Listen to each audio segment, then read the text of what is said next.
think it's downstairs. Oh shit! Whoops. I did hit that one little button. One little button. Sound.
There we go. Right there. You're muted again, Rocky. Welcome to the goddamn Fifers. I was fucking muted. It's episode 151, and I'm not talking like a pirate today. Whoever wants to talk, go ahead. Fucking By the way, amateur, it's dude. What is this, amateur hour? 150. Dude, I haven't got a Dude, fucking- my bell thing doesn't work anymore. I'm kind of mad about it. I'm like, my stupid speaker microphone thing on my computer doesn't work. Well, then fucking like put it on your phone, man, or a little Bluetooth speaker. That's what I try to do. I will. I want to share. I'll start with this. I'm gonna Hang on. fucking Everybody get this- needs to wish Gilly a happy fucking birthday, though. Oh yeah. You, yeah. you motherfuckers already did. You motherfuckers already did. I hadn't been here yet. Happy birthday, my brother. Well, I appreciate it. But you guys already did. I know Brett did last night. Rocky did this morning. So Yeah, but you know Hey. we got to do it on the fucking show too. yeah. That's the only reason why I'm here is because it's his birthday. And speaking of birthday, dude, you're gonna love this shit. What the fuck did you find? Oh, dude, this is breaking news, man. All right, I got it queued up. Let me get to the share really quick. There it is. Whoop. British female sailor court-martialed for sexually assaulting 4 shipmates on a Royal Navy destroyer. What I like about this headline is it says 4 shipmates, and it doesn't give you, you know what I mean? Like the title, you know, who did she sexually assault? Was it males Right. or women? Yeah. Yeah. Right there. Though prosecutors claim she repeatedly grabbed male sailors by the crotch and made suggestive comments, such as whatever the pic is on Twitter. Shit, and she grabbed my crotch would be like, okay, we're gonna fuck, girl. Come That's on now. that fucking double standard we're always talking about right there. But Yeah. it's the first time you're seeing like a headline for like the military, because it does happen. I'm not saying that people don't get Well, yeah, but you court-martialed can't and rape get the in Willie. trouble. Like we talk about like Hot for Teacher with fucking Van Halen back in the day. Hell yeah. You know, just like Varsity Blues, fucking, they saw their teacher stripping. Yeah, exactly. You know, Couldn't figure out why she was driving that that Mustang. well, they know now. They do then. Yeah, no shit, Yeah. right? Oh, that's fucking hilarious, man. I'm like, fuck. And it's She must have just been rough with. well, and it's the British too. Like everybody's been watching the news about the British and how woke they are, and Yeah. then they're breaking a headline that a female fucking sailor's groping her fucking shitmates. Like, Well, what that the fuck, man. that tells me she went after the weak ones right there. Mhm. Just think about back in the day, right? If a girl did that to us, right? Guess what? We're not gonna press charges. We're gonna I fuck mean, the hell out of her. You know what? I'm gonna go after package check like we did in Thailand. She Yeah. was checking the size of the dick, whether or not it was big enough for her. Yeah. I was like, I seen that like right before I got ready to get on. I had to set it up. I'm like, there's no way they're running this headline. That one is hilarious. That one is. I was like, no fucking way. And like Well- wasn't in there. Did you guys get the forward about we were talking about the owner of OnlyFans? Yeah. I know we talked a little bit about it, but for everybody that's listening or watching, I'm gonna put it up for you. All these are from the Gateway Pundit, which the Gateway Pundit's been smeared about being a far right wing fucking shit, but they do some pretty good reporting. But right there, the billionaire owner of infamous adult content OnlyFans dead at 43. Yep. Everybody's kind of going back and forth with like COVID, like the old slime shot and stuff. Yep.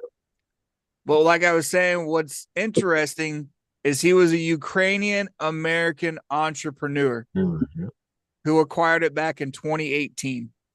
Yep. Right before all the shit going through with Ukraine and all that. I mean, he might have had cancer. We don't know, right? But that could just be the cover story. Did you see, though, how he made his money? He suggested that he was going to send people to sites when they clicked a link to bestiality and other stuff. And that's how he made his fucking money. Right here. They're talking about it right here. Right there. Are they? Ford's notes a secretive oily given the spotlight. However, he built his fortune following a career creating websites that claim to direct people to child porn and bestiality. Yep. Of course, Forbes says they found no evidence that these sites were linked. Yeah, okay. Which is bullshit. Which, a little bit of history, it was founded by a British entrepreneur, Tim Stokely, in 2016. So within 2 years, a British dude sells it to a Ukrainian fucking American. Yep.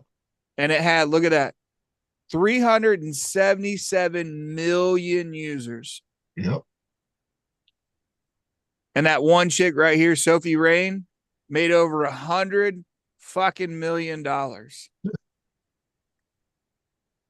Yeah, but the chances of making that much money is so slim. Oh yeah. They're saying, they're saying it exploits women because they don't make as much money as they think they're going to. Yeah. But it's like, what the fuck do you expect? There's so many users on that fucking website that are content creators. It's like, yeah, you might make a couple $100 a month or whatever, maybe, but you're not going to make what Sophie Rain made. Yeah, and your b-holes all over the fucking internet now because everybody can pull it, even though they can request to have it pulled down. People keep putting it back up. Oh yeah, people have already screenshot it and everything. Take that fucking money and run. Fuck it. I mean, I guess if you're making a couple $100 and it's not your full-time job, that's not bad. But all these women flock to it, thinking they're going to make millions.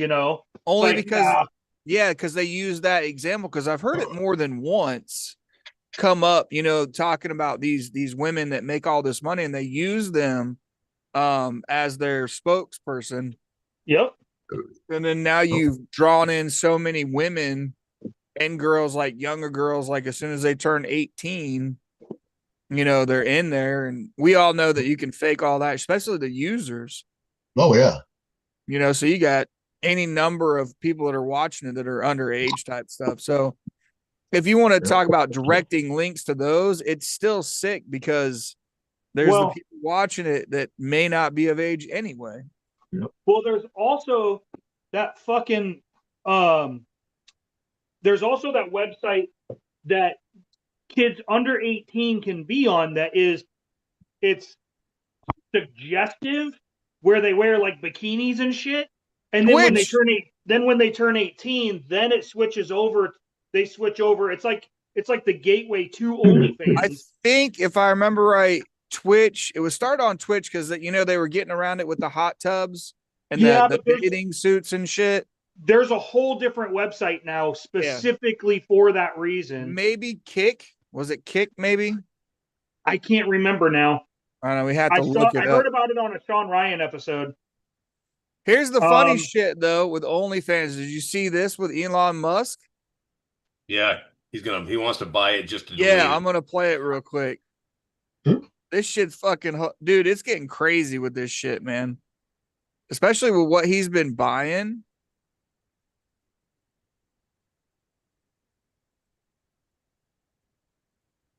Elon Musk has just come out and said that he's thinking about buying OnlyFans, but not for the reason that you might think. Oh, it's a spicy adult website that incentivizes. I love JD Delay. Yeah, he's awesome. The second that they turn 18, they're also the single biggest American contributor to APAC. Their owner just died today, and Elon said that he wants to buy it just so that he can shut it down.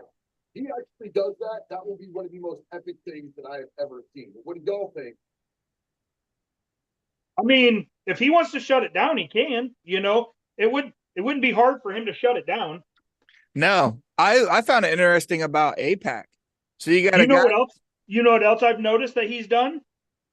He's actually put more censorship on X. Yeah. Because I don't have near as much porn on my page as I used to. Yeah. They're still censoring people though, because I got a good buddy that was talking, you know, like he got into a lot of history about Israel, APAC, the wars and stuff, you know, like 20 years ago. And as soon as he gets up on like Facebook or Twitter, they fucking remove his ass. So he's because he has been doing it for a while. Like an Alex. I've noticed my feed on Instagram, X, and Facebook has actually started to change over the last, I don't know, maybe 6 months. Yeah.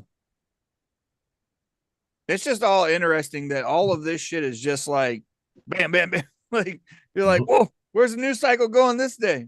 Where are we at?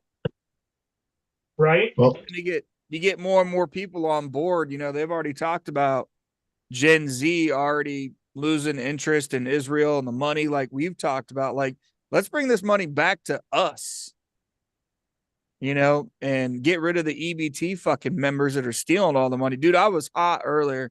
I seen a video and I did my taxes and I owe $3,900 to the federal government for these fat fucking pieces of shit people.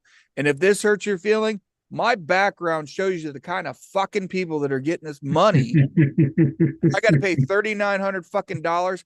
Fuck your restitutions. You've already gotten. You steal shit all the fucking time. You're stealing all of our fucking money because you can't get a fucking job. Fuck these people, man. I was pissed earlier. I was mad, especially with my taxes. I don't have to fucking pay taxes anymore. Yeah, I know, right? It's like, if I don't pay my taxes, I go to fucking jail. It's like, why aren't these motherfuckers going to jail for stealing? well, Stealing money. I wish that your actual retirement pay was actually tax free. Right. Yeah, no, it should be. It should be. It should be just like the VA disability. It should be tax fucking free. Yeah. Right there. I mean, nobody should have to pay property taxes at all. But at the very fucking least, though, man, when a person retires, knock it off with this property tax shit. The property tax generates the most because You know, it's a good place to start. Start with the retired. Yeah, like I was just talking to the old man about that because, you know, I'll get into that story later, but we were talking about property taxes and, you know, cemeteries and stuff generate property tax, believe it or not. And that money is supposed to go back into the cemetery for like DNR type shit. And nobody knows where that fucking money is. You know, we've been digging because he picked up trustee of Salamone Township. They're fucking, that budget is under, and there's supposed to be property taxes that are directed towards, like, it's just like that circle, you know what I mean? Like it's supposed to stay for upkeep of the cemeteries because that's what the property tax is for. So outside of that, none of us should be paying individual fucking property tax. Nope. Them cocksuckers keep stealing it. Crazy. You got to pay taxes your whole fucking life. You got to pay property taxes. And then you got to buy a fucking piece of ground that you get buried in. And there's no fucking guarantee that you get to stay in that fucking plot.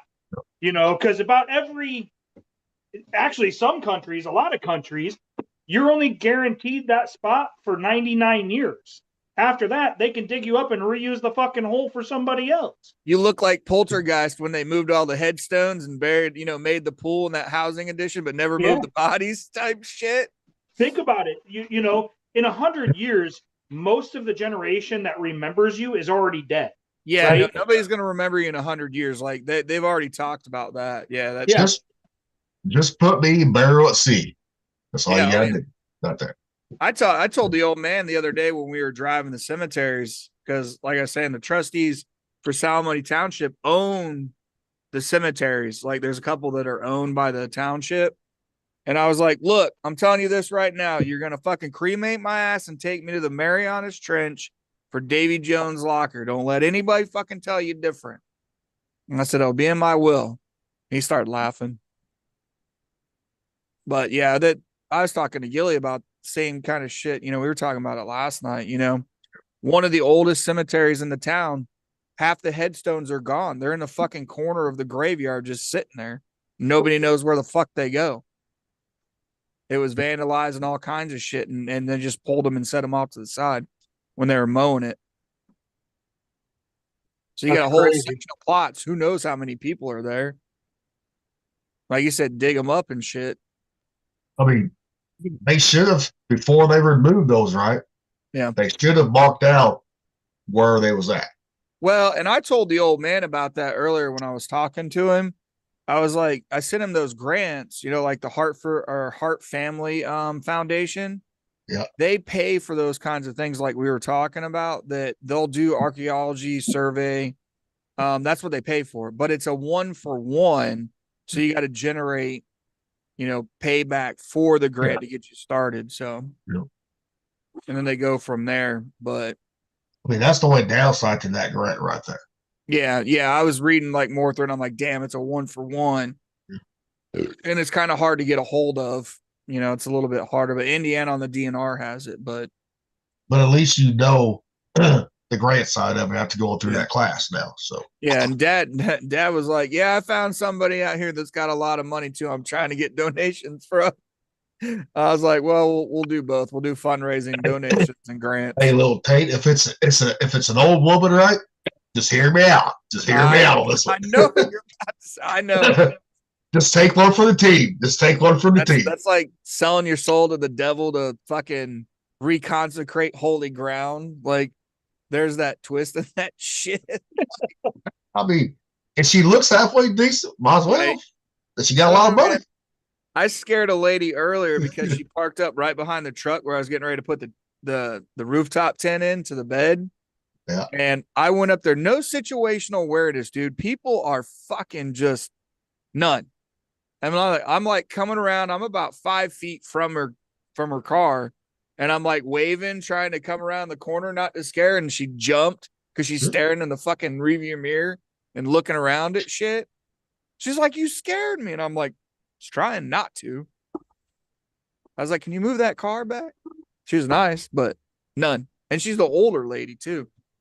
Next time. That town has a lot of money, dude. Well, next time, just bang on the window if you're going to scare her. I know, right? It's like if I scared you, I should have just pounded on it. And then even if I walked to the front of it, she'd have been fucking flipped out. Yeah. Oh my God, this dude's right in front of me right now. That'd be like an ICE agent getting hit by that crazy leftist bitch. Yeah, she was a white woman, older woman, fucking probably closer to a boomer. Yeah. Or maybe, I don't know, maybe first Gen Xer coming out of the boomer area.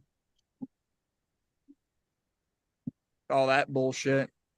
This fucking taxes, man, with this shit after seeing all the fucking fraud and goddamn Minnesota and California now, and every other place has got it. Seattle's got it. They even made it illegal to question it here in Seattle.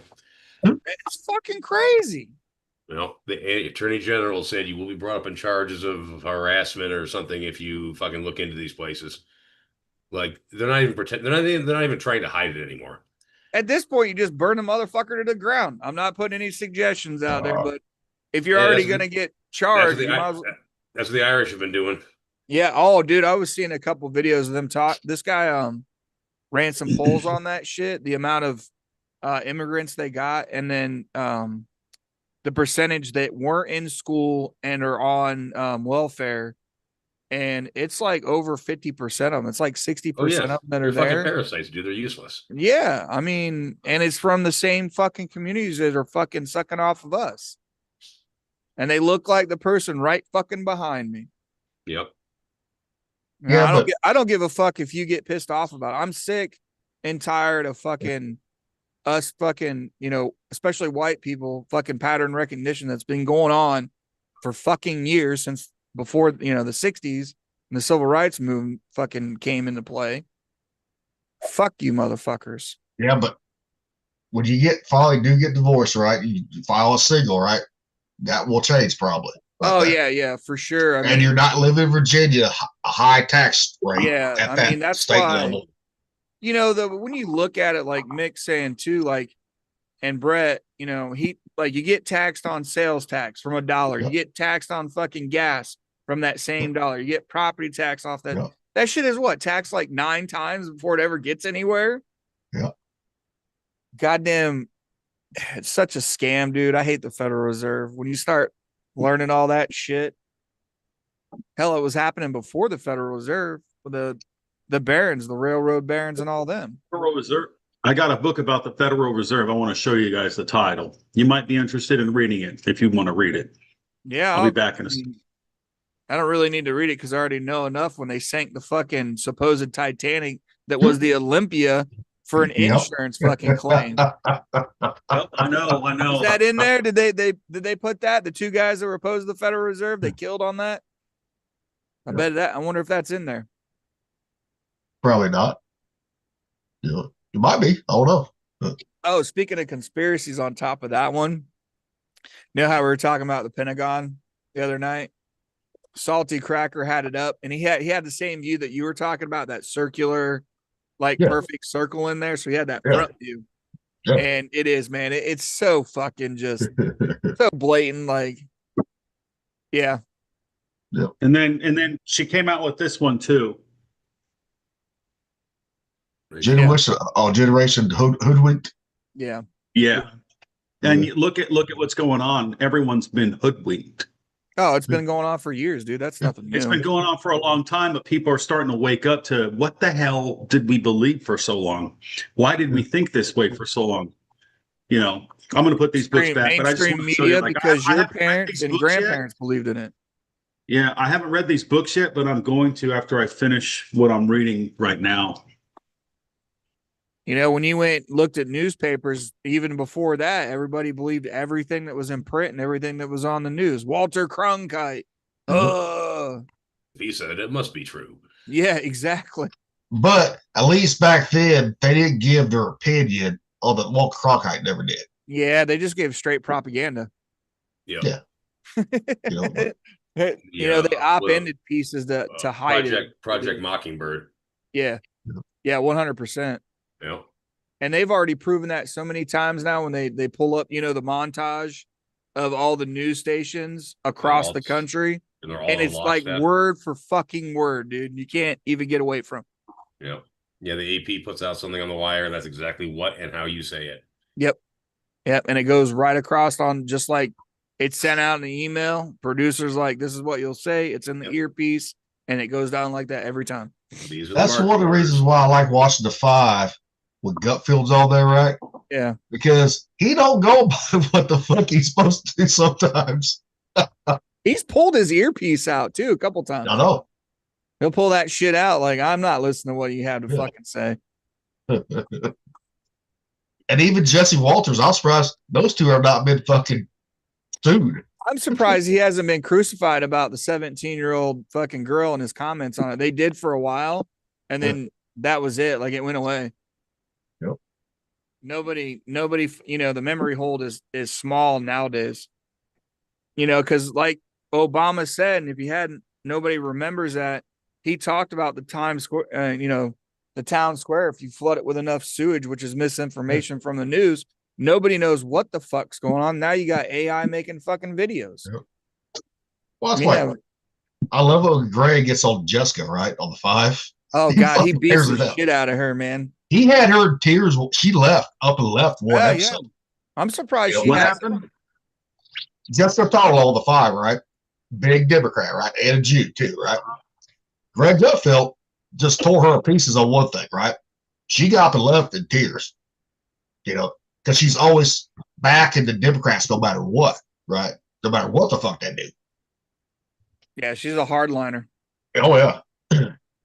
She's a hardliner for the Democrats. They keep her on there for that because she always makes stupid ass fucking comments. I think that one was part of that the illegal aliens and shit and the murders, and he started showing the list about, like you don't care about any of this.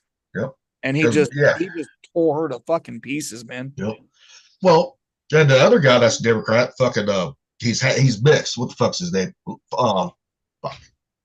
He was a congressman at one time. Fuck, I don't remember. I haven't watched it in a while.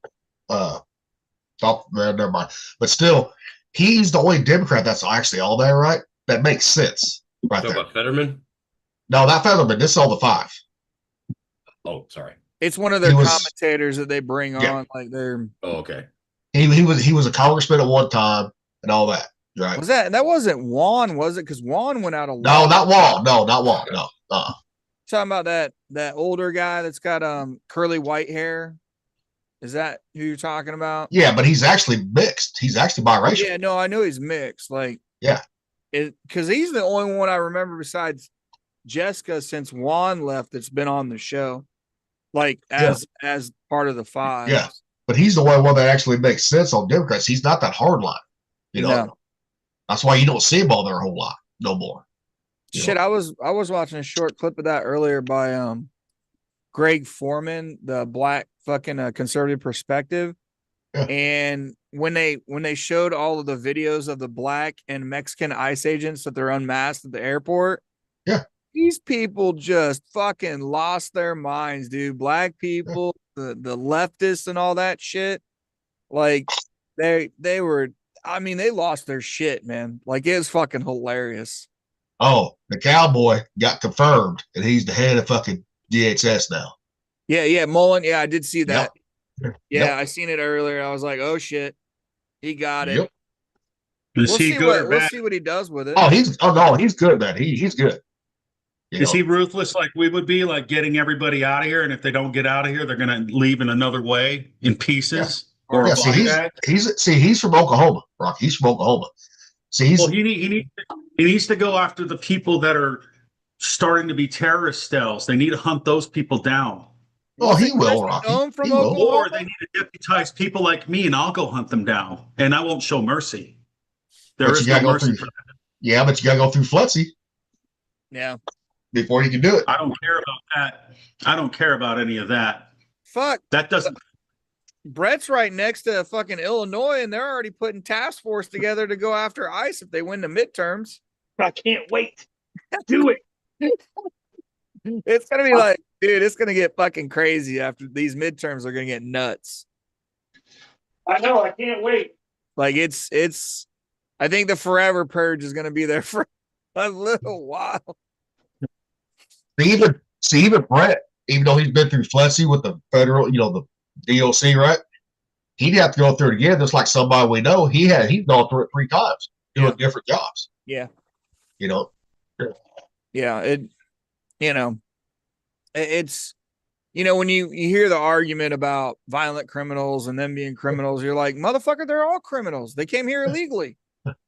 And the people No, Rocky, just listen to one of Mullen's speeches, right? When he gives interviews, you'll see how good he is. Yeah, I was reading one earlier. I see the stuff going on, and I'm like, if they don't do something fast and these people start attacking places, they're going to have vigilantism, and they have no excuse to get mad. They're If waiting. they're not They're waiting people for out it. there. I wouldn't wait. I would find out where they are. No. Just go I'm and kill saying them. the people like Democrats that are ready to pounce on vigilantism from people that are conservative that They're has the the first same people views. that I'm going to take and hang. Every Democrat and everyone that shut down the DHS and all that. They're all traitors, and they should be hung. Oh yeah, we all. That's what they're saying. Every one of them. I don't care if they're a Republican or not. If you are a part of that, you deserve nothing less than to be tarred and feathered. Or what's that keel hauling? We should bring out peak keel hauling for them.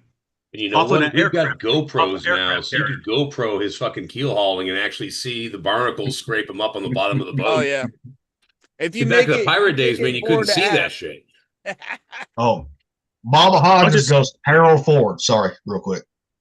Oh, Thumper's mom, Patty. Yeah. I- what yeah, about- that's why I said Mama Hodges said Harold Ford Huh? for the 5. What about it? Your mom said Harold Ford for the Democrat. That's on the 5. Oh, We couldn't think of the name of it. Oh, Are they even talking about that in these whatever shows they had that are on right now? Like all the stupid crap going on, and they're just letting people. They're going to make people sitting ducks No, I don't think anybody's gonna be sitting ducks. because you know how good memory is in America. They're going to forget that. Hey, they've been having terrorist people come in for 4+ years now. And no one stopped them. And did anyone monitor them? Did anyone chip them? Did anyone put, anything? No. well, no, they So they want, have all these people planning evil. they wanted them right? here. Yes. Yes. And the people that wanted them there, they should be the first people that we get and just round them up and be like, since you all betrayed us, you have lost your citizenship, you've lost your rights. You're either going to jail or you're going to, I don't know, you're going to do something if you don't want to die. You really need to watch movies again, Rocky. You need to watch The Siege with Bruce Willis, and it fucking talks about all Dude, of the terror That's a cells. good movie. Yeah. Yeah. Fuck I yeah, forgot about- it is. Yeah, I forgot about that movie. I did. Funny, I I referenced referenced that I to just watched people. Fallen Down the other night. Oh yeah, that's about to go down Sit too. down. I can't even sit down and watch a movie anymore. Watch I just can't. if Have you're you tried talking cocaine? about this thing, watch The Siege, and it lays out the entire fucking plan of the U.S. Army and martial law and terror cells Yep. and the CIA and how they're monitoring, how they get in. Watch that one. That'll open your eyes about how it would go down. Yep. That movie was like peak Bruce Willis. Fuck yeah, it was, dude. And Denzel. Woo! It was good. And that shit was like, what, like 94, 95, something like that? I think it came I out in don't know. 96. I think it came out in 96, to be honest. I never Yeah. saw it Okay. though. Yeah. It was in that mid 90s run of like really fucking great movies. Yeah, fuck yeah. To it me, was. I think that's better than Die Hard right there. Oh you know yeah. what, bro? I've never been that into Die Hard, man. I've seen. But you know how a lot of people like Die Hard, right? Yeah. Oh, the But Siege was Siege way to better. me was his top movie right Oh, there. Siege was way better. Yeah. Yeah. No Yeah. question. No question. 'Cause he, Yeah, well, there's the a lot thing more is, depth in it. when the Siege started, he started off as kind of like a gruff, no nonsense kind of guy who was doing what needed to be done, right? And then like Yep. you could see him slowly unravel and get more dictatorial as the movie went on until he became a character that was actually fucking scary. Yeah, when they started waterboarding motherfuckers, dude. Yeah, he actually transitioned his character. Like his character had a beginning and an end in that movie. They weren't the same people in the beginning and end of the movie. Which that was, very important piece because Bush's administration was waterboarding people. Yeah. Oh yeah, And of course. it was fucking Muslims. Yeah. Well, and it's he- the and he most effective sells, torture yeah. technique there is. Why wouldn't we be using it? Yeah, exactly. And like Brett said, the psychological one, in that one, they went extreme and just started waterboarding people. Fuck it. Call it a day. Just waterboard him. I'm not going to sit and play games with you anymore. Oh, fuck Waterboard. I got something better, right? Don't have to listen to book on tape. Kamala Harris's new book. Oh, God. I thought that's been out for a while, though, Bro. hasn't it? Just kill him, man. Really? Don't make him do that. Just Get kill the him. audio version of her actually reading her own book. You know, Yes, we're all, yes. you know, Did they we're all keep- God's creatures. We shouldn't be subjecting each other to that. Kamala Harris, Rocky. That would Kamala be Harris. Kamala Harris. Now, Her could they reading keep her own her? book. Could they keep her sober enough to actually read the book for the audio drama? And Yeah. that- Yes, because she didn't really drink like No, Pelosi she did, did. right? Oh yeah, she's a box wine fucking white girl trashed all the time. Yeah, but she's not as bad as Pelosi is. Pelosi's been drunk as Speaker of the House. too. Yeah. I mean, she's pickled from vodka. We already know that. I don't know, man. I think it actually might be entertaining if Kamala Harris was to read her book as drunk as she routinely is. That actually might go from terrifying to funny. And then you got that Yeah. laugh that she does, right? Oh, Yeah, fuck, right. And she wouldn't be able to dude. help herself, so it would just come at inappropriate times, and you'd have to wonder why she giggles like that just then, based on what she just said. And it's like that could be Yep. fun. Oh yeah. Make a drinking game out of it. All of us fucking have alcohol poisoning every time she did that cackling laugh. Right? Well, us getting alcohol poison is very fucking low. I don't know with her fucking cackling, dude. I mean, unless we're drinking straight fucking moonshine, right? I mean, there. if we just did shots of beer, yeah, it would be fun. You guys ever watch How I Met Your Mother? well, yeah. yeah. Where I'm the aware of it, Robin but I never does watched it. and then they made a drinking game out of it, and they all got sick because she said but. That's what it's making me think about right Exactly. now. Exactly. Like- man. I know for a fact, Oh. like me and little Tate, it would take a lot of beer for us to get alcohol poisoning. So, and Brett too. You want the bread? Yeah. God, as much as we went through in North Carolina, like You people know, are probably starting to get worried every time at the grocery store. And, Twice well, fucking Nick- Walmart. well, and Mick, when he's drinking White Claws, he'd have to drink a very lot of them to get that right there. Yeah, it takes a few. You know, Matter of fact, I don't think I've ever been actually drunk on White Claws alone before. it's when you start mixing the whiskey and the wine. Well, yeah, then you're knocking up the alcohol percentage, and then it Yeah, happens. But like as far as just like all day, like I'm smoking a rack of ribs, and it's like 5 hours, and I'm hitting White Claws and changing the chip box and monitoring the temperature. I don't think I've ever fucking drank enough White Claw to actually get drunk. As far as like drunk, you know. I think the closest I came to alcohol poisoning was 98. We was in fucking Acapulco. And of course, even guess what? Nothing but fucking tequila on an empty stomach all day and all night. Oh Oof. God. Yeah, that'll do it. And after that port, me and tequila did not go very well together. Yeah. After that, did not. I mean, I still drink it every now and then, but I'd limit like one shot, and that was it. I discovered I didn't do good with tequila when I was 18. Mhm. And you're Mexican. Wow. Yeah, I think you need to pull your Mexican card then. No, I just got sick. And I got sick off of Jack Daniels one time too, but that was the double shots and all that crap. Did Well- anybody ever drink Southern Comfort and Mountain Dew? Oh yeah, God. oh yeah. Back, Don't get me back wrong. in I the- went through a phase in New York where I was drinking Southern Comfort, but dude, not with fucking Mountain Dew. God, Oh, dude, damn, we why would you put, do it in that? travel cups, man. That's Yeah, Like, like a that was headache in the a glass, original- man. That was way before fucking Red Bull and vodka, right? That oh, was yeah, way yeah. before that Yeah, bullshit. this was like mid 90s. I think we were like Yeah. 15, 16. Walking around town with fucking to-go cups, like Oof. The hangover on that had to have been brutal. oh God, it was fucking Oh, atrocious. Jesus, dude. Yep. What are you thinking? so I mean, bad. No one's The thinking sugar- anything at 16, but still. And you can also do Jolt Cola too with the Southern Oh, Comfort too. remember when they outlawed Jolt Yeah, for a while? but there was one energy drink, soda, that was stronger than Jolt. That was Nitro Cola made by Bush, Anheuser-Busch, right there. Yeah. And then It Surge looked like kind of filled in too. It looked like a beer, right? It did, but it came in a beer bottle, everything, man. You know, that motherfucker was had way more caffeine than Jolt ever did, right there. I know when we were gaming, Jolt was always the thing, dude. It's like, go Yep. get the Jolt. Fucking, we're gonna blaze one really quick, get the Jolt out, and it's fucking Goldeneye for I don't know till the sun Yep. comes up. Shit, I remember I was in A school. My mother and sister came to pick me up from Chicago, drive me back to New York for leave. And they drove me out because I was buying a car on leave and driving back, you know.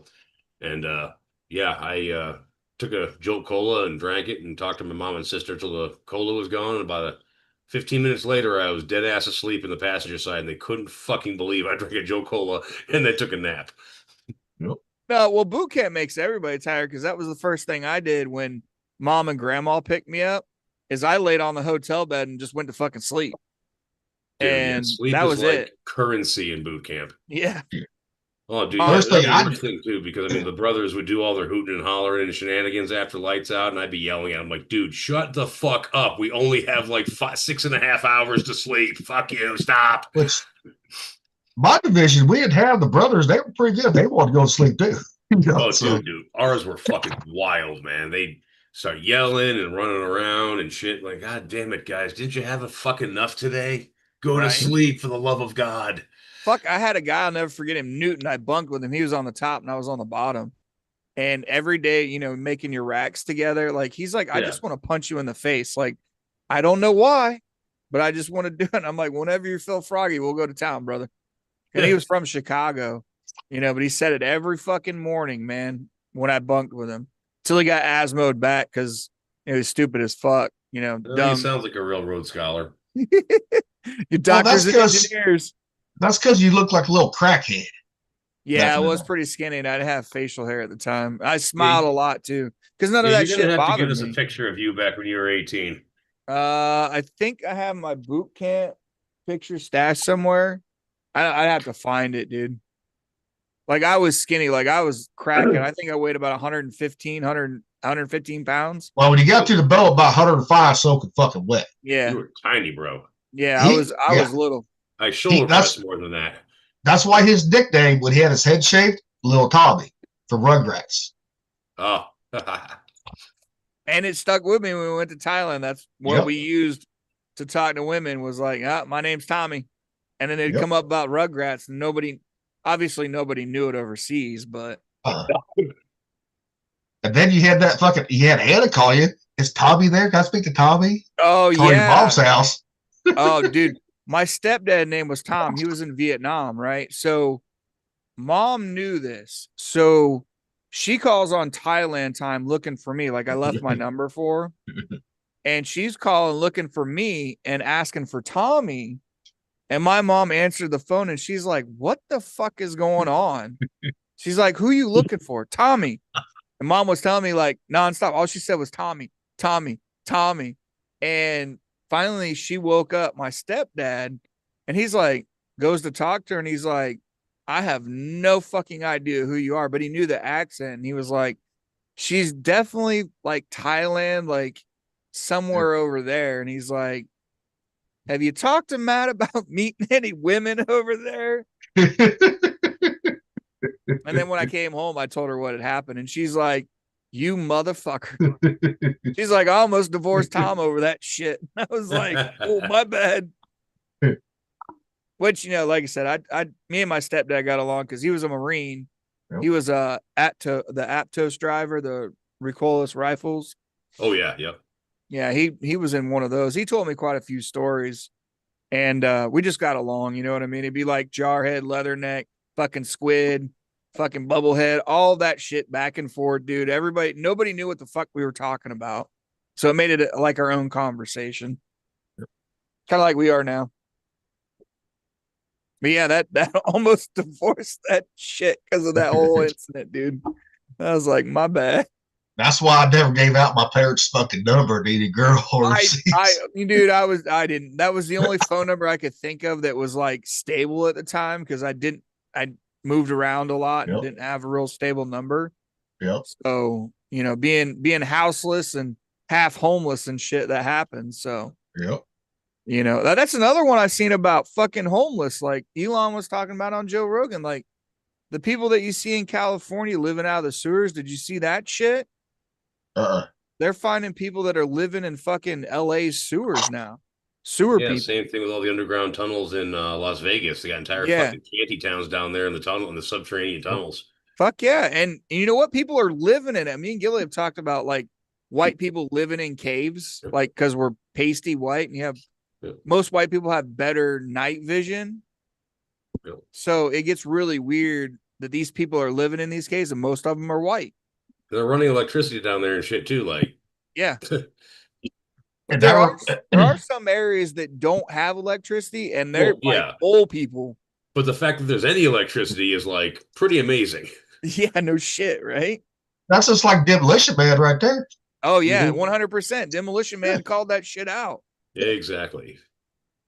I live down here because I like to think. I like to read. I want to sit in a greasy spoon and think to myself, do I want the jumbo freaking baby back ribs? Or do I want the French fries with gravy? I want high cholesterol. And I you wanna don't be able want to no run around fucking. naked with a jello all over me. Dennis, Why? like, Because I somehow might feel the need to. That's why. And they didn't want no fucking Taco Bell fucking shit.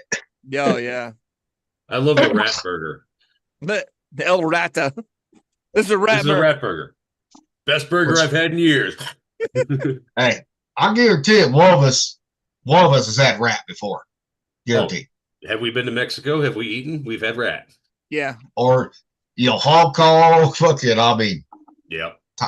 Thailand, yeah. I like guinea pig Well, my policy down in Peru. my Yeah. policy in foreign countries was the meat's well done. I'm good to go. As long as it tastes good, I didn't give a fuck. That's I what I had mean. Like, cat- it's well cat done to roast kill any beef, parasites and it tastes good. Yeah, fuck it, whatever. I know I'm probably eating mule or fucking horse or rat or fucking something. Now, horse meat is good. Horse burgers are pretty fucking good. Those Yeah. are. So you keep saying I've never had the opportunity to have one, although I wouldn't I've had shy away it from it. once, one time. Go to France. Go to fucking France. You'll have one, Yeah. guaranteed. Now I got a friend that would crucify me for saying that because she is a horse gal. Well, Well, horses, I mean, you don't. Oh, go ahead. I was gonna say horses are great, but when they go lame, you're just gonna put them down. Like, Yeah. Yeah. you know, I mean, 600 pounds of meat sitting right there. Fuck it. yeah. Yeah. We're Even if we're it's tough, fucking. grind it up. It's yeah, Yeah. they do. Yeah.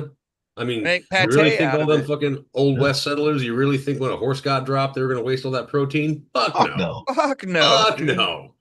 A lot of the dog food. Guess what? A lot of the dog food is fucking horse meat too. Yep. I've heard that. Yep. And glue.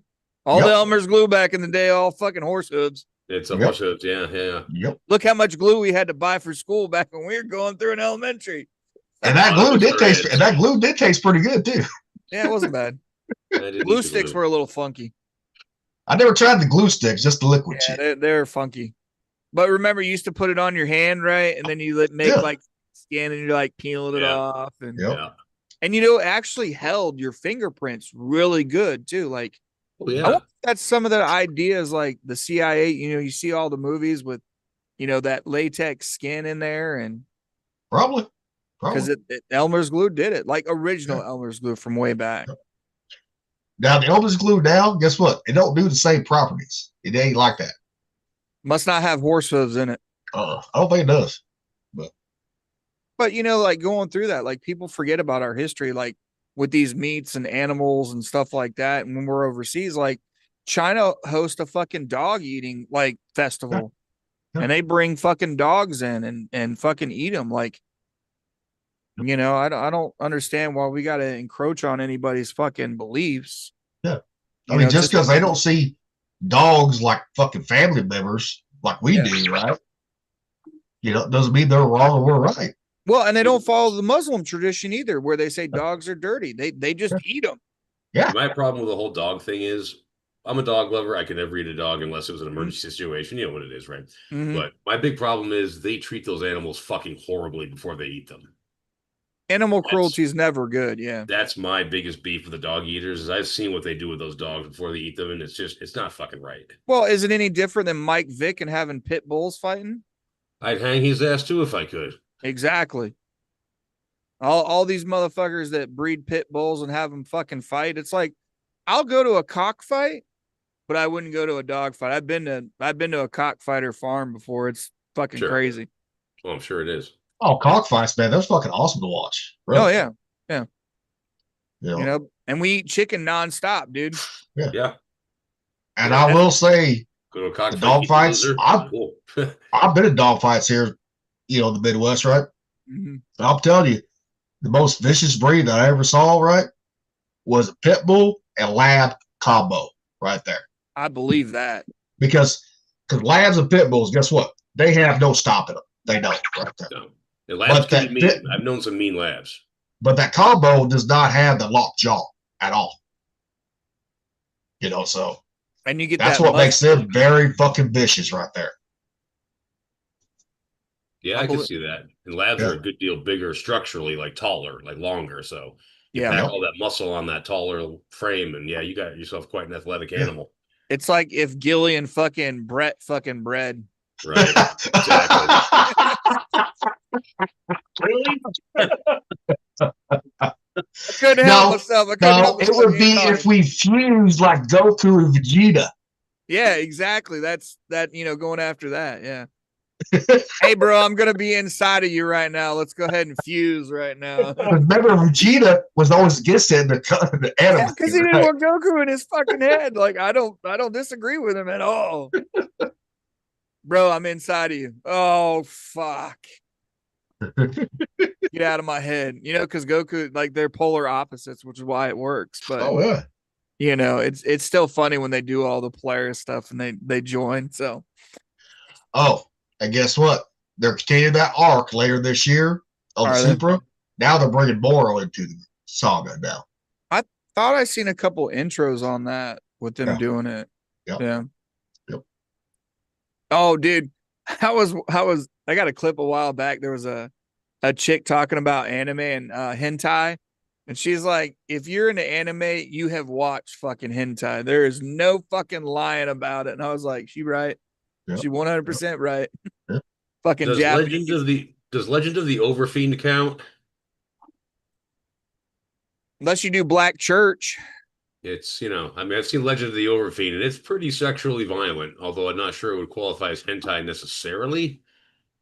It depends on how it's depicted, I guess. So I've watched a bunch of anime, but I've never watched hentai before. Because I'm watching Food Wars, which is like a culinary show. Yeah, okay. But when they have dishes that like are really good, they go into this like sexual fucking like orgasm, and they like blow their clothes off and shit, but they keep nudity out of it, but they make the sounds and all of that shit, and you're like, Dude, I Jesus can only Christ. hope for my cooking to be that good. Wow. Yeah, it's fucking, Thumper's gonna be watching that shit now. Like my crunch wrap was fucking delicious, but Charlene's shirt stayed on. You know what I mean?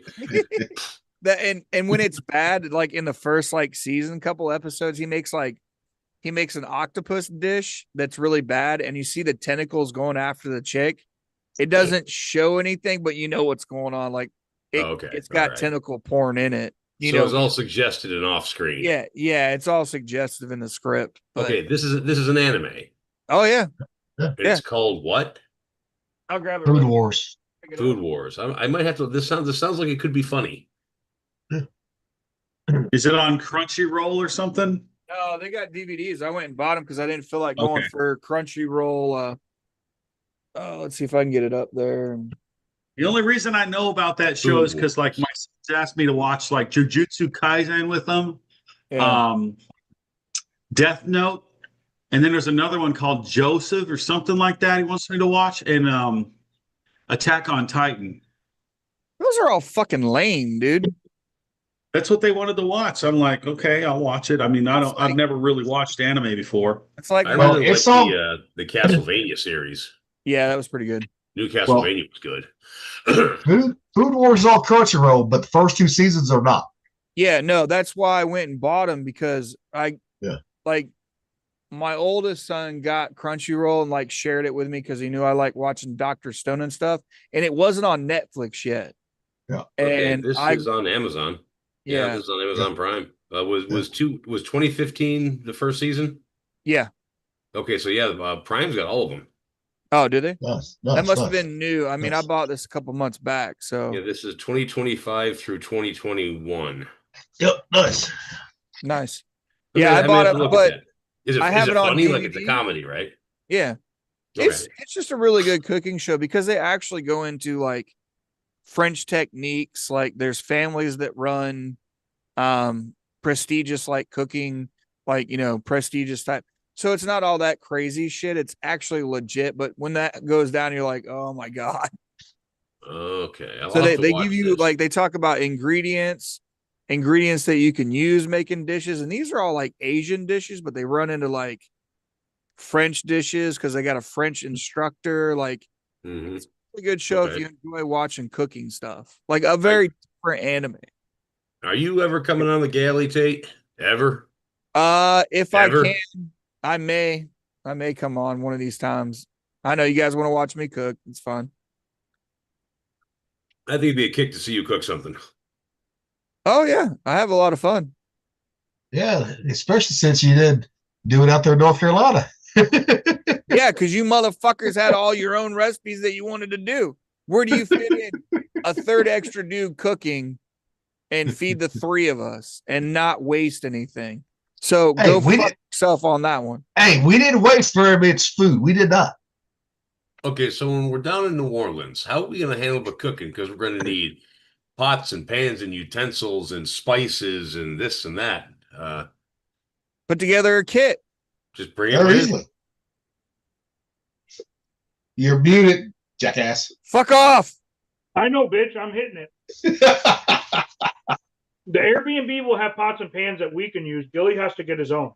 Yeah. Oh, right. Yeah. I mean, I'll grab this. I'll bring my one fucking pan with me, and I'll get a smoker. Have it sent to Cav's house. So, All right. there. So, And then we just get a kind of a schedule going on who's Yeah. cooking when. Yeah. Nick, if you want, like, Oh, sorry. Go ahead, Brett. I'll probably be cooking breakfast because I'll be up before Yeah. everybody else. We is ate on the table. breakfast. And I'll cook. Someone can cook lunch, and I'll cook fucking supper. I So, left money around. I was saying, like, Mick, if you want like a camping travel case, this one I bought for $26 canvas, and then see if I can get it opened up. Will it pick it up? Will it pick it up? Yep, there we go. It's Yep. got vials in it, and with this one, it's got silicone stoppers for your liquids. So you can put oils if you got like infused oils you want to use or whatever the fuck you want to bring. I ain't You know, got they're nothing that pretty good fancy. size to cook with. So this Yeah, is but like he- $26. Yeah, but Mick's gonna be flying, so olive oil, all that shit. They TSA ain't Well, like that but you shit. have the ability if you guys have yeah. it to put it in, or if not, you can just do all dry spices. That thing holds I'll just go to the store and get a 9 brick of lard. vials. It'll be fine. We can Well, run to Nick, the that's- store too. Or Yeah. avocado oil, like lard and avocado oil. Yeah, Mick, you have no idea how much our grocery bill is gonna fucking be that first time. Oh no. I've actually thought about it a lot, and yeah, it's gonna be crazy. It's gonna be ridiculous. Yeah. It's gonna be redonkulous. Just that first day we was out there, right? Me and Thumper went right to the grocery store, right? After go to get to there before he would have got that out there, right? And we didn't even really buy that much. He went back the next day and spent the same amount of money as I did. Exact same amount. Yeah. Well, Minus that's a because you were couple- making the what crank pain, whatever that POW one was. I got Top drop out. Yeah. Yeah. You know, But I bought more stuff on top of that, plus more beer. Because we were Yeah. already running low on beer. Yeah, because you already had you gotta have your Coors. Gotta have the Coors in there. well, fuck, we already had fucking 2 30-packs of that's like fucking 2 fucking cases of fucking Coors anyway. So yeah. Yeah. Yeah. Goddamn fucking drunks. That's what happens when we stay up till 5, 6 o'clock in the morning. Then go to Well, bed. ain't nobody caught fucking up with each other face to face in what I 20 know. years? I know. Hey, Like at least 21, yeah. even the boys did great. They stayed up with us too. I know, right? They're like Mhm. these old motherfuckers. What's wrong with them?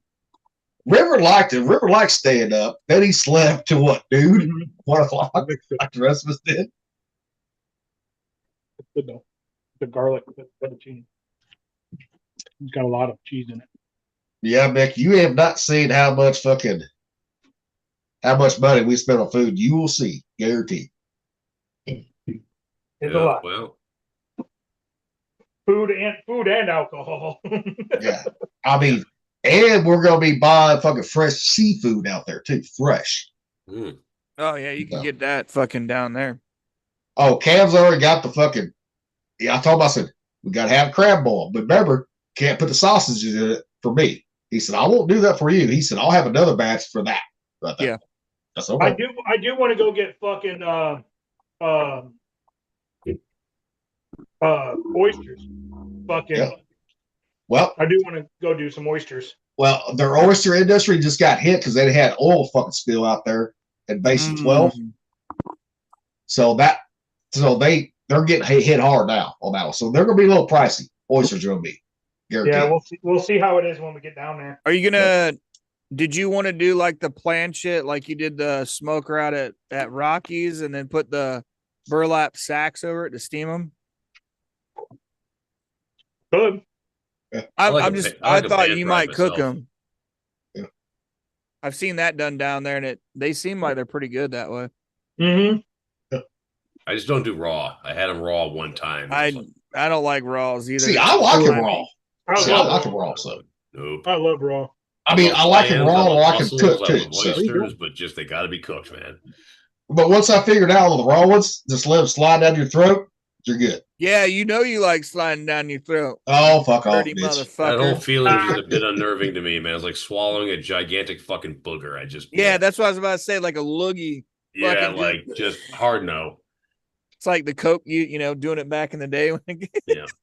I mean, you dust it with some flour and spices and you pan fry it, dude. It tastes so much better that way. Well, and if I get down there, I'd like to get a You put it- legitimate po' boy.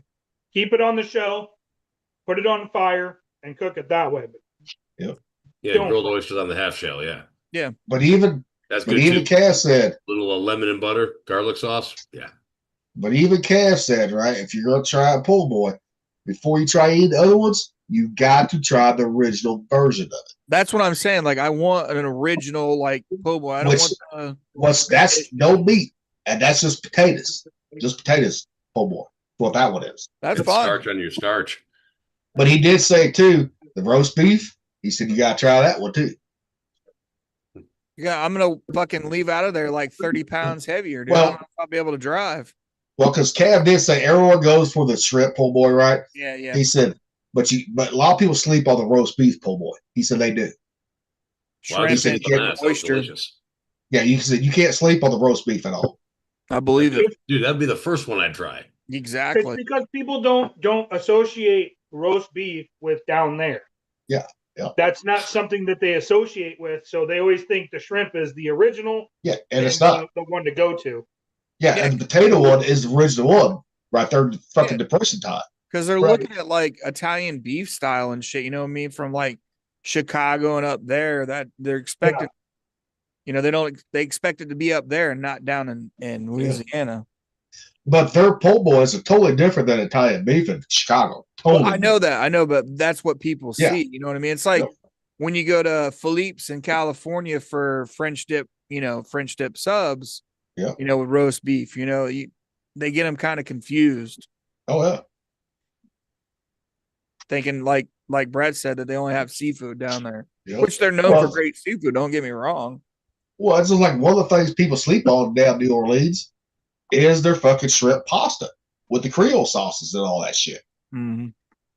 Seasons and all that. They sleep on that shit. right I there. wonder if they got shark fucking down there. Ask Cav if they got shark. Oh well, I'll ask them. That I'm just- sure they do. They do. They Sure got they bull do. sharks down there in the water, so I'm sure they Yeah. catch Yeah, them. we and eat used to them. get it all the time in Florida when I was growing up. Yeah. So Well, like there's one and they got restaurant. gator. Shark There's Same one way. restaurant in St. Louis that has a shark pizza, right? Mhm. And that's when I stay at that hotel for baseball games or hockey games, right? Guess what? That's the one pizza. That's the only time I will chance they can fucking roll the dice on that Mouth Gill, right? it is That- so that fucking cheese. good, dude. So good. Because that cheese fucking mix that's only in St. Louis, Yeah. right? It's so fucking good right there. Well, and I remember it like it's really weird because it tastes kind of like steak, but it flakes like fish. You know what I mean? Yeah. Like it's not like a fishy flavor. As long as it's not overcooked, it's tender as fuck. Yeah, 100%. Because fucking Winn Dixie used to sell it when we were in Florida. Mom would get it as a special treat when we had the money, like Yep. once a month. But the shit Yep. was like right there, at a meat counter, like, oh, shark fucking steaks. Yep. Like, Oh, I fucked with Chad on that one because you know how Hawaii is, right? oh, dear fuck, sharks, here we right? go. He's like, I can't eat a shark. I was like, yeah, you can, motherfucker. I said, yeah, you can. They got a lot of meat on them, dude. I said, they ain't gods or anything like that. That's just fucking beef. Yeah. I mean, you make basically like a tuna fucking steak out of it. That's what it reminds me of. It looks like a tuna steak. If you get real tuna, people that probably have never had real tuna. You know? But you know how Chad is, Hawaiians are with fucking sharks. Oh, yeah, they just want fucking spam masubi. That's it. Yeah. Right. What she does, he's got a whole closet full of nothing but spam. A whole closet Exactly. full. That's what I'm saying. Rice, So- fucking spam, and wrapped in seaweed, dude. So guess what? He is good for a few years. If something happened over there, he's good for a few That's years. true. That's true. And the spam misconception is people don't realize it's already cooked. Like you can eat Yeah. it cold out of the can. Yeah, fuck all that. No, fuck Oh, all that. I love cold spam. I do. I know you Yeah, do. I know it's you like do. pressure cooked. Yeah. Just- Yeah, they're sealed in and they do the bath kind of like you would can with, and it's same way with potted meat. Everything that's in those cans is all cooked. it's- spam is part of me. Yeah. Basically, but it's all pork though. Like it's all Yeah. pork in Yeah. there. Like it's probably filler now, but back in the Yeah. day it wasn't a lot of filler, during World War II when the Hawaiians and the Japanese were eating it Yeah. in their internment camps. But We there was go to also, World War II talking about internment camps for the fucking Japanese in Hawaii. but people sleep because everyone knows spam, right? But they don't know the cousin to spam, the cheaper brand, Treat. Oh, Yeah. I know treat. That was Yeah. Armor's version. Yep. Yep. Yeah. Both of I ate those. We had to eat those growing up. 'Cause Dad loved it, right? Loved it, especially fried, right? I'm like, Dad, this again? He's like, no, this is good shit. I'm like, God damn, Dad. Fuck. Yeah, there's Yeah, one A more couple thing. times a year, man. I still do spam witches for breakfast. But Dad goes, Fucking he good, said, dude. Dad goes, he said, when you're poor, you got poor ways, boy. At least we're eating. That's Yeah. well, that's true. And You got meat.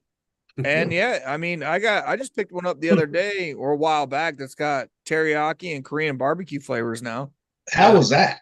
The It's- jalapeno one's really good. They're actually really good, dude. Like the Oh, yeah. turkey one is really good too. They make a turkey version. Yeah. I'm not buying no turkey version because it has real gelatin in it. So no, That's Yeah, true. That's true. Yeah. Yeah. you know, so no. But it is an Yeah. alternative then to the pork. You know what I mean? They Yeah, made yeah. turkey. But the hickory smoked spam is good. The jalapeno Oh, God, is yeah. good. Love the jalapeno one. The bacon one's okay. You can't really taste much of the bacon. It- It's still it's good, we- but It's like salty, like it's extra salty. What spam usually Yeah. is. yeah, it's not. I mean, it's not bad, but it's not Yeah. Yeah. great. So I just stick to the regular, the hickory smoke, and the jalapeno. Nuts, bud, nuts. That Yeah. I like the Korean. They made a teriyaki one too. That's all right. I think I make better teriyaki sauce than that. So I think the wife liked the Korean one. I think we did try a tin of the that. Korean It's one is pretty because you can like, It's got gochujang, right? if I remember right, I have to look at it. I know you can Yeah. make a glaze out of it. Like it should, like the directions tell you, like you sear it up and then you put water and you steam it, and it turns that into a glaze. Oh, I didn't know that. Yeah, let me Ooh. see if it's still on there. Let me look. I may have to revisit that. I'll be right back. Which I guarantee if it's Korean, it's got gochujang in it. Most Yeah. likely. Oh yeah. Oh, That's yeah. like the most famous Yeah. Gochujang condiment is they in like have. everything Korean. I mean, there's a couple sauces out there that's not in it, but majority of them, you're right, it's in it. I made a beef bulgogi cabbage yesterday, stir fry, and gochujang was right in that too. Yep. And you didn't post pictures, bitch? I didn't, no, and I'm not even posting pictures of this dinner because I fucking scarfed it down. It was so good. Well, you fat ass. The sauce though, I made it a little too thick, I think. What'd you do? But- Butter sauce? I did butter with raw milk.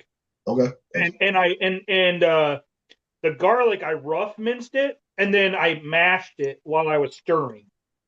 Yeah, so you did the cream sauce then.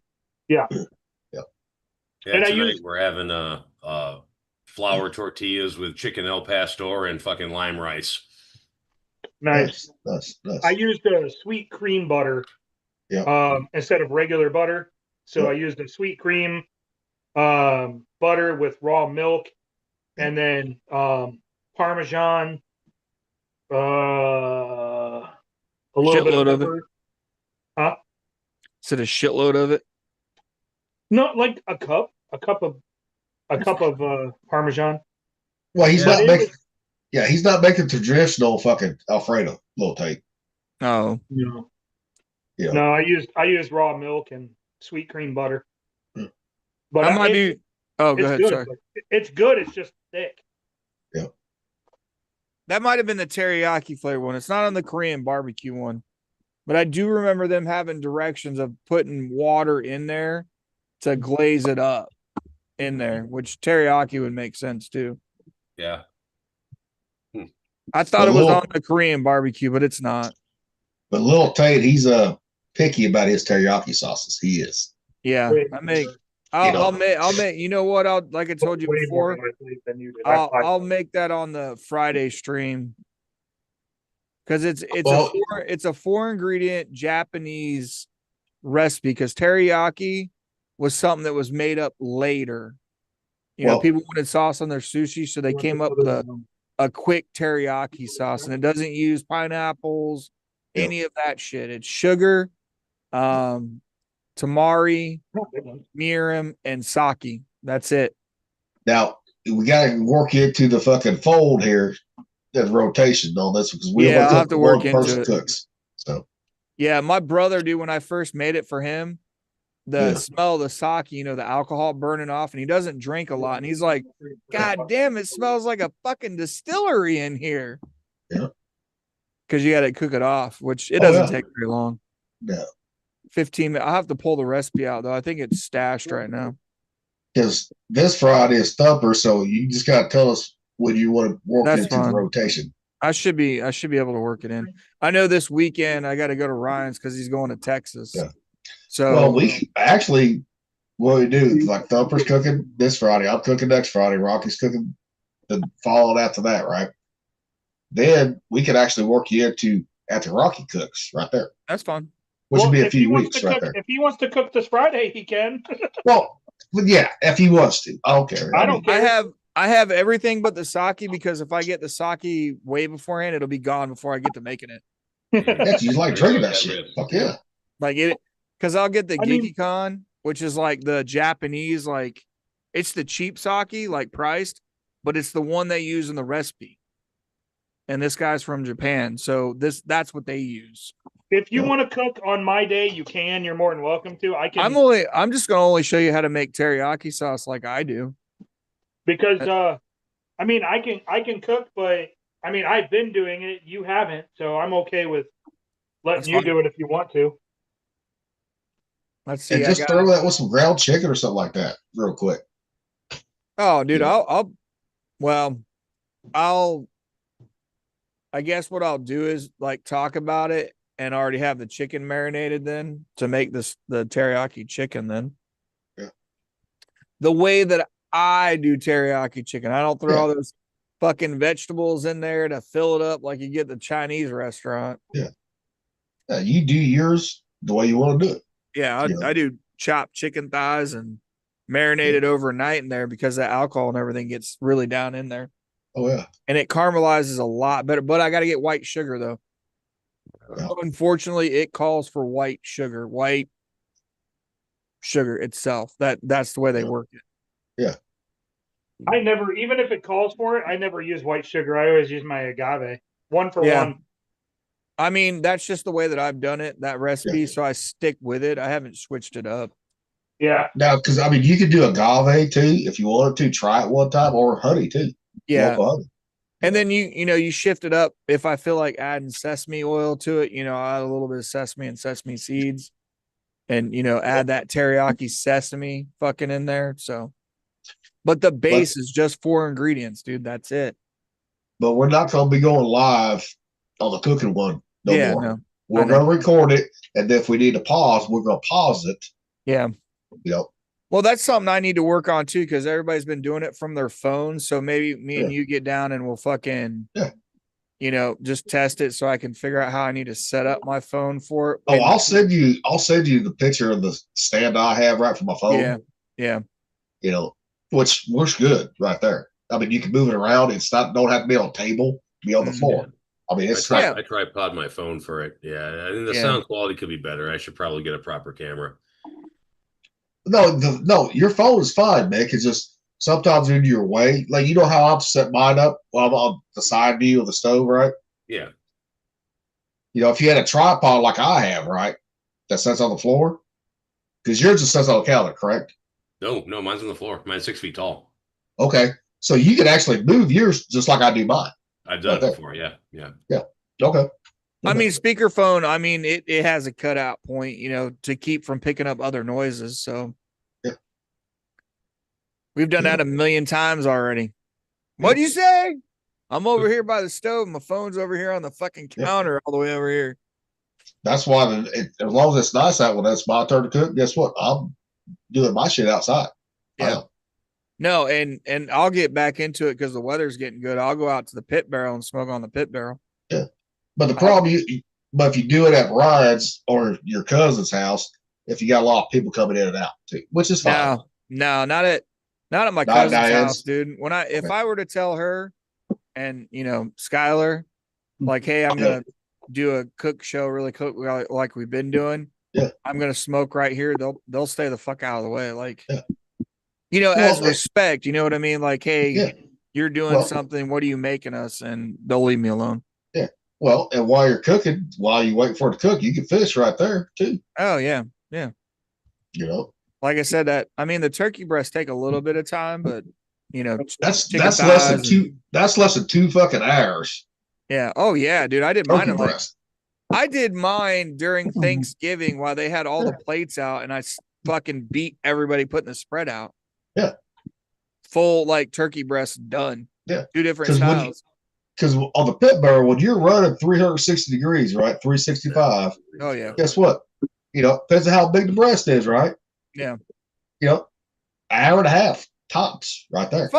Fuck, my cousin made me throw out we thawed out fish, walleye. She's like, you still got coals in there? And I was like, yeah. She's like, let's thaw some fish out. And I was like, all right. So we started thawing out fish and fucking season it up and fucking set it on there, dude. Like 10 minutes. Smoked walleye is fucking outstanding. Yeah. It was really fucking good, man. Like it was legit. They got it on a fishing trip. Skylar did. So they had it in the freezer, and I'm like, all right, put it in the sink. Let's go. Yep.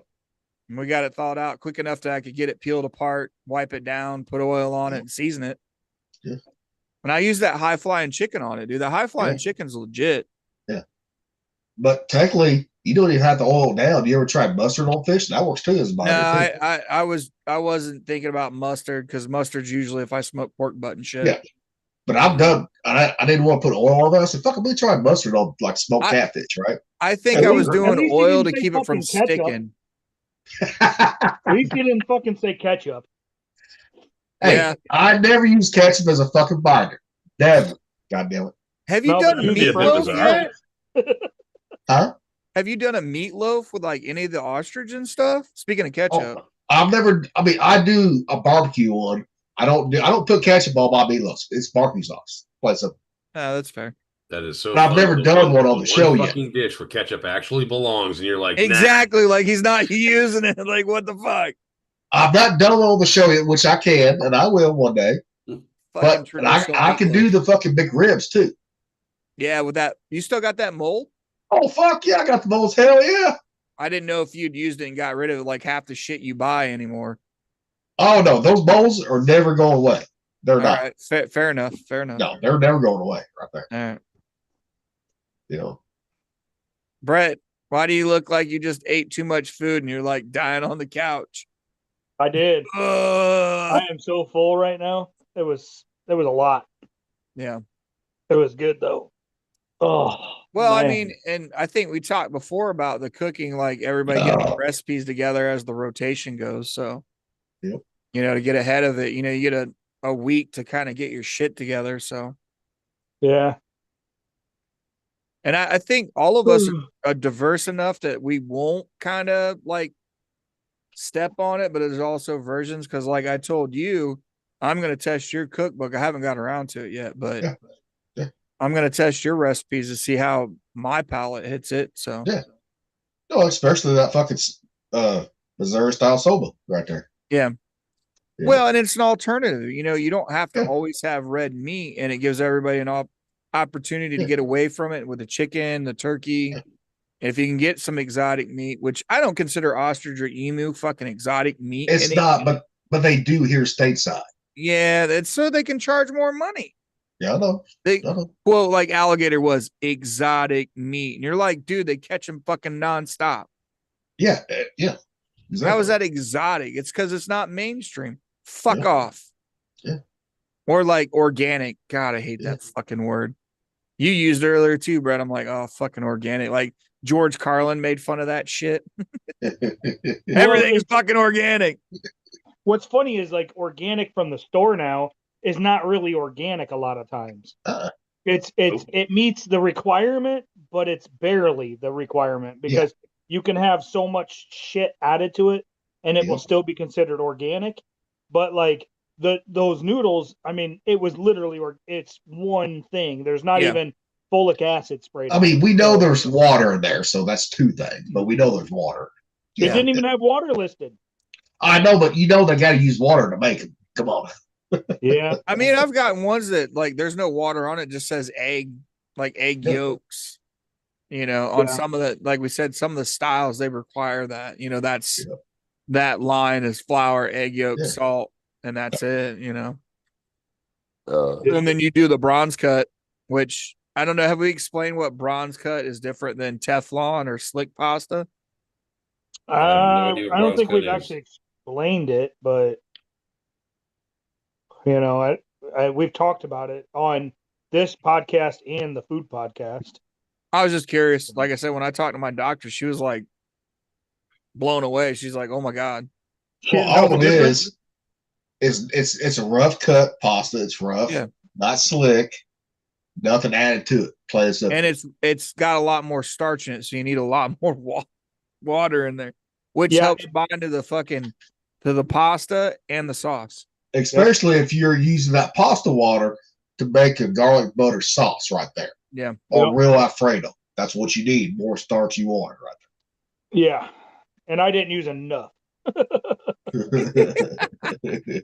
That's the key thing for the Alfredo too, is using that fucking pasta water Uh-huh. Yeah. to get it to all pull together. Yeah. Yep. And not using heavy cream like everybody thinks Alfredo is. I just used raw milk, which has heavy cream. Well, Well, but you're making the American version of it, which is fine. Yeah, which is that works too, as long as it's Yeah. not in a jar, you know. Yeah. Yeah, some of us do have some Italian descent a little bit, so I mean, the only thing I'm really a purist on is that real Alfredo, no cream. yeah, When I'm making it yeah. right there. You know? Well, and that's the thing too. Like people don't realize, like you can make your own spaghetti sauce. You ain't gonna buy it for what, $3, $5, $6. I seen some that was in there almost $10. Like Well, depends on how and big- shit. how big the jar is, yeah. Yeah, you make fucking Well, huge and pot. brand. Yeah, But- some of those brands of fucking pasta sauce, dude, is not that great, and they charge No. a shit ton. All fucking Exactly. sugar. Even like Prego, right? You still gotta jazz the motherfucker up. Oh yeah, Always. Yes. always. You gotta jazz up like the Classico or Yeah. Like the Yeah, all Classico of them. 4 cheese is like our baseline, and then we start throwing shit into that. yeah. That's a solid base though. I will give Yeah. Classico. I used it for years until I started taking the time to make it like Yep. like homemade like we used to, hmm and then tweaked it from there. So Yeah, that Yeah, Classico 4 Classico- cheese, man. You throw in some basil, some oregano, a little more garlic. Yeah. red good to pepper go. flakes. Now, Yep, Classico is good pizza sauce right there. Yeah. That one is. They make a marinara if I remember right. Yeah. They do. Yeah. Oh, they Yeah. do. Now, do any of y'all have Winco where you live? No. It's kind of like an Aldi. It's a kind of employee-owned, kind Okay. of way, right? They make a surprisingly good fresh pizza dough. Okay. So it's the West Coast version of fucking Aldi's and Hy-Vee mixed in one, probably. It pretty much, Yeah. yeah. Well, Yeah. who owns Winco? Because Aldi's is owned by the Germans. I think Winco's an American company, and it's one of them employee-owned places. Wouldn't it be funny if Hy-Vee owned them motherfuckers? Right? Maybe That'd be possible. hilarious. Well, that's the thing about like Aldi's. They got really good fucking fresh bread. They do. Fresh produce, like, people- everything. People sleep on that. Aldi's is owned by the same company that owns Trader Joe's. Oh, really? Yeah, Really? Interesting. I didn't know that's that. why. That's Right. why they're foreign owned, and so they go by the standards of European. That's why you have healthier shit over there.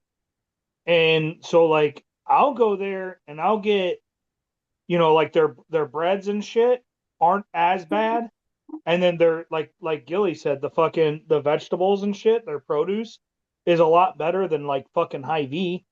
And I like Aldi's. Yeah, I've been meaning to get back up to the one that's in town here. I used it when I was 16 and raising a kid, and it had all the cheap stuff. It was still the same brands, like the same companies. It just Mhm. took off the branding advertisement. That was it.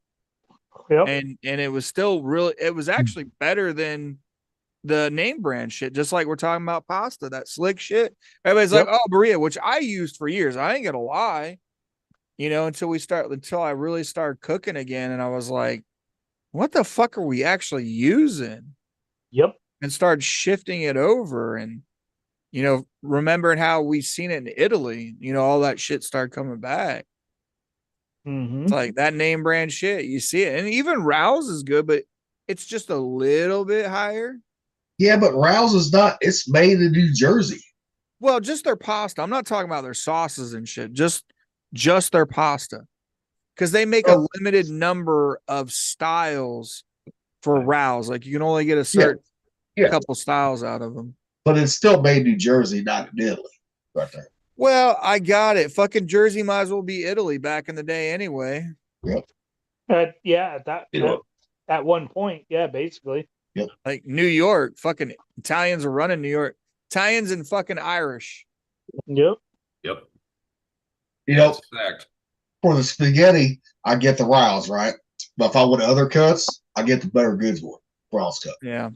See, I get Yeah. spaghetti and fettuccine is the See, Rouse. I've not seen the fettuccine here Yeah. and then the Rouse cut yet here. Yeah, at they all. got it. They got, well, I've seen it in Virginia and I've seen it here. Yeah. And then they got like not ziti, but penne. I'll pick up the penne too. Yeah. Yeah. That is good. You know, those are the three that I get from them. So Yeah, I just used fucking that spaghetti bronze cut tonight for the fucking fettuccine. I was like, I'm not gonna go buy fettuccine when I already have spaghetti noodles here, the bronze cut. I'm like, yeah, it's thinner and it doesn't hold as much sauce, but it did help out that my fucking sauce was extra thick, so it stuck to the noodles even better.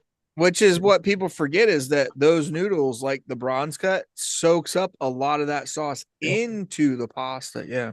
Yep. And I like the one, I buy this, the Bucatini. Oh, the Got the hole- bucatini. Yeah, Got the hole in the bucatini. middle right there. Yeah. So the Bucatini is sauce gets solid. in that hole too. 100. Yep. Oh, now the channel just turned back into cooking. Oh, fuck.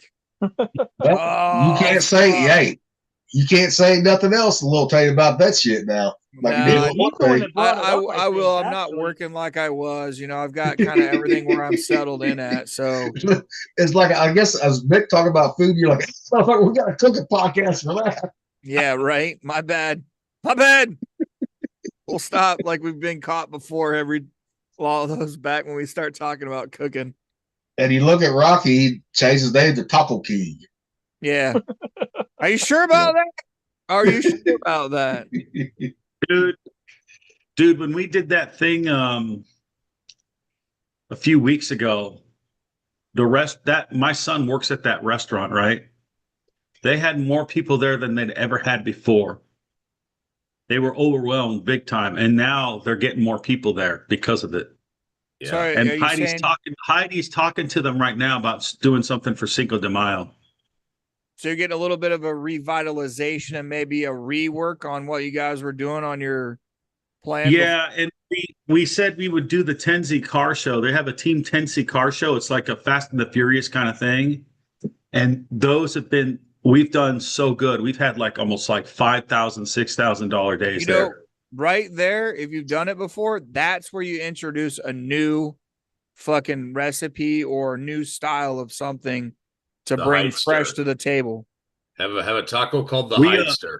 We have done those car shows from 2021 until like this year, right? And Yeah. we've had people that come every year and they're like, we just come here for your guys' tacos. Which is Like the- fine, but that's a perfect opportunity to do a test run because they're already coming for your original. But if you throw something new on there, they may try it and you may get some great feedback if you've been doing it for years. It's just a suggestion. I mean, True. I you know. know, a lot of I know we've been doing, me and Ryan has been doing a lot of business stuff, and a lot of non-innovation moves forward.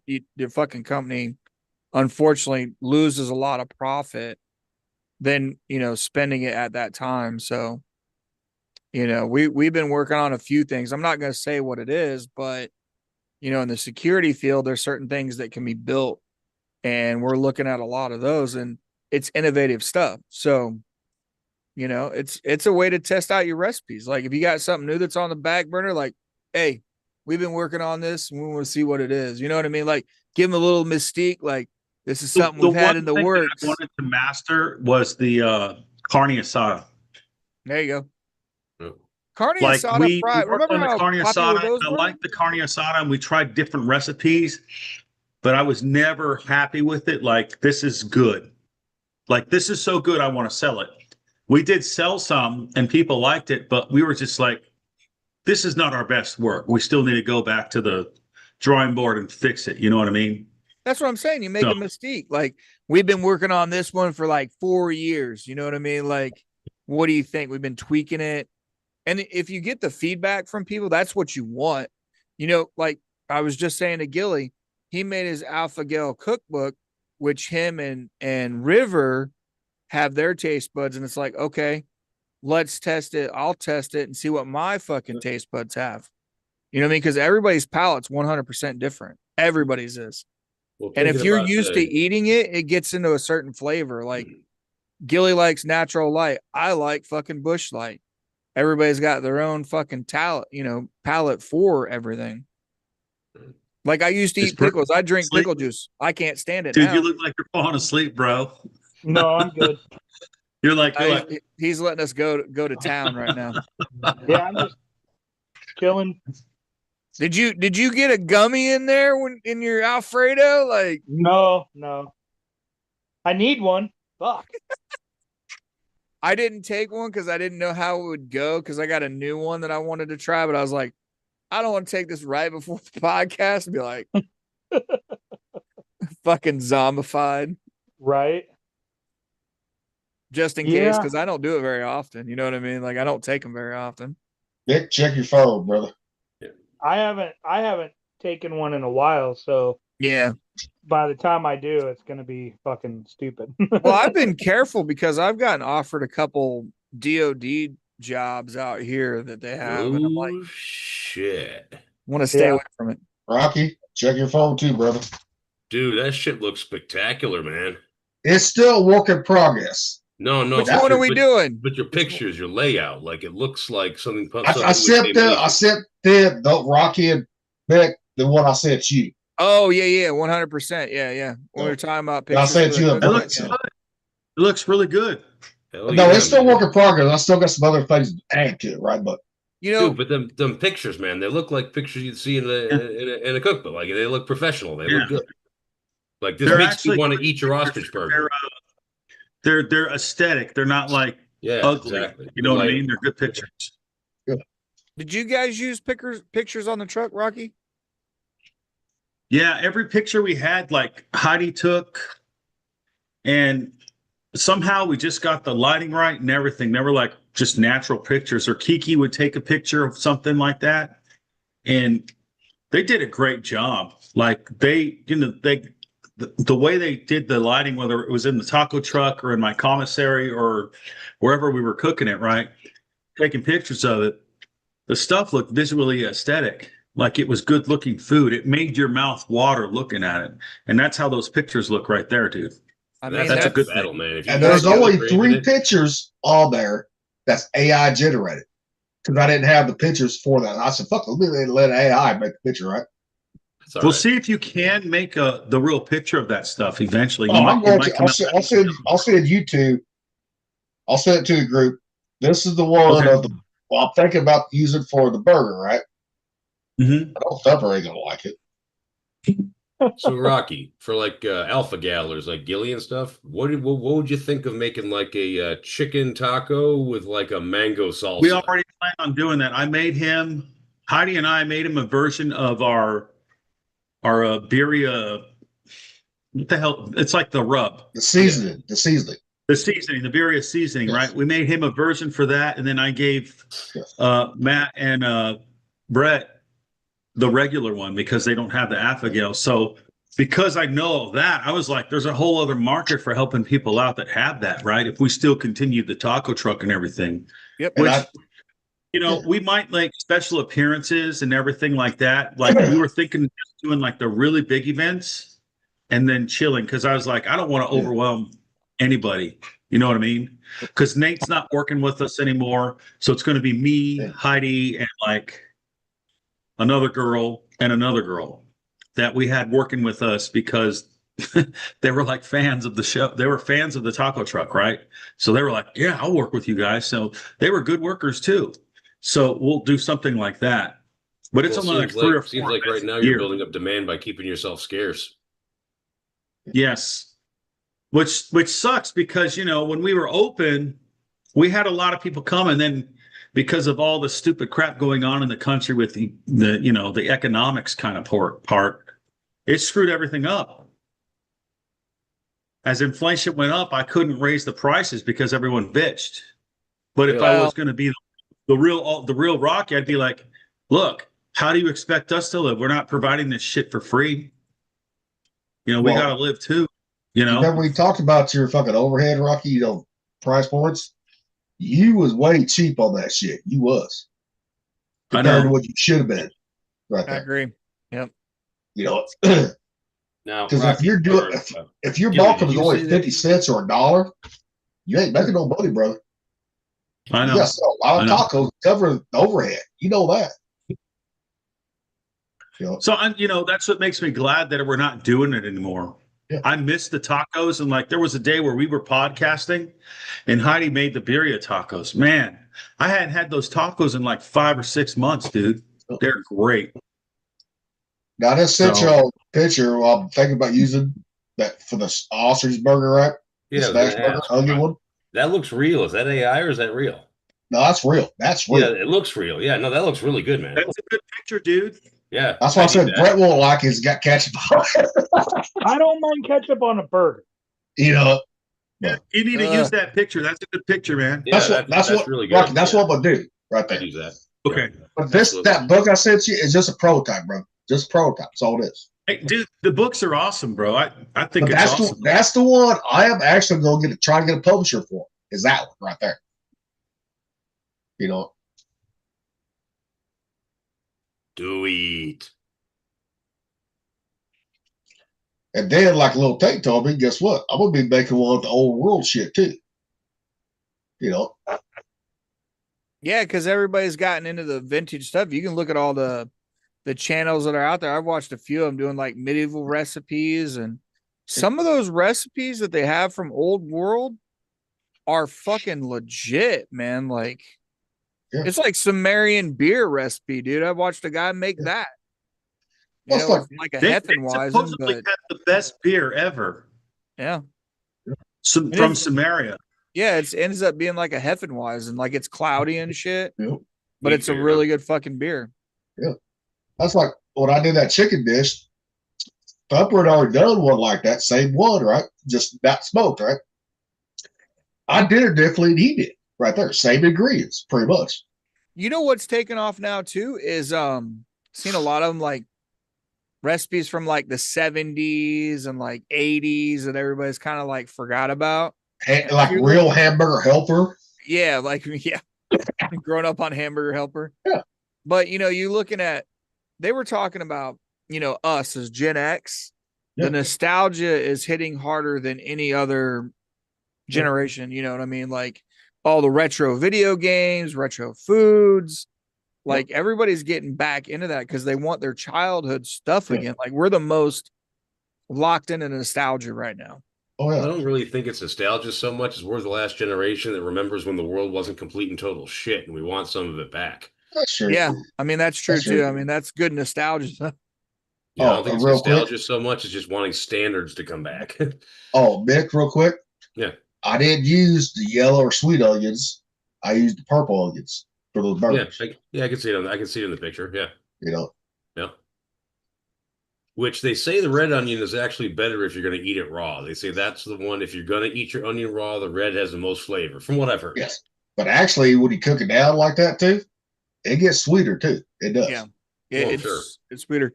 White onion Yeah. is the one that just gives you the more of the nutrients in it. It packs the more sulfur punch in it. Yeah, very high sulfur. The one that makes you fucking cry the most. That's a white onion every time. No. You Good. spiralize a fucking red onion, that motherfucker gonna make you cry. I've never had a problem with onions and cutting them, dude. And I've cut a lot of onions. No, I'm talking about spiralizing. I don't see any difference between any kind of cut. Well, because you cut it so thin that there's so much more surface area, and all that oniony juice just like wafts up. It's like, you know, the finer you cut something, the more surface area there is, you know? I Well, guess because I've used the mandolin as thin as it can go to get that paper thin. You Dude, know, spiralizer's worse. Yes, it is. No, it's I worse. don't- Spiralizer, Yes, dude, it's you're worse. crying. It's worse. Now, when I did that chicken dish, right? Guess what? I did 5 yellow onions, right? Spiralized them, right? Didn't affect me like the red does at all. That's weird. I've never had any Yeah. issue with. Well, I've never had any issue with any onions because I cooked in a But, like, restaurant. I guess I got. But when used- I use the spiralizer, not spiralizer, but like mandolin or cutting them, guess what? Don't bother me with that spiralizer. Woo! I guess because you're whipping it into the air, maybe. Yes, that's what it is. You're whipping Is that it what there. you're saying, Mick? Like that whipping the actual sulfur up in there. Yeah, all those compounds, all those vapors, you got so Yeah. much more surface area than you're turning it through the air. It all just wafts up into your face. You know what? That kind of does make sense. You know what I mean? Like Yeah. seeing it hit you in the I mean, face. But I mean, it might not bother you, but I know it did me. I was like, as soon as I got that spiralizer after Nick showed us around, like, fuck, I'm gonna buy one, try it out. Boy, that's I you gotta guess do that shit outside. That is, it's like you know, like when Brett was talking about making his hot sauce, you know, where it smokes you out like fucking Yeah. gas. Fucking hurts. Well, I That's mean, the like- people that work in them hot sauce factories, man, they wear a fucking PPE so they don't breathe that shit in. well, I remember when Thumper was talking to his mom, was going to North Carolina. Hey, fucking get this fucking shit, mail it to us, right? You're all, Heidi, Rocky's house, right? And he goes, Mom, be careful with this fucking peppers right here. Be careful with it. Yeah. You know, He's got to Wear He's gotta latex send- glove. That was the 3 pepper powder Yeah. I made. what is that? Like you got to send the hazmat instructions for like an MSDS for the hot sauce. This was the powder. just a She was gonna powder. Oh be God, putting that's it- even he was gonna be- worse.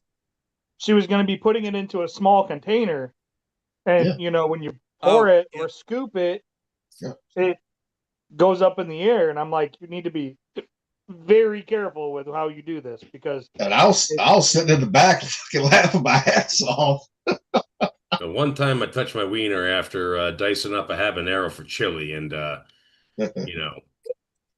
long Yeah. story short, it's an oil. It doesn't wash off when you put it under a hot tap. So, No. yeah, You gotta think use your hands are you gotta clean? use you Yeah, gotta use they're not. Dawn dish soap. You gotta use Dawn. Dawn dish soap before you touch your dick. Yep. I'll tell you what, though, the most pain is capsaicin cramps. I got them one time. Brett, do you remember when Johnny Really? Scoville did the tube of terror with the 13 million Scoville? yeah, Oh, Two of the those. peanuts? The peanuts? Yeah, the peanuts. Yeah, I've seen that. I hit 2 peanuts, and within like probably 15 minutes, that I was in the shower like trying to throw up. Wow. I did the Devil's Toe challenge, and that was a 9 Oh. million Scoville. That fucking sucker. Yep, I did it, but it was They say it's the worst one because you're like, like you're sucking it down It's and getting all of sustained. it. Yeah. Yeah. yes, it's Now, did you ever do the Packy one chip? I haven't done any of one those. chip was nothing. Yeah. I didn't think one chip was bad. Devil's Toe, that's a whole nother ball game. I seen the Yeah, but- nitro bears too because it's got the pectin and it sticks to your fucking mouth everywhere too. Well, you Yeah, said that's- 9 million Scoville, dude? Yeah. The Devil's Dude, Toe pepper is 9 spray million. is like 5. Yeah, That's Yeah, where that- Johnny Scoville's 13 because it's actually pure crystal. Like it's Yeah. like crystal It's, meth with it's not even capsaicin. hot sauce at that point, man. It's just chemical warfare. Yeah, it's Yeah. just chemicals. That's all it is. And that's what all it is at that that's point. what Thumper likes. He wants to be fucking hurt. I want it Yeah. to hurt. Well, I want it to hurt too, but I want to taste the pepper. Like I like ghost peppers. Yes, they punish you, but they also Exactly. taste good. I can taste it. I mean, the Devil's Toe is nice cinnamon flavor, but He it's just hot as fuck. Thumper's just on a different level than the rest of us that when it comes to spice. He is. He is. Yeah, There's some people that are just like that, you know? Yeah. yeah. I don't get heartburn from it or anything. It's like I mean, look at the guy that makes the hottest fucking reapers, right? He will sit there and just fucking bite them and eat them. Yeah, that dude's Yeah. a hoot to fucking watch like interviews and shit with him, dude, because Yeah. he's like just the definition of carefree, doesn't give a shit. He takes his job real seriously, but that's about it. He's like, oh yeah, I'm gonna make you fuckers hurt with this one. Because I watched that Netflix show, with him, Johnny Scoville, and all them, right? Talking Yeah. about, people, making different hot peppers, right? Well, He's like, yeah, he just took one, just fucking started biting one, Now Well, you're talking about the guy that made the Carolina Reaper and the Trinidad Maruga Scorpion, right? Yes. Yeah, yes. we're talking about the same guy then. Okay, yeah. Yeah. Yes. Yeah, that dude's a fucking lunatic. But Yeah. like in the coolest way possible. Yeah, but then on the show, if you watch the one on Netflix, guess what? He has a one chip bite challenge, right? Against one of the cameramen took it, right? The cameraman was on the fucking floor, and he just stood there, he did like, hey, like nothing, you know. You know, and I'm surprised, Brett, you haven't entered any chili eating contests because they're all over the place, and they got one hell of a pot of money, dude, to win those. I Yeah, know, they're and fun to watch. I've actually thought about it, and I'm You just like, should. It's that pair of pants. And I want to yeah, see, I want to see Thumper on the hot ones They've been to there show for the a hot while. ones. Right That's Maybe by nothing. winning some contests, you could probably get on there. Hot ones is like nothing though. I've tried their sauces. The Well- bomb is probably the hottest one they got. Yeah, but I heard Yeah, it tastes I like know. absolute ass. Yeah, it does. And what's funny is 357 is hotter than the bomb. Or I got the a bottle what of that in my plutonium cabinet, 9 too. actually. Yep. It's Yeah. 1 million even. There's a hot sauce store in Galena, Illinois. I'd love to take you guys up there if you guys come here, but it's it's an hour and a half drive from here, but it's an old ass fucking town. I mean old. It's the home of Ulysses S. Grant, and there's a hot sauce store there, and they got some really fucking hot sauces and extracts, really expensive extracts. Like small little bottles for over $100. Ugh. And it's pure fucking capsaicin. I mean, it's hot as fuck. But it's a cool little town on a little tiny river. Ulysses S. Grant's house is up on the hill. There's a museum. It's an old lead town. I mean, it's cool. It's cool as fuck. But yeah, the hot sauce store is pretty good. They got a lot of hot stuff there. So it's just yeah, it's a whole different thing when you hit that level. I've never entered into a contest, but I mean, some of these guys, I'll admit, some of them can probably handle a lot more than I can. I mean, and there's always somebody that can do more. So maybe that's why I haven't done it, because I'm just like, man, they could probably do more than me. I don't know. I just eat really spicy fucking shit all the time. So Yeah. I'd say I don't eat as much spicy as I used to, but I still do some. With the sauces that I have, 650,000 of the Dave's Gourmet Ghost is about my comfort level where I can just eat it and be happy. yeah, I can do the 357, the 1 million, but that starts to get a little trying. So past about a million, I'm really not on board anymore. yeah. Don't try the devil's toe then. No, I've got no That desire to eat motherfucker. anything quite that hot. 650,000, like I say, that's where my eyes are watering, but I'm still like digging it. I'm enjoying it. And again, you go much past that and you start getting into kind of a part of the scale where you're getting into diminishing returns, Yeah, see, I think probably with my Thai food, I'm probably sitting right around a million or so at my buddy's restaurant. Yeah. Yeah. Like I said, With a million everything. is about my ceiling. Like that's where anything more than that, I'm not interested. Yeah, I can't get them to get it any hotter. That's the problem. Because I mean, it's not too hot. You know what I mean? At that point, it's not too hot for me. Hmm. So, like, I'm not questioning my decisions Right. at that Right. point. Well, I remember Now- when I first got hired into Boeing, one of the guys I was buddies with, he brought in some pepperoni from the butcher. He started handing out pepperoni sticks, and he didn't tell anybody they were the ghost chili pepperonis. I got about Nice. halfway through one, and my mouth freaking went on fire because ghost is a creeper. It takes a minute for it to kick in, but it was fucking delicious. I finished it up, and I go over to him, and he's like, "Hey, how'd you like your pepperoni, Vic?" I'm like, "It was good. Do you have another one?" He's like, "You fucking serious?" I'm like, "Yeah." Give me, bitch. That was good. Everybody else is like fucking dying. It was funny. Yeah. Nowadays, you get in trouble for doing that, but back then it was just, a fun little prank. Yep. Oh, Yeah, speaking of nostalgia and cooking, I just found the other night, sent it to Gilly. There's a Garbage Pail Kids cookbook. Is Seriously? it really? Yeah, seriously. Like, where the hell's the crossover there? Hold on. I'll send it out. Oh, and little Tate, that thing you sent me about the beer thing, I had just sent that yet last night to the group on Facebook. Oh yeah, the beer mortar. Yeah. I Oh, I saw that. was like, damn. I was like, he found on YouTube. I found it on Facebook Reels. I was like, that's fucking awesome right there. Did you see the taco pickle shit? Yeah. No. Yeah, that The one's the pickle sandwich. no, it's so you take a jar of pickles, like the quarters, not the full, but the spears, and you dump a thing of taco seasoning in it, right? Yeah. Shake it Oh. up, let it sit overnight, and it makes like a weird taco flavored pickle. Yeah. It's actually pretty Oh. interesting to watch it. Yeah.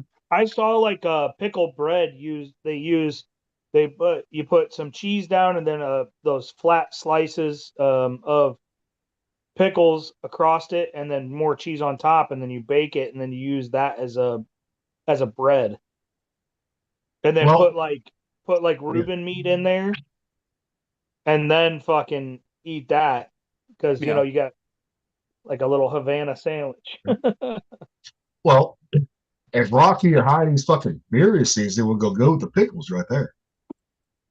Yeah. It's kind of like what he was going after. Yeah. It's an interesting, I'll send it out. It's just a short on how he did it. Like, it's nothing special. It's like take a little bit of juice out so you can get the powder in there, shake that shit and throw it in the fridge, dude. That's it. And he used like old El Paso fucking pre-made packet.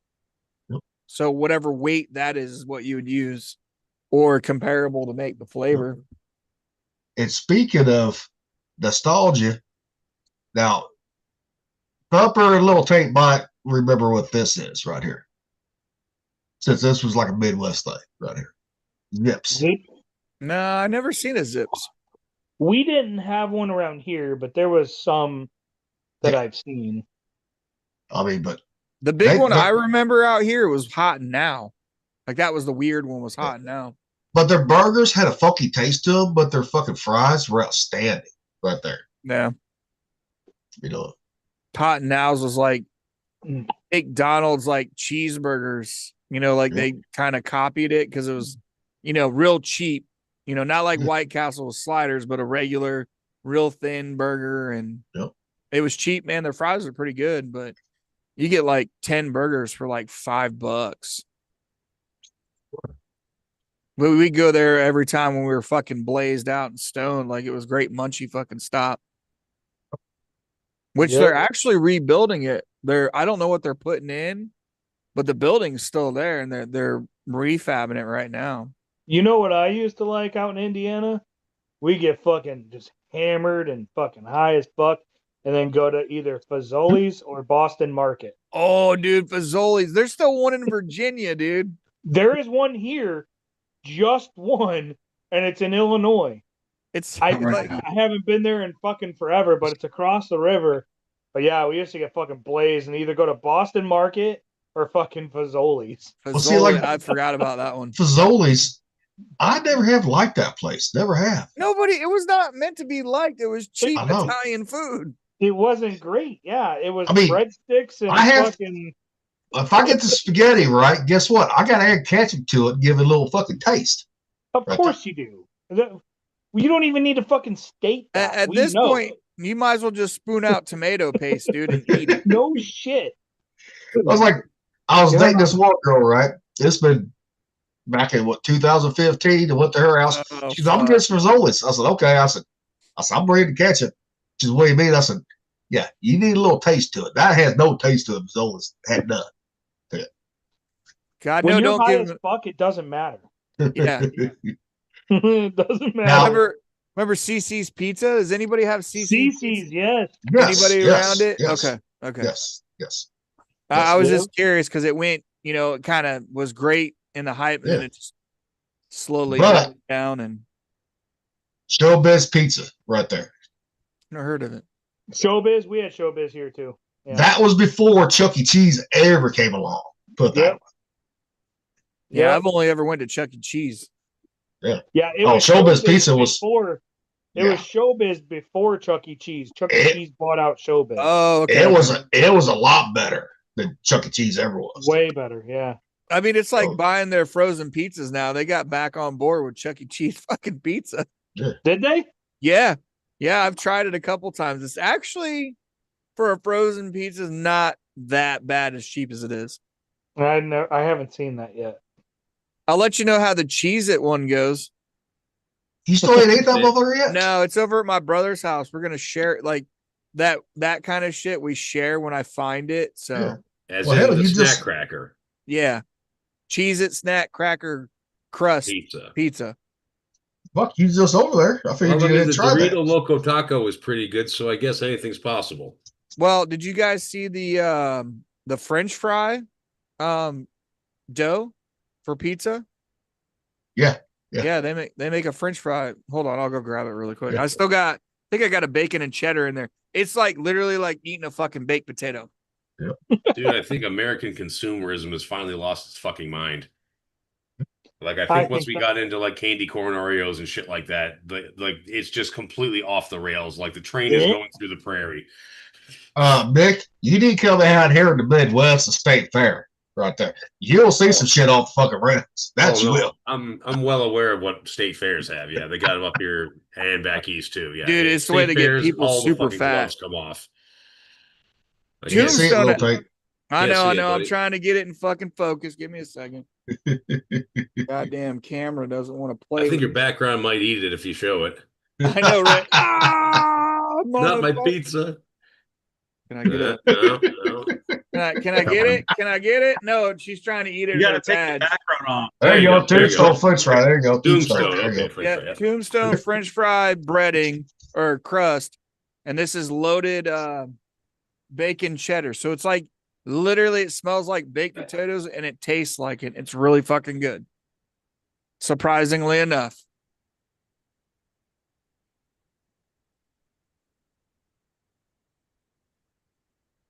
Oh man. Whoa. Well, everybody just fucking I know left. they just all took off. I just heard them talking, and then all of a sudden I look up from my phone and boom. And That's just you dude, and I me. just looked up too. I was looking at something too. What did you have for dinner today? I made that fettuccine Alfredo with Argentina red shrimp. I sauteed How was it? Pretty Fucking good. good. Yeah, fucking filling. Holy shit. Well, It was pasta really and good. You look shrimp that big? The pasta, the fucking shrimp were huge. That's what I'm saying. Like you got huge ass fucking shrimp, and then you got the heavy like Alfredo Pasta. and the pasta. Yeah. Homemade fucking Alfredo sauce and everything. It was pretty heavy. That's why the Italians always have a siesta, dude. Dude, I'm I'm ready for one. But I've been up since like 6 this morning too. I couldn't fucking sleep very well. Dude, I freaked out because I was getting up early for my rooftop tent, and I went and checked the website, and it was like out for delivery at 6:34 in the morning. So, and it was like 7:30, and I jumped out of bed, and I'm like, because South Bend's about where Notre Dame is about Yeah. 2 hours from here. So I was like, jumped in, fucking got everything, fucking one took off, because you know how some delivery drivers can be like, even though it's set up for 11, they may fucking come early to get their shot done. Yeah. But she ended up coming. It was actually a chick, dude, that dropped it off. But of course, it was on a fucking pallet. You know, it was fucking had a pallet jack. You ain't moving that unless it's fucking flat ground. Really? Yeah, she had a dolly, but it wasn't gonna fit on there, right? So it was a liftgate service and everything, huh? Yeah. I'm actually surprised that so the tent came out of Ontario, and it went through a company called Siva Solutions, and they've probably had the best tracking that I've ever seen when you go to look at, because it says checked in here, checked out from this, checked in here, checked out from here.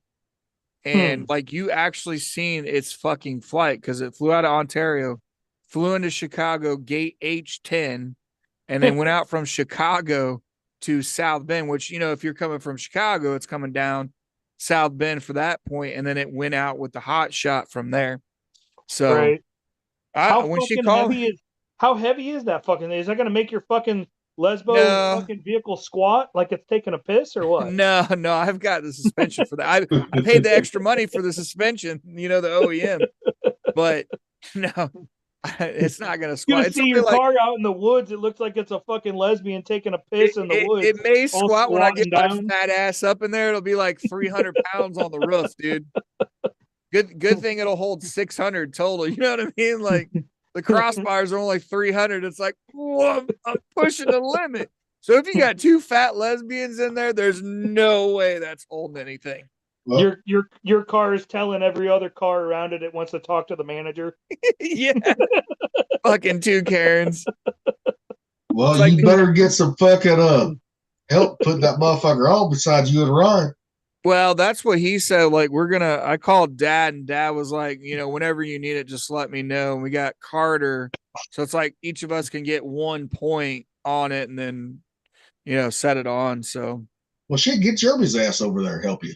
fuck if I can ever catch him when he's not hauling fucking concrete and fucking gravel. He hauls for IMI, dude. Okay. You know how big IMI is. So there's so many fucking plants out here, man. It's ridiculous. But he is all on board for helping me restore the cemetery. So Yep. you know, I was fucking he's like, yep, I got this, I get this. He's like, what do you want for gravel? He's like, I haul it. He's like, you just got to pay for material, which I have the owner's fucking number so I can call him and he knows I'm a vet. So it's like I can get material fucking dump truck full for probably $200. I told the old man's like, pump the brakes. I don't have a meeting till April 1st. I was like, all right, because he officially takes over as trustee for the township. So Yep. he's like, God damn it, man, just put the brakes on. I was like, I told you I can get resources. You're under budget. It's like, I already got you a mower. I got chainsaws. I got gravel. It's like, I got fucking haulers, trailer. Like, what do we need? Let's go. All right. Here's what you need for your fucking Subaru.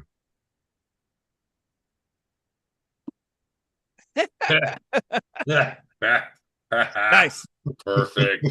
For the track. Perfect. And you know some fucking lesbian that sees that is just going to be fuming. Oh, yeah. Now, well, if you do come out there to New Orleans, guess what? I told you I'm fucking coming out there. I ain't scared of no motherfucker out there. We're gonna get something with mine. Won't be a sticker, be like magnetic or something like that, I'll right? just make sure I put my handgun under the seat when I go to Virginia. There's no telling what we're gonna stick on the back of there for magnetic. You don't scare me. I told you I'll take a picture with suspenders and a fucking rainbow know. shirt on saying I know. that men are taking it back and fucking we're taking the rainbow back too. You motherfuckers don't get it. We're taking it back. Fuck you. Fucking cocksuckers. Oh, And I know Ryan gives you the same hell we do. Oh, fuck yeah, dude. As soon as every time we talk about the Subaru, he says the same thing too. He loves driving it. We were talking the other night, Yeah. but he gives me shit about the lesbian. Even when I bought the Crosstrek way back, my good Yep. buddy Johnny would make fun of me too. He's like, look at that level. Every time, real loud in the parking lot, dude. Every time he's seen me. Every fucking time. And people would like, they'd turn back and look at it and be like, ha, ha, ha. So I got used to it. The problem is I've got that Geyser blue one that's the Wilderness. And guess what? There's not one in fucking this town except for me. Well, that's good. Every fucking time I'm driving around, they're staring at me. Yeah. Every fucking time. So I know the cops got me on fucking lockdown because I have Virginia plates and I got a blue Lesmobile out here. I'm surprised I haven't been pulled over yet. I'm Well- surprised a lesbian cop hasn't pulled you over yet. I don't think there is any on the force here. Well, shit, you got fucking banished and fucking GM plant in the parking lot. Yeah, I did. There was a Karen lesbian. I knew she was a dyke because of her haircut and her glasses. And Rolling up. I was parking up close, right? I didn't realize, like, when it said foreign cars, that they wanted you to park in the back. Like, that was your lot. So I'm parking up like second row in, and she comes up there and she's like, "You can't fucking park here." Like Fear and Loathing in Las Vegas type shit. And I'm like, "What do you mean I can't park here? I've been parking here for like the last week." And she's like, "You're going to get a green sticker on your window from security because you can't park here. You're in a foreign car." And I was like, "There's a sticker in my window that says fucking made in Indiana." And she got like this nasty look on her face. And I was like, that bitch is going right to security if I don't fucking move. And Oh, the you know sticker it, too. the sticker they put on there is the one that like it takes forever, like it's stuck with that paper and it just shreds and rips and shit. Like, and they put it right on your driver's side window, like right in the fucking center of it. You know what? I'd do the same. I'd figure out who that fucking security guard was, and I'd get a fucking sticker just like that, and I'd put it on their fucking car just That's to that be a fucking fucking dick. union bullshit, man, because it's a GM Yep. plant. It's like, you know, I'm watching you build these fucking vehicles, right? And you Yeah. want to charge this much for these motherfuckers? Like, fuck you. I'll take a Subaru that's built in Indiana, approved by it. Where's the sticker, right? Assembled here. Because you're assembling the fucking trucks there. They're not building anything. That shit comes off the train and they assemble it. All the Well, frames, everything. I don't care if it's Ford, Dodge, or whatever, right? Half of it's in Canada, half of it's in fucking Yeah. Mexico, right? You know, Buick, fucking Korea. You know, Hey, I'll take That's my why- Subaru from Japan. I don't care. That's why I like my Ford, because it's mostly from America now. yeah, but And- you look at they the didn't engine, take- Mexico, and- guaranteed engine, And Mexico. they didn't take any fucking bailouts. Yeah. Ooh. Ford And you was know, the only one that didn't take a fucking bailout. and I'll say this because I'm not under an NDA. That was part of GM's bailout, is why Caravan got a fucking contract, because the union at GM had to contract out their facility services. So like cleaning the bathrooms and their maintenance, part of that bailout was they had to have another contractor, and Caravan comes out of Canada. So that was part of their fucking deal to get the contract in there. Fucking bullshit. Like, I know, right? dude, I worked for Buick GMC for 3 months as a service advisor, and I watched fucking $90,000 AT4 trucks coming off of the fucking line, going straight onto a delivery truck, being brought to us at the dealership, and the fucking GMC on the tailgate is like this. Just fucking crooked as fuck. I'm like, where the fuck is your guys' QC? Like, where's your Yeah. quality control? Like, how the fuck does this $90,000 truck roll off the line and you don't fucking catch that the GMC is fucking crooked at fucking, 45 degrees going across the fucking Yep. tailgate instead of level and horizontal? Yeah. And then it takes them, it was 8 hours to fix it. Just to fix it. Then it had to sit for 24 hours. So these vehicles, because they were still trying to catch up from COVID, were spoken for. The sales guy, he would get all excited. Oh, I'm going to get paid because the truck showed up, calls the customer, says, hey, your truck's here. The customer shows up, and all of a sudden they realize that the GMC is crooked on the fucking tailgate. So then they got to tell the customer, oh, my bad. You got to come back in 2 days to get it because it's Yeah. fucked up. Yeah. And the customer's like, wait, if you can't get the badging right on the tailgate, what else did you fucking miss? And And that you know was what? when all the fucking engines were losing their oil out of their fucking cooler lines and seizing up. and I laugh because at the final assembly, there's a photo booth, and I'll give GM this, like, their photo booth, like, you don't know a lot about it, but it finds defects for that reason. And then when it does get a defect, it goes off to a set of guys that work on it. This motherfucker finds problems in the wiring harness, all kinds of shit, right? Yeah. Problem is, those guys, like you're saying, they will work all fucking night on one truck. And then that same trucks are sitting there for almost a fucking week before they're finished off the line.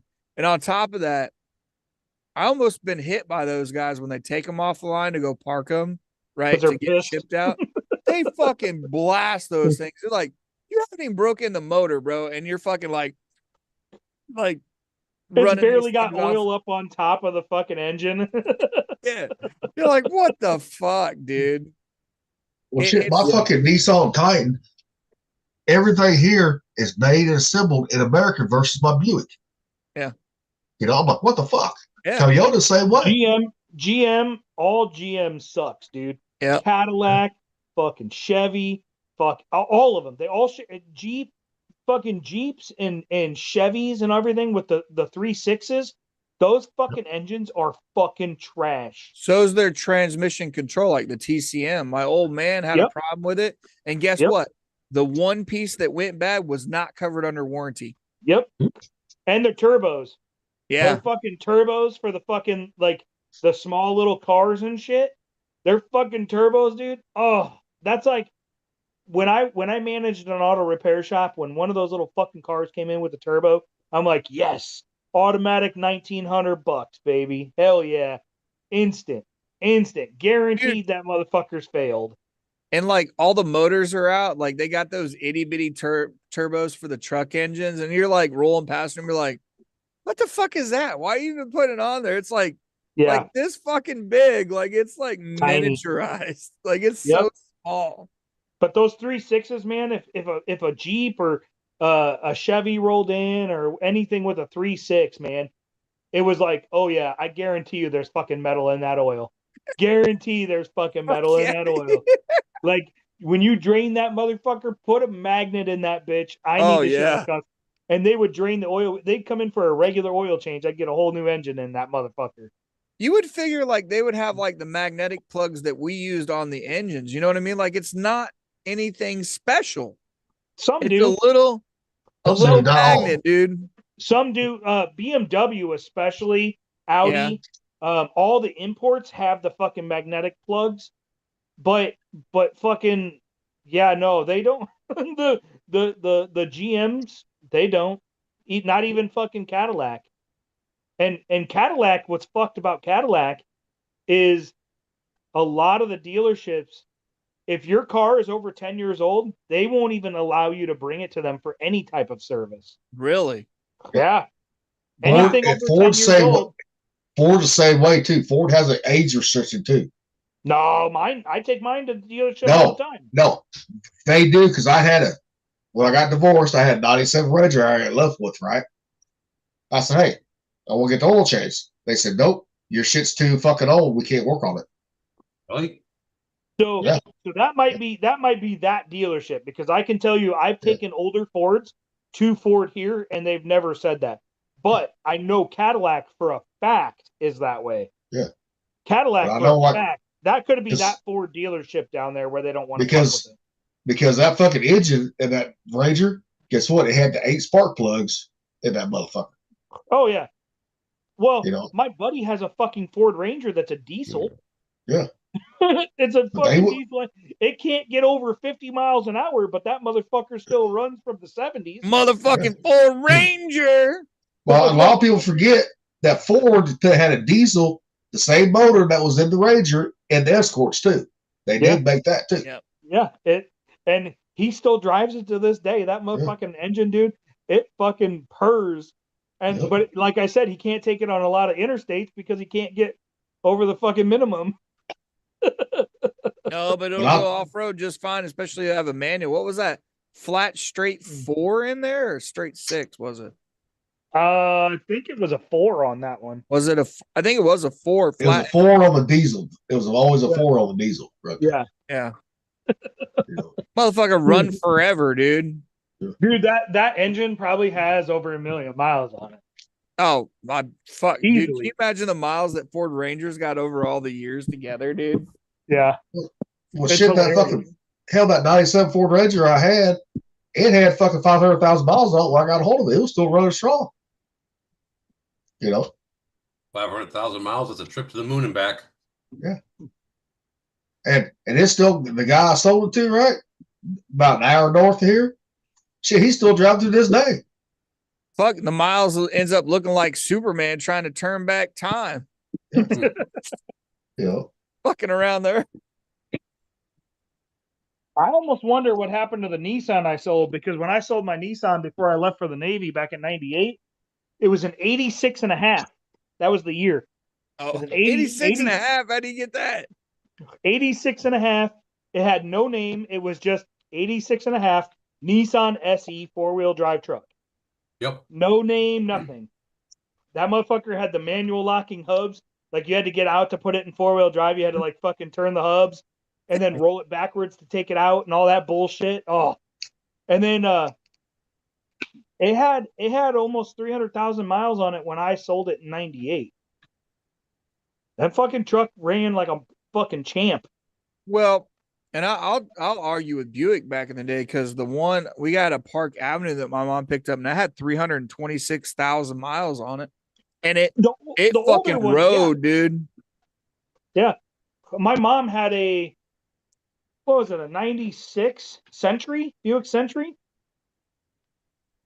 I can't remember. I think it was a 96. It fucking floated, dude. It was smooth, had a shit ton of miles on it, but it was Where the fucking fuck nice. did that go? Where did that Well, suspension go? Where sir- all that? I can No tell you, for idea. example, like the Vista I have, right? So my mom, when she drives it, right, she goes, "This one floats like your grandpa's fucking Buick does." You know, Yep. but the only problem with the Buicks nowadays is like electronics. That's what fucks up the most on them, is their No, electronics. because my mom's Park Avenue had all kinds of digital shit on a display. Like, there was all kinds of electronics in there, old school stuff.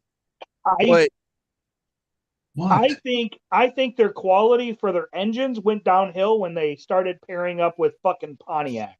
was that part of the North Star system? Because I remember that North Star system, which was the dual overhead cam stuff. Oh, that We sucks. worked on one in the 90s. It was right before it. Was it right the before? North Star. Yeah, because they lost their ass on that North Star system. Yeah, mouse.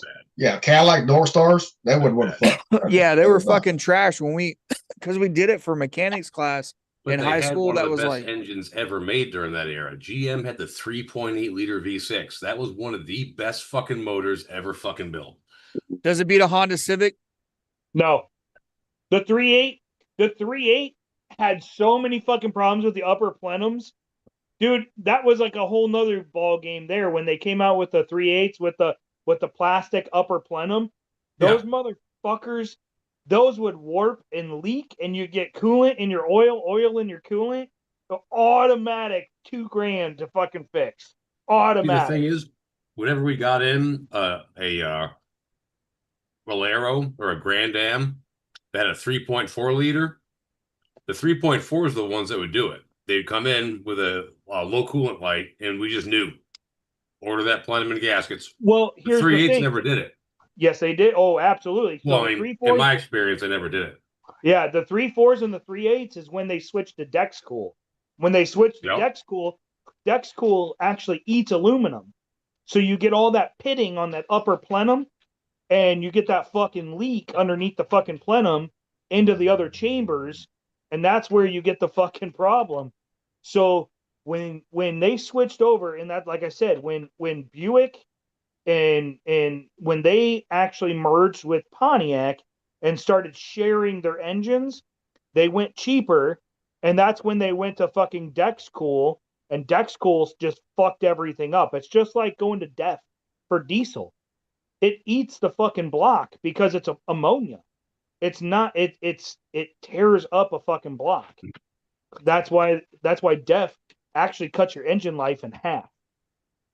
That's not good. It's the same thing with when you get a fucking Pontiac with a 3.8 or a 3.4, you have to pull that whole plenum, you have to fucking clean it out, you have to flush the system, you have to fucking flush the oil system with oil, you have to fucking use a wheel and clean up the fucking top part of that plenum. Otherwise, you can't leave any pitting, otherwise it's just gonna leak again. And that was a big issue, was shops were just slapping on new gaskets, putting a new plenum on and sending them out, but they weren't actually getting rid of the pitting.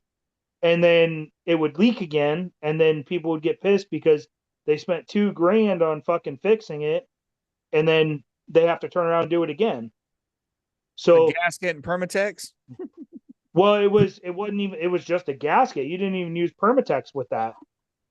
Um, and it was literally like it's a job to do when they've been leaking.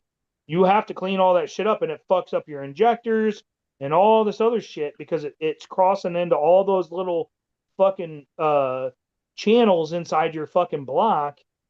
So it's not just going into oil into coolant and coolant into oil. It's actually going into your exhaust and your intake, like all that shit. So it gums up your plugs. It fucks up your fucking O2 sensors, fucking all kinds of shit. And catalytic converters do not like flammable liquids. They do Fuck, not, no, they not don't. at all.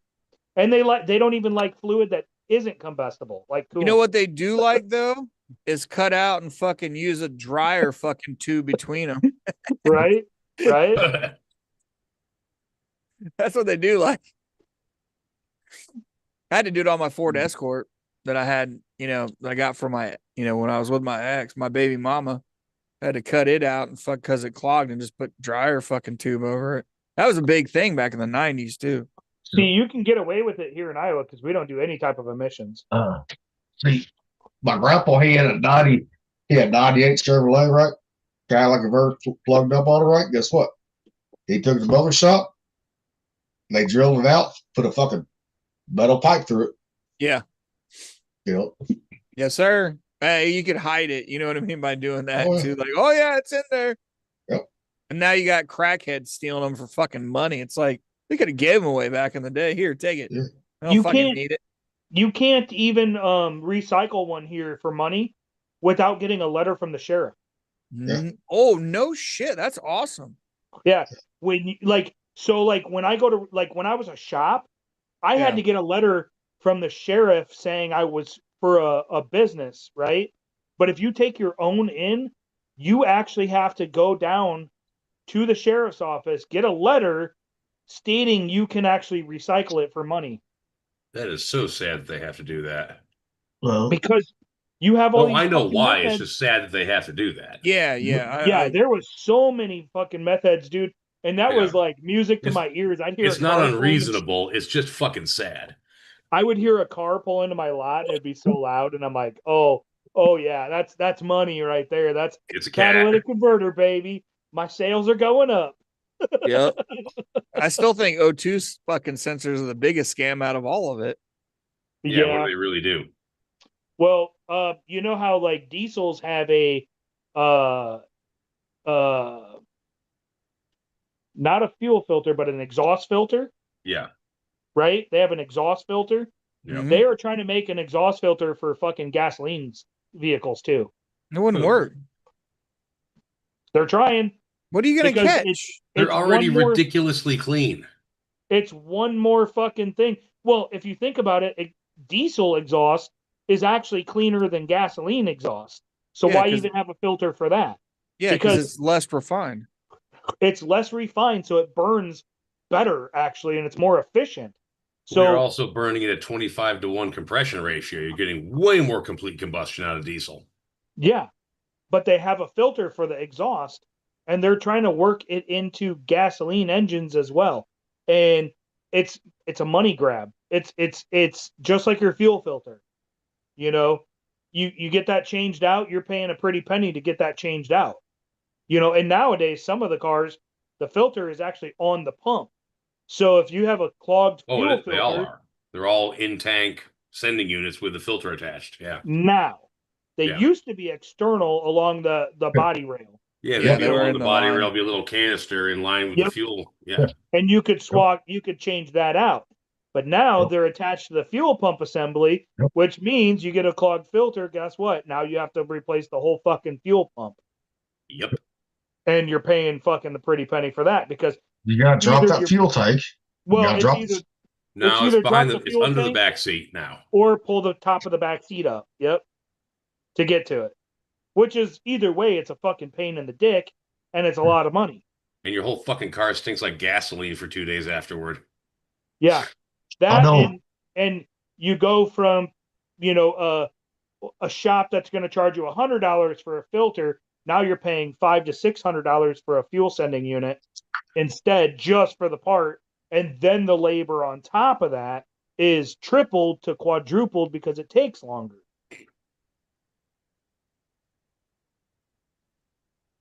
Yeah. Remember that thing Rocky was saying about politicians getting hanged or something like that? Yeah. This conversation kind of brings my mind back around to that. Right? Because I tell you what, dude, I had a 92 I don't want to Nissan sound Sentra. crazy or cruel, but I'm just like, this is ridiculous. It's Yeah, ridiculous. These people are not being held accountable. Yeah. I had a 92 Sentra. The thing got There's only 35 so miles much per that I just gallon. don't care. Time, Steven. Go ahead, Mick. There's only so much where I just don't care, and then I start to care. But then, you know what? If no one cares, why should I? I'll just protect my own. No, go ahead, Mick. We're waiting to like. It doesn't not- matter. It doesn't matter. It doesn't matter because what it's shown me is everyone's a fucking joke. All the politicians are a joke. They're clowns. We let them get away with it because for some stupid reason, we think they're above us when they're really not. They're made of the same stuff as us. From the dust they came, the dust they will return. I don't want anyone to forget that, especially about them. I think that's similar to what They're me and supposed to Gilly be talked doing their about job the and doing Catholic it right Church. instead of selling out and being a bunch of little, I don't know what they are. So, yeah, I'll just be quiet. Doesn't matter. No, it's always been I mean, if you think about it, like Rockefeller made heating oil and he got fucking gasoline from the off refinery. That shit was scrapped till Otto pulled a fucking engine out of it, and look at it now. Yep. It's never gonna end. It's been around for fucking thousands of years, unfortunately. I mean, we could run fucking vehicles off kerosene if we wanted to. You can run them off water too, just like the water car that dude that got poisoned. Fucking Australia has hydrogen cars all over. Like they actually have hydrogen gas stations, like hydrogen stations. Well, and we could everything. run propane too on the V8s and all that shit too. Yeah. They run Diesels, goddamn all Ford that shit. trucks on propane. Yeah. Actually, Landon has an uncle that has a VW Rabbit. He converted over to run off of frying oil. And he Yeah, goes the around to, biodiesels. he goes over to like McDonald's and shit and gets their old oil from them and for free. And he fuels it that way. And it's fucking hilarious because when you're riding behind it, the exhaust smells like French fries. Yeah, well, so there was laws. I think California was doing it. I know a couple states, once they realized that people were getting the old oil for free because they were converting over Mercedes, shit like that, and Volkswagen to run it because they were losing money. Yeah, they were losing money, and they fucking put regulations on where they had to charge for it. And the restaurants are like, we can't give it to you anymore because they were getting fined for giving it away. Yeah, but then they get charged to get rid of it. Yeah, that was the scheme, right there. Yeah. Well, I had a buddy growing up in high school. His mom and dad had a fucking Ford Dually, right, with a 460 motor in it, right on propane. Really? Yeah. Propane. And that was back in the 90s, right there. Yeah. There was all kinds of shit that was out that you could run cars off of that was alternate ideas until OPEC and all them fuck sticks like we're talking about fucking took it over. They turned into fucking barons again. Like everybody's still a baron. Well, Baron Trump. Like my dad told me he had a 6.9 Camaro SS with 427, 435 horse, right? He said that carburetor alone, as long as you didn't put your foot into it, right? Open up the 4 barrels. He said that motherfucker would get 26 miles a gallon in that motor back then. Mm-hmm. Well, that's why the fucking big engines with the 6-packs, either the 6-pack Mopars or the tri-power Pontiacs. Dude, if you kept your fucking foot out of it, you had a 455 tri-power, 446 pack. If you were running on 2 fucking barrels and just cruising, you got good mileage of that big block. Yeah. Yep. Now you opened up those 2 fucking secondaries. Yeah, you can watch the gas gauge just go like that. Yeah. But, Oh yeah.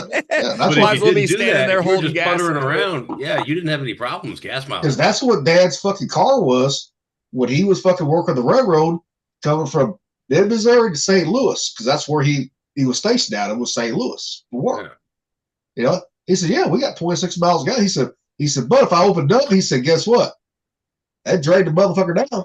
I went Yeah. down to 10. Yeah, 10, that's- if not 8. That's how That like goes- my F-150 was. I was getting 26 miles to the gallon Yeah. on the interstate, and I was getting 18 in the city. Yeah. That was a 2013 F-150, right? That was the 3.5 with the 2 turbos. Now, I have a 19 Explorer with the exact same engine, just no turbos. It's the 3.5. This fucking Explorer, being in 2019, smaller, more aerodynamic, I actually, on the highway, I'm lucky if I get 17. And in the city, I'm getting 14. Like, what the fuck? Well, that's This because does you not make drive sense. 90 mile an hour too. Yeah. So I drove my truck the exact same way I drive this thing. I drive this the exact same way as I drive my truck. hey, there was a couple times on the way to North Carolina we did hit fucking 20 miles a gallon. We did. I had to feather the fucking I had to feather that fucking pedal to get that though. I shouldn't have to. That's a fucking light ass vehicle compared to my truck. I'm You know? like you. I lose my gas mileage on the country roads because It's they're crazy. straight fucking shots. Oh, he lost gas mileage when we hit that fucking canyon. That's what he did too. Oh yeah, you're going to because you lose air and everything else. Like You're going up and down in curves and all yeah, that. yeah, I you're mean, fucking gonna lose a ton through the mountains, dude. but I drove my pickup truck from here to fucking Southern California through the mountains of New Mexico and Arizona and the dunes. You know, I had no problem with 26 miles per gallon. Yeah. That's fucking good for a truck, you know? Yep. But this Explorer fucking sucks. The Exploder. I mean, don't get me wrong, it's a nice vehicle, but Yeah. I want and that's another thing is I want a diesel truck, but with the way fucking prices are right now, it's ridiculous. Diesel should never be more expensive than gasoline. It never No, used to be. it's a That's the byproduct. crazy thing. It never used to be. And since the 90s, the price of diesel was climbing and then it just surpassed what I think it was COVID. I think COVID just fucking flipped everything. Nah, it was before that because I my buddy had the Dodge Ram for his fifth wheel on his camper, so he bought it, years before and he got great gas mileage and he was talking about it like I think it was back early 2000s it started to. Oh yeah, maybe. Yeah. Yeah. When it passed.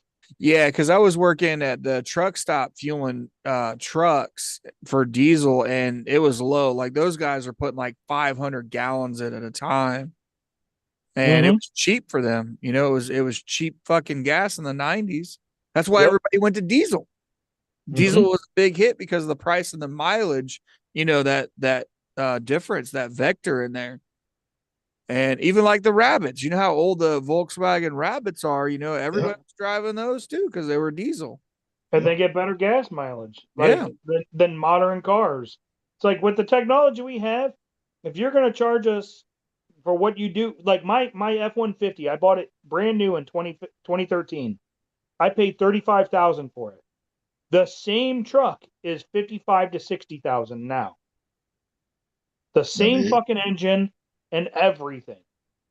It depends Now, on dealership. It could be more than 60 grand. Depends on dealership right there. Like you cannot tell me that big of a difference in price is justified with the technology that you put in it, because there's not that much more technology put into that truck and it's not getting any better gas mileage. It's not, the ride is the same, that you're not changing anything. Basically, there's very few things that have changed that justify $30,000 fucking pricing. Well, and the bodies on the Ford trucks, the aluminum bodies, they're a lot weaker now too than what they used to be. Yeah, well, I mean, the benefit of that is that they don't rust, but at the same time, yeah, you get into an accident, you're fucked. Well, you look at those Yeah. fucking Ford F-250s, right? that has a fifth wheel attached to it, right? Guess what? Those bodies are fucking up. Those beds are fucking up left and right because they're not strong enough Well, to the handle problem that is, weight of the fucking gooseneck or the fifth wheel. They're not. well, the problem is the federal regulators are telling the companies you have to make these cars safer and have get better gas mileage. And those are two facts of physics that just don't align after They a don't certain- work. Yeah, they don't work together. Like you need a certain amount of weight to be a certain amount of strength to keep the cost within reasonability. Like, yeah, you could go carbon fiber and magnesium and shit, but then you're paying 200 grand for a basic truck, like, right? That's some McLaren shit right there. Well, you look at some of the Ford trucks, they got marked up at $90,000 brand new. Yeah, and the Nowadays. thing is, you can't make a vehicle any safer or get any better fucking mileage. Like they need to fuck right off and quit regulating fucking vehicles. Well, and Yeah. there's the other factor like we're talking about is paying wages for workers. Yeah. The other one that they talked about was they started making trucks bigger for that gas mileage and emissions. There's like a slope in there for how big the truck is, like front ends and shit. And you've seen how large they got. That was like their loophole. Yeah, around- Colorado is as big as an old F-150. Yeah. Well, you look that front end, the new Chevrolet, uglier than a motherfucker. It's bigger than what it ever was. That's that loophole. The more they get out of it, their emissions change because of the size of the truck. I'm just gonna fucking order an F650. If you've never seen one, it's a 6-door semi, basically. They're fucking amazing. They're huge. You're gonna start hauling shit with it, doing hot shots. Well, No, that's I'm gonna go get groceries in it. I'm telling you. That's what the big horse ranchers. That's what they use is 650s. That's what they use. I'm gonna get a fucking 650 and I'm gonna pull up into fucking Hy-Vee and I'm gonna take up fucking 4 spaces to park and with my handicap. And I'm gonna fucking get out and I'm gonna walk in with a pistol on my hip. You're gonna be I'm gonna that get guy, huh? I'm gonna get my fucking Coors and I'm gonna walk back and I'm not even gonna look when I cross the street. I'm just gonna make everybody stop. We've gotten to this point. The white people are enraged. Fuck, you should have seen him in St. Louis. You should have seen him in St. Louis when we stopped to get fucking, not even get gas, but get fucking drinks. You know, They don't give a fuck. the fucking black people were staring at him. So I'm like, yep. I got a pistol on my hip. And I we don't was give in a fuck. and we was in a good part of St. Louis. Put it that way. Jesus. Those exist. Is there a good part of St. Louis? Yeah, Actually, there is. I've never Where we heard of that. stopped over by the airport, yes, there is. Yeah. By the airport, that's fucking strange. That's Oh, the airport's one of the good areas of St. Louis. That's one of the good areas. Downtown, that's a different story right there.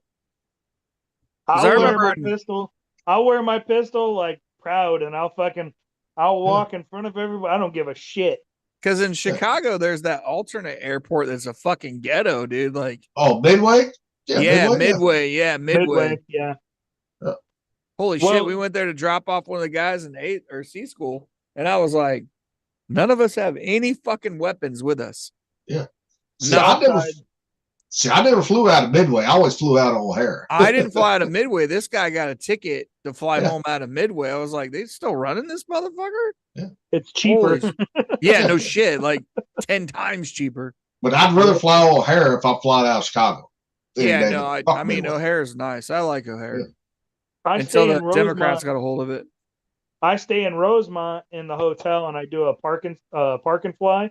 So I get to keep my vehicle in the parking structure for 8 days while I'm on vacation for free, and then I fly back, and then the hotel picks me up and brings me back to the hotel, and then I get in my car and drive home.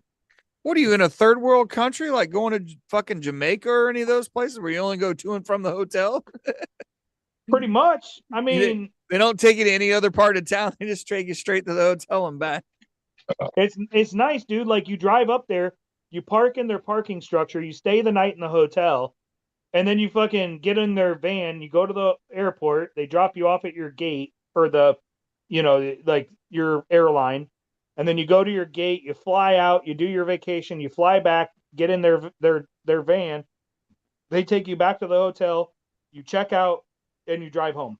It's like concierge service is like already included because they Free know you parking. can't. Free parking. You don't have to park at the airport and pay for it. Fuck, man, that's so Unless you're sad. going to be gone. If you're going to be gone longer than 8 days, they'll charge you for parking past the 8 days, but it's still cheaper to pay them at the hotel for your parking than the airport. Yeah, the park and ride type shit. Yeah. Yep. Yeah, no, I agree with that shit.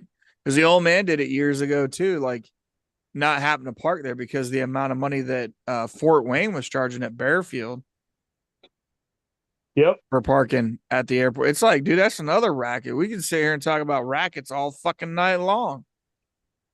Oh, you mean like everything's a racket? Yeah, every motherfucking thing Yep. is. Oh, I just came across this real quick, boys. Oh shit. You're gonna like this one. That means we're not going to like it. Oh, you're gonna like this one. I'm playing the one for Brett that I sent you the other night here in a little bit. Share. There we go. Oh yeah, yeah. Oh, this- yeah. Oh yeah, that. 2 years after showing off his handgun skills in this video posted to I sent YouTube, you a the article. quadruple amputee in Maryland now faces murder charges. Police say Dayton Weber shot and killed a passenger in a car that he was driving following an argument 2 nights ago in the town of La Plata. The 27-year-old, who happens to be the first quadruple amputee in American cornhole history, then fled. Witnesses say that Weber dumped the body of the victim in the front yard of a home. A few hours later, he was found seeking treatment at a Virginia hospital where he was arrested. That's fucking bullshit because they didn't tell the whole story. He had passengers with him and asked them to help him move the fucking body. To get the body out of the vehicle, and they Yes. wouldn't do it, and they took off. It's like, how the fuck does this guy draw a gun and shoot somebody with 3 other people in the vehicle, and they don't stop him, and then they get out and leave him in the vehicle with the body, and then he takes off driving and then dumps the body. Wait. My only question is like, how did they get fingerprints off the fucking gun from his nub? Yeah. Right? I mean, that just proves right there that you don't have to have hands fire a gun. Yeah, but I'm saying like you can't prove it though. And another thing is I sent this to Gilly last night too, and he called me. He's like, "The fuck did you just send me?" And then I think you sent it to the group right after me. I was like, "Oh shit!" But yeah, go ahead. This motherfucker, it just baffles me that he can pull a gun and aim it, and the 3 people in the car aren't like, "No, we're not doing this," and just grab the gun from him. I'm curious at how many rounds he fired. What the fuck is the guy gonna do? He can't slap your hand away from grabbing the fucking pistol. He doesn't have fucking hands. What do you It's do? like- Have it like pulled out to the side, like It had to have taken him a while to get the gun out and aimed to fire it, because if you look how he handles that gun, it's not very smooth. no. It's very clunky, and it takes him a while to get it to where he needs it. And if I'm sitting in the back of the vehicle and I see him doing this, I'm going to go, "No." And I'm just going to go, boop, and I'm going to grab the gun from him. Because It's like all the midget videos. Like, Yeah. He's not going to hold on to it that tight. Come on. no. If you look at how he's handling that pistol, it's not very tight. You could literally just be like, "No," and just smack him like a puppy. Be like, "No." And then he'll drop it. No. You know? So No. when he goes to prison, are they going to pass him around like a fuck nugget or what? Yo, you know they are. They're gonna, They cuff him. they're gonna spin him like a top, like it's what he did Girls in Thailand. Just like we used to talk about midgets back in the day. We'll have us a little marshmallow roast. I don't get it, man. And these people that were in the fucking vehicle, why are they not charged? Because they could have stopped that. They could have. There's Oh, no yeah. fucking question about that. They should be charged for, being an accomplice, whether or not they participated or not. They had a duty to stop that, and they could have. Yeah. It's just they were like, "Oh, not my problem. I'm gonna get out and I'm gonna walk away." And I'm they not did. They were curious just if- in awe of the weirdness that was unfolding before them, and they were powerless to stop it. I think somebody else shot him, dude, and they put the blame on him. Like he can't do Well, if you're shit. gonna put blame on someone for shooting somebody, you're not gonna pick the guy with no arms. Oh yeah, you are. He Well- ain't gonna get away. We'll just shoot the guy and we're taking off. I mean, they did say he was seeking treatment, and so I think he actually said he did it. You know, Maybe he got jilted because his buddy fucked him on the cornhole. Mm. I'm gonna kill you, motherfucker. I'm coming after you. maybe he was the cornhole. There's in here you are the cornhole. He got passed around by the friends. And those sports, that sport does get compared just like pickleball. Here's one for pickleball in Florida, right? Oh fuck, it's Florida, dude. Florida Fuck. man. Yeah, on that's deck. stupid. Woman arrested at the pickleball brawl of an alligator golf cart chasing retirement. Exactly, it's fucking Florida. Look at his shirt and shit. It's all ripped up, and he's got a black eye. Man, that's a fucking rough game. Her hat's all ripped and shit. Bro. Jesus Christ. That's a rough fucking game of pickleball, bro. Yeah, God. that is, man. That is. Isn't Man. pickleball like tennis for sissies? Pretty Pretty much. much it's wiffle ball on a tennis court. Yeah, I Right, mean, right. I'm telling you, man, people, even around here, they got pickleball tournaments and they get fucking competitive. I'm like, God damn. I just want to know how the alligator got involved. Did they? That's bring what the I want to know alligator? too, but Did they be Well, like it's Florida. I'm gonna- Alligators just kind of show up. like, it did. Are they using the alligator to assault other people? Like it's an assault alligator? Like they're holding the alligator, like trying to get him to bite them? Yeah. Yeah, that's exactly what like I'm a thinking. Like they're bayonet with holding it like teeth. Was they trying to Baby ride it alligator. like Cav would? Fuck. Right? I'm gonna whip you with a tail, dude. I mean, gators got some strong ass fucking tails, dude. Oh hell yeah! It's or like even they're the going to small clear- one because they all got lockjaw. So it's like, It's like they're going to clear a house, and instead of throwing a flashbang, they throw a gator in it. oh, fuck, dude. Dude, they need to make that into a game, like part of the game as a weapon mod, dude. Like throw gators at people and they chase them down. Yeah, you throw a gator into a room, and it clears the room out. Oh fuck, that'd be so good, dude. That's so good. Throw that shit in, and let it roll. Dude. It's like your mini robot, and it attacks randomly. Whoever's in the room, like it's not set, just randomly fucking picks a target. Right? Oh, that'd be so much fun. So much fun. Oh. Let's keep it going with the fun. Did you see the shit with the US Navy had NASCAR sponsors? Oh yeah. You see that one? Yep. Yeah. Anybody else seen it? No. Yeah. I'll put it Alright. up for the Show it. people Yeah, that haven't show seen it. it. Reminds me of Gilly right now. And what's funny is I'm the one that watches NASCAR. Way more intimidating than this ship. When they talk about a ship and its class, they're like, "Oh, they are Los Angeles class." No one knows what the fuck that is. They don't want to be scared of it. It needs to be like a barber. Hulk Hogan. America that shit up, dude. There's just no need to paint them the same color as the sky. Ain't none of that shit flying under the radar anyway. Go ahead and put a big number 3 on the side. Oh yeah. You know M&M shit. Make it look Home Depot. My goodness. Oh, just a number 3 boat. The number 3 boat is an Earnhardt class destroyer, sponsored by GM Goodrich, and it's just something in general. It's equipped with 4 Bucker-Upper 8000s and they surface to ass missiles.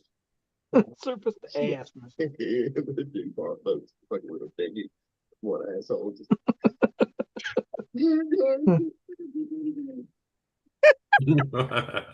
Well, that's a lot of people forget. Back in the day, I used to be a huge NASCAR fan. back Yeah, in the day. yeah. I was too. I quit watching it when they start changing the fucking rules of it. I'm like, fuck all that bullshit. I got one last one. We'll do this one, right? Would you rather type shit? You guys watch a lot of the would you rathers? Yeah. The dark humor ones? They're fucking hilarious. Yes. Hold on, I'll pull this one up. This is going towards Rocky is where this is going at. No. Fire away. Shots Let's fired, see. motherfucker. Would you rather Down syndrome be contagious Or every time a crowd sings Sweet Caroline, every ba ba ba lowers the world's average IQ by 1 point. Would you rather every time you get sat next to a black family at a restaurant, you have to ask them if they're going to be a problem? Or every time you see an Asian person driving, you have to dramatically pull over for your own safety? Would you rather attend a little person conference wearing a shirt that says God forgot to finish you? Or attend a Jewish festival and set up a bagel booth with a sign that says Boise free. Everyone else, it's gonna Holocaust you. Would you rather crash a wedding and throw firecrackers at the refreshment table while screaming Allah snack bar? Or crash a funeral while pitching a tent and tell everyone it's your mourning room?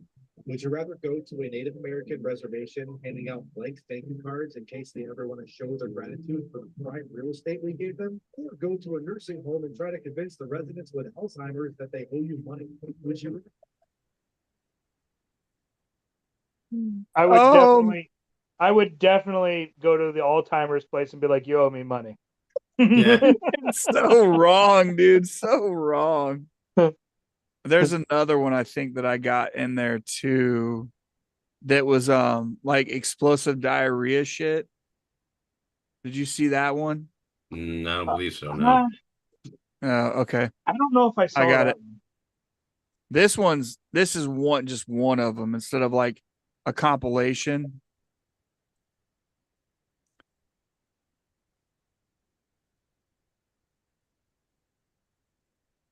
Would you rather place a portal permanently linking Bonnie Blue's vagina to your asshole and the global supply of lube grinds to a halt? Or every time the USA bombs a Middle Eastern country, you get instantaneous and violent diarrhea that scales energy released from the blast? Well, we just dropped a Moab, so I would think that would not be good. Yeah, I don't want that diarrhea. No, sir. He goes into talking about it too. He's like, dude, the amount of volume that would come out would just kill you anyway. But the Bonnie Blue shit, I was just like, no fucking way. Lube stops. Like, oh man. Yeah, you would instantly dehydrate with the bomb thing. Instant shrink up like fucking Indiana Jones in the Last Crusade when he drinks the cup. Right? Gone. Oh shit. Rocky, you don't get enough dark humor in your lifetime. So which would you rather take? The diarrhea or Bonnie Blue's butthole? Neither. Don't get a choice. I'm You gonna have to pick one. free will, and I'm Pick going one. to That's the utilize would my you free rather. will to the fullest extent. There is I'd no rather free not will in would you involved. rather. Rather not. Ah, you're no fun. Go away. I think I would Okay. do I think I would do the Bonnie butthole one. Yeah. I Well, think we've so. already been fucked by non-skid condoms all of our fucking careers, so I mean, I think we'd be all right. yeah, I mean, why not fuck her? Fuck. That's what I'm looking at. I Fuck think it. they showed like she was pregnant, wasn't she? Yeah. Or some shit I like think that. so. Yeah. Rather Yeah. Elon Musk has just come out and said that he's Oh shit. I'm trying to go back to another playlist. All right, goddamn it, little tape. Mute that shit. I know. My bad. Hey, we give Rocky shit about that too, so we gotta give you shit too about it, brother, too. Fuck yeah. off. I don't see the thing is I don't give a fuck. Well, all right, we'll do a good Navy one. How's that for your birthday? The one I was telling you about? Yeah. one captain. This is just crazy, dude. I never knew this either. That it went down like this for the U-boats and shit. What do you got? I'm I waiting. forget his fucking name. He basically concocts a plan of like, all right, every time we sink a German U-boat, they raise the U-boat up, the crew evacuates, and then it sinks. I'm gonna steal that bitch next time. So he assembles a crew and he picks like his best mechanic, his best electrician, his best bomb guy. And he gets his crew of like 6 or 7 guys. And then he also picks out a camera guy. So as soon as the Germans evacuate, all these guys run in and they get inside the sub and they start trying to repair the submarine. Everything's in German. And the Americans are like, the Germans gave up on repairing their own shit. They know what the insides look like. They've been trained on it. We're so good, we're going to go in there and fix it anyways. So they go in there, they start repairing the ship, they undo all the scuttling charges, and then eventually they have to end up shutting the hatch. And at this point, like the 7 dudes are like, the boat's going to go down with them in it. They can't get out. So thinking fast, they tie the U-boat to the biggest ship they have, I think it was a destroyer, and start towing it just to try to keep it from sinking too far. The men on the inside go in and detach the turbine from the drive shaft, but left it hooked up to the generator so that as the turbine was spinning, it was creating enough electrical current to get electricity back inside the sub. And they managed to keep this up. And then they tow it all the way to Bermuda. And then while it's in Bermuda, they paint it like an American ship and call it the USS Nemo. Literally means no one. The funny story is they have the captain of the vessel, and he got up in the evacuation. And it's been like 8 hours. Like, as far as he's concerned, the submarine blew up. It's at the bottom of the ocean. He wakes up in the hospital bed, and the captain of the destroyer comes in. He's like, "Yeah, you're gonna talk to us." Blah blah blah blah blah. And he's like, "No, I'm not." He's like, "No, we still have your sub." And he's like, "No, you don't."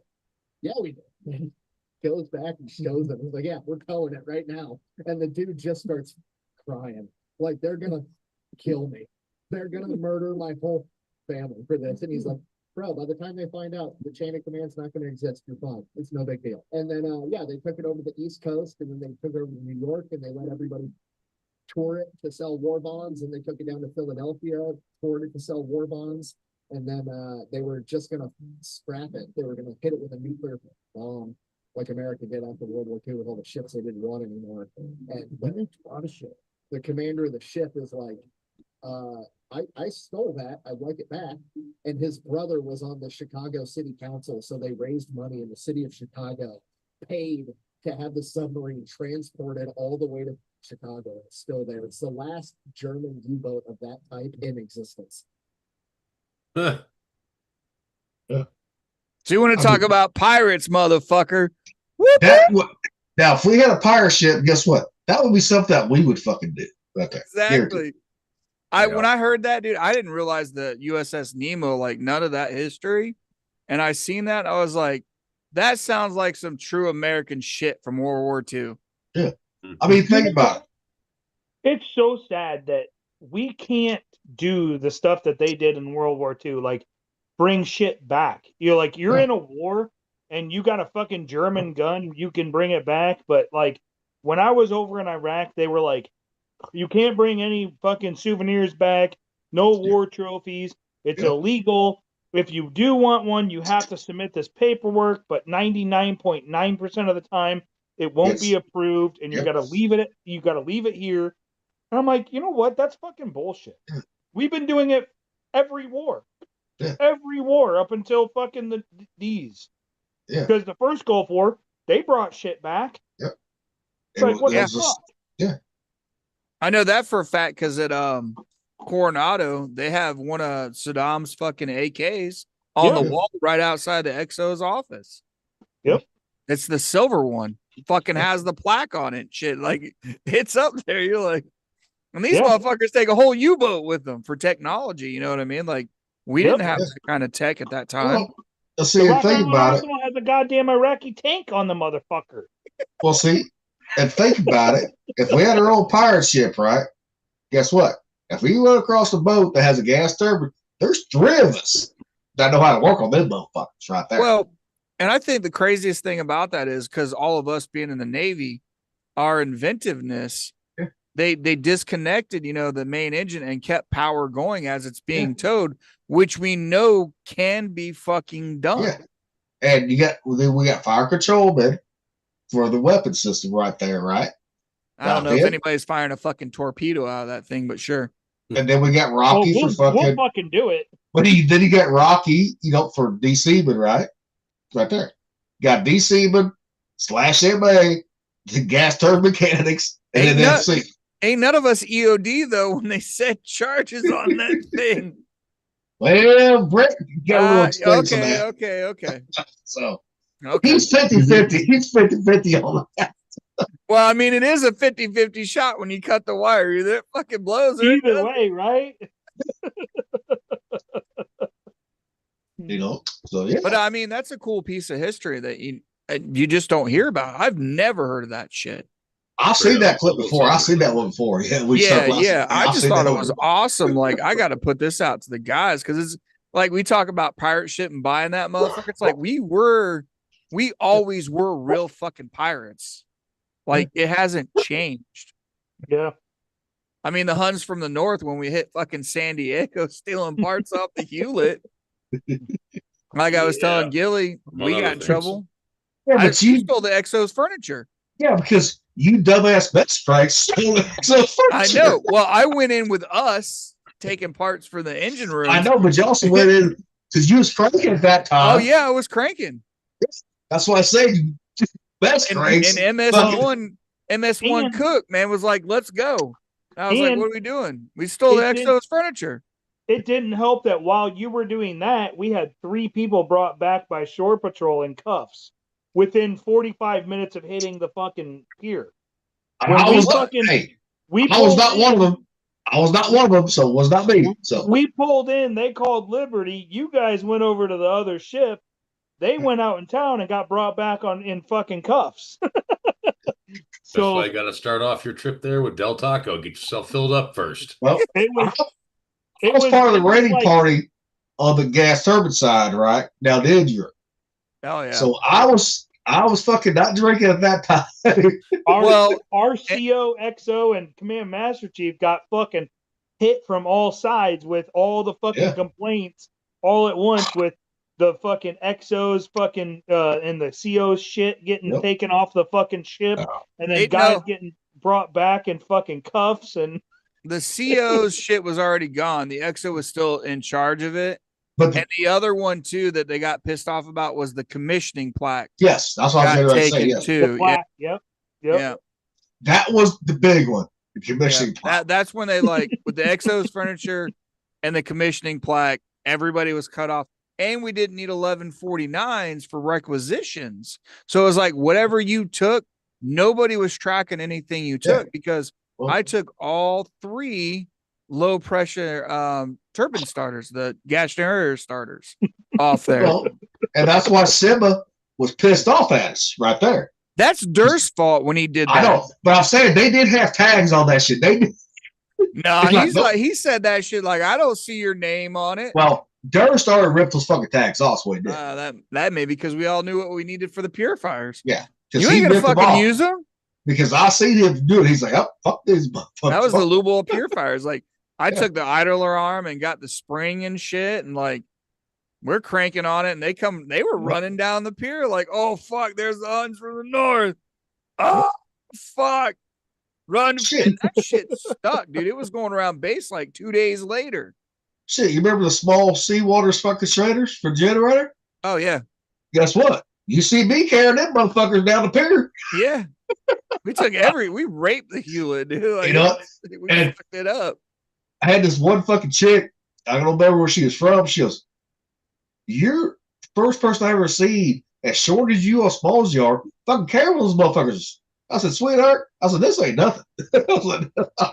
I will say the first time I was super impressed, like Holy fuck was carrying the lube oil relief valves over your shoulder. I was like, there is no motherfucking way this dude is going up the ladder well with these on his shoulder. And we took him over to Sima, you know, in the bars when we was in Everett. I did it. And it was like, holy fuck, man. I fucking did it. And that's why my body's broken to this day. Yeah, that's true. Like we're all that's one of the reasons right shit, there. Yeah. But everybody thinks, because I was not a big guy. Never was, right? I don't know about that, Mom. You ain't tall. No, I'm saying the big guy, tall. I was short and stocky, right? Yeah, you shit brick house, dude. But I mean, most people didn't realize how strong I really was. Yeah. You know? No, that's why I said that the first time I seen that. I was like, oh, fuck, this dude really is strong. Even fucking Delta Boswell, as big as they was, right? Boswell was like, holy fuck. Fucking Boswell could, I don't know, he'd fuck a chick with his fist and like tear her apart. But I mean, I was carrying the same shit that they was carrying right there. Yeah. You know, the old cornbread fed motherfuckers. Yeah. You know, and that's what, you know, Boswell goes, damn, you really are corn fed. I said, well, yeah. Yeah. Yeah. You know, Oh yeah, sure. But those are the good old times, you know what I mean? When that shit you see that, it's like it's never stopped. Like, yeah, like Brett's saying, like, yeah, you get restrictions on there, but when you're out on the water, dude, like going against the Somalis and all them shit, like people don't get to see that shit. Like they talk about Somalians. It's like we set off the coast of Somalia and listen to them motherfuckers all night long, firing RPGs and nonstop gunfire. They are not fucking worth anything, in my Well, opinion. and just like in '98 on the crackback, right? In '98, Mhm. you know, we was blowing fucking boats up left and right, left and fucking right. Yeah. You Yeah, know? motherfuckers robbing tankers and shit and beaching them. So they got paid I mean- a ransom. I mean, we made our own fucking bombs to blow them up sometimes too. Yeah. We did. If we found one that was no one was aboard, right? Guess what? We blew the fuck up. I remember one time we found one, they were drifting, and the guy had been shot. We patched his ass up, gave him a couple things of water, and sent him back out on the fucking water. Like, peace. Well, we had those Coke runners that fucking set their boat on. They poured gasoline all over it. Oh, Yeah. fuck Set yeah. that motherfucker on fire and then jumped overboard. But they got gasoline on the top of the Gasoline water. floats, assholes. Jumped right into the fucking flames. Uh-huh. And then fucking got all those really bad second and third degree burns. And then they were put in the fucking Forward the brake. port side brake and the starboard brake, and fucking in that heat. And they Well- were just, oh man, they were See, stuffed Nick like is a motherfucker. Nick is the only one on here that was on both crack packs. Yeah. Yep. Yeah, I I wasn't remember on. that. I wasn't on the '98 one. No, Yeah. I was on the second one. Yeah. Well, Yeah. 98, saying- that was our when they set that boat on fire and they all burnt to shit. That was our big fucking bust. No, that And- was no. No, that No, that- we had that's- we had another bust after that where they did. No, try he's to set talking their boat 98. on fire. Yeah, I thought in no. 98. He's Remember talking the about 98. Yeah, second one they set on fire too because I think Rocky and Cav were part of that fucking Cav what do they was- call it? Cav wasn't there. He'd already left. No, not 98. So I'm talking- VBSS. No, but Cav was not there, and for the crackback second one, he was not. He wasn't. Yeah, He 02 left. 02 was the second one. Yeah. Yeah. He left shortly after fucking 2000 fucking deployment. Because Cav. remember, we all got in the engine rooms. We all got fucking. We were ixnay from fucking. Drug testing because they were burning all the fucking coke they could. Yep. Yep. Smoke's coming in the engine rooms. Yep. And then Rocky, was you part of that one? The fucking rapid response, putting it out so we could try to save it. What happened again? Oh fuck! Never mind. I'm not explaining it again. I walked into it. I'm trying to remember. There was a drug boat that was burning Yeah. down, burning all the coke. You guys, I don't remember who was on the team that put it out, and all of us are getting smoked out in the engine rooms, and we're all. Yeah, I think I was there for that too. Okay. Yeah, so, I so remember- Rocky. Drug tested- tests or we anything couldn't like be that tested because for of the cocaine everywhere. Yeah. Yeah, so It was so cocaine, Rock, so Rocky and Nick is the only one that was on both of them. Okay. I thought Cab was still there. Maybe. No, Cav got I out think- So shortly he, after le- 2000. so he left after the Westpac cruise. Good Then. evening. Yes, and then he Okay. got fucking pulled back in after 9/11. He was security at Bell Chase with the jarheads right there. You know, yeah. Because Cav was all there in '96 when he got to the 5. So Oh, His 4 years two was years, up. 2 years before me. Yeah. Yeah. Yep. And I got there in '97. Rocky got there in '97. Then Nick got there in '98. No. Yeah. And then I got there right before Lil Tate. I was there Yeah. a little bit before him. Yep. Yep. In '99, early '99. See, I'm the only one on here that's wasn't part of 2 crackbacks, but when you guys were doing the second crackback, guess what? I was over there in the Middle East. First ago, Operation Enduring Freedom. Yep. Launching fucking all 96 Tomahawks. Yep. You know.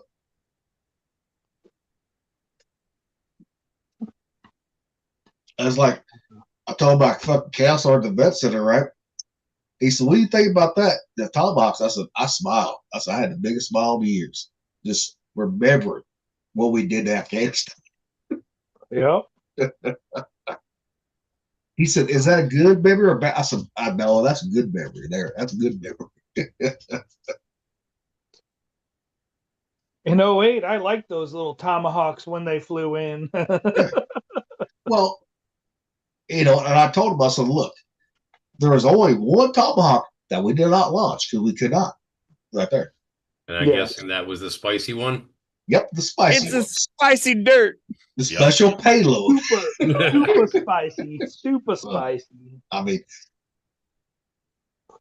That we had fucking one. button should have been pushed. I mean, we had one tomahawk left, but the spicy one was not unless it's ordered by the I president. can neither confirm or deny that. The war wasn't spicy one quite should have been that involved. Well, that was always the PR. Like, you got briefed on that. Like, if anybody asks you, it's like, I can neither confirm or deny that there's any nuclear weapons aboard this vessel. Yeah. Well, it's like when we went in 2000, right? I was wondering for a while. I was like, why the fuck are we fucking pulling back and fucking get weapons? Well, so we just unloaded weapons in Indian Island. This one goes, we got special payload. I said, oh, got you. Yeah. Got you. Because you pick them up, Honolulu. And like I said, that fucking special panel behind the EO. Yeah, Most people didn't know about. Yeah, I asked that, and like I got like that vague answer about it, and it was like, oh, this is the nuclear. Oh shit. Yeah. That panel was for the nuke. Yeah. And they're not there anymore. They obviously got rid of them, but Well, and the DD didn't carry that many fucking because the 5. no, you didn't have. We didn't have what was it, 61, I think it was. That's it. 64. 64. And the fucking DGs depends on the class, right? The flights. It's even from fucking 90 and 96 right there. Yeah. Well, and you also got to remember too, in our VLS, we didn't have just tomahawks. No, they We got had SM2. We had different ones too. Yes. Yeah, we had the we had ASROC. Tomahawk, SM2, ASRock. Yep. I think didn't. Yeah, no, I think. Well, I they think that's what we they had. shifted up because they made SM4s and SM5s. SM series, we'll call it. Yeah, we'll just say the SM series. Yeah, anti-air stuff, T-Hawks the and ASRocs. Yeah, The ASRocs were the big one that we had quite a few of. But yeah, we had. I mean, and then we had the spicy one, and that was about it. It's a spicy meatball.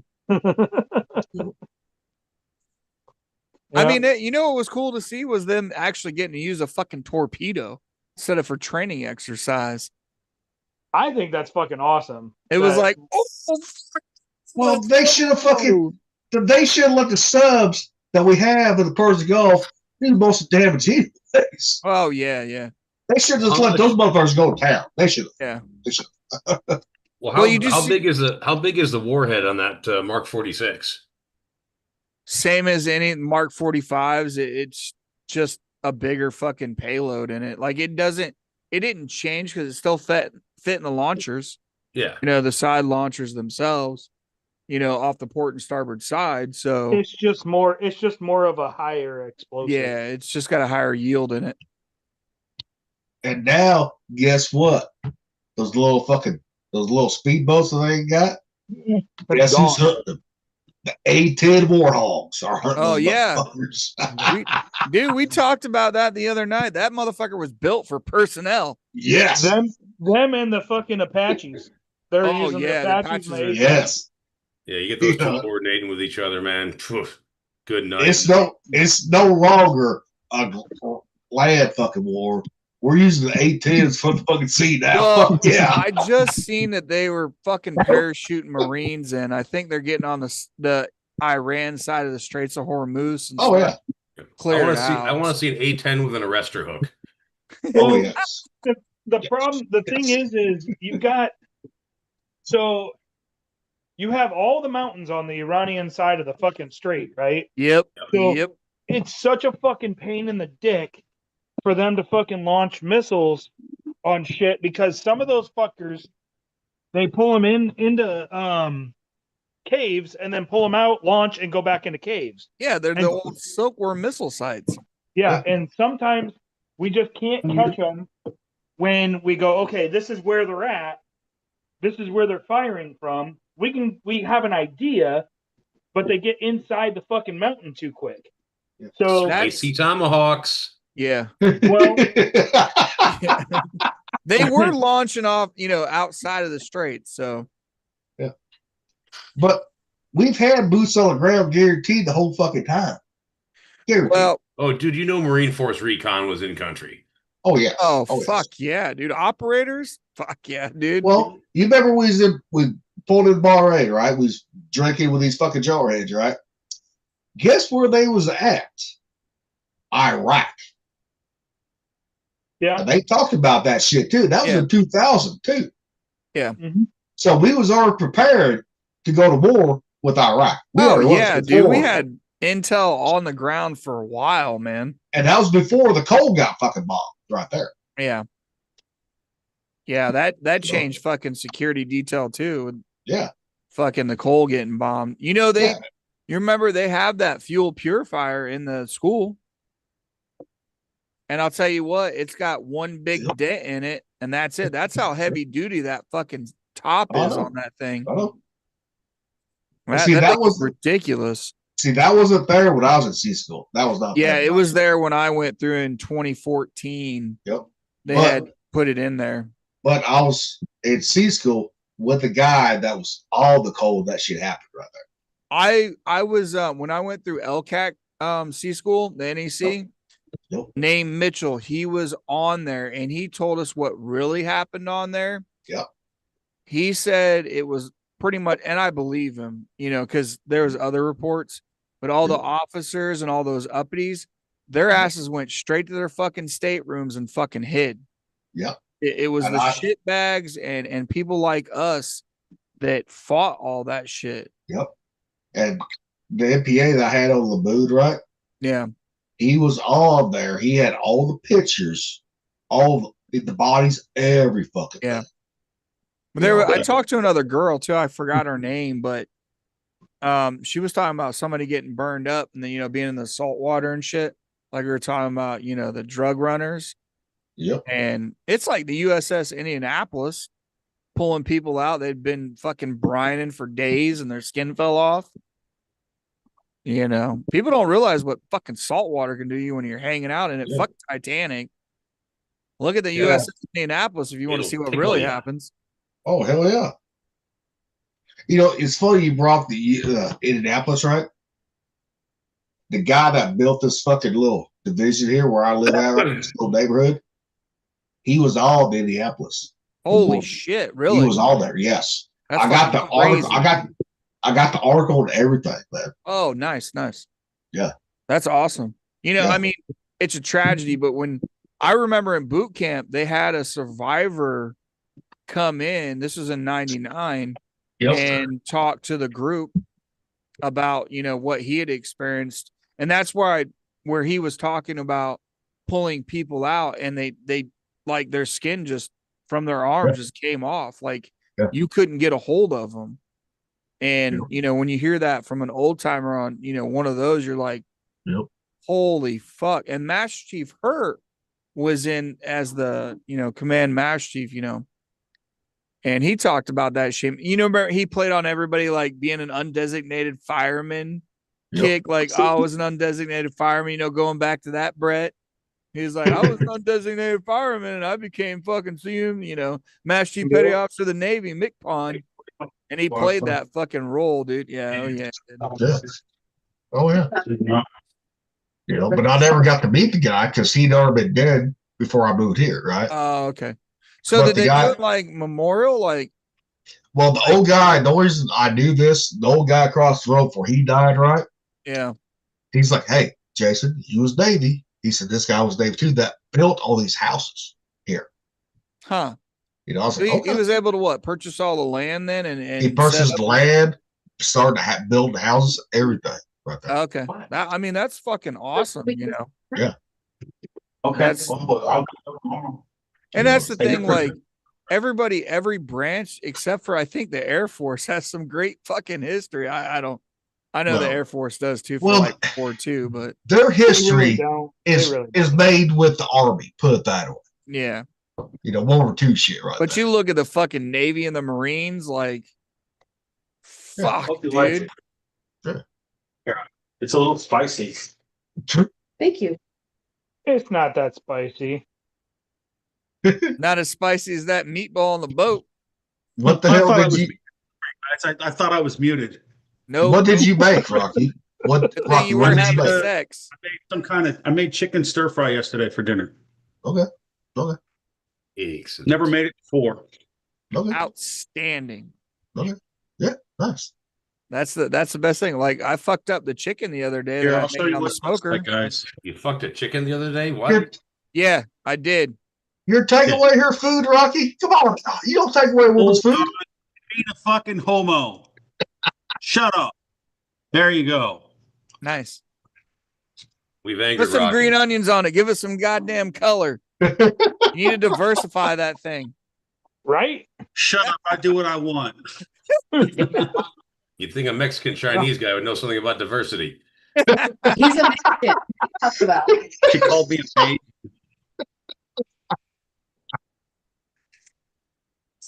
You know, diversity is not always good. No, not for the liberals and Democrats. It causes a lot of retardation, is what we see in the freaking country right now. Most of the people are freaking retarded. I just But when learned They can't even tell what sex they are anymore. But to be And fair, they there's think plenty of they're retarded white sexy. people too. I So, mean, I don't know. I mean, diversity meant like diverse, and let's be more diverse and Rocky. have less chromosomes or something. I don't know. or more Hold on. chromosomes. That's where you really start running into trouble. We got Rocky going on this one. Making my fucking eye twitch, goddamn Well, it. and you Dude, look your at eyes the- always twitch. You got this weird like 4-way double eye blink you do. Hey, That's my name's Thumper, and I do this all the time. I do. Yes, Well- that's not wrong. You do have it. It's like I when know. Mick It's called me my out for fucking always playing on Tourette's, my goddamn goatee. it. State that is illegal to have cannibalism. We got Illegal for what? What are we looking at? Cannibalism. Idaho is the only state where it's illegal for cannibalism. Oh yeah, I did see that the other day when I was watching a video on cannibalism. Yeah, start off with an innocent topic like fucking chickens, and then we get into cannibalism, just like Hey, that. you know what? My dick's long enough that my, went out the fucking chicken's mouth, so Well- I turned into a skewer. Well, better than So the when last you fucking one- did it say big cock? Well- no, that one post that Brett did, right? I thought he said fucking chickens, right? I'm like, what the fuck? I had to reread. Well, didn't South Park make an episode about that? Yeah. Chicken lover. oh, dude, we had a Chicken fucker. guy. Chicken fucker. Oh, there was a guy out here that got arrested years ago. They had like a quarter horse and all, like a farm like that. And Yeah. they caught him in the barn fucking on the camera. And when the cops showed up, he was still in it. They had to pull him off of the animal because he wanted to finish. And he wasn't finished yet.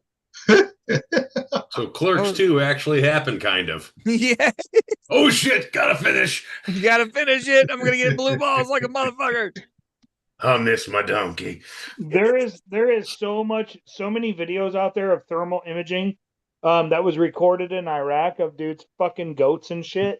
I've seen some of it. Yeah. It's Really? a legit Yeah. thing too. I've It's seen a it. That's legit- why, it is. that's why we call them goat fuckers. yeah. Dude, I Yeah. met an Indian guy named Davey that said that shit to me one day. He was like, women are for procreation and men are for pleasure.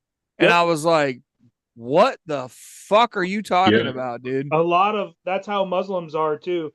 Yeah. Women are for fucking having kids, and little boys. That's why they have little boy parties. Are for fun. Yep. Ugh. That's Shit, did you gross, see man. the one? I can't remember what it was in Africa. I got to pull it up, but they had like a rape fucking celebration going on Well, where they were actively out there raping women.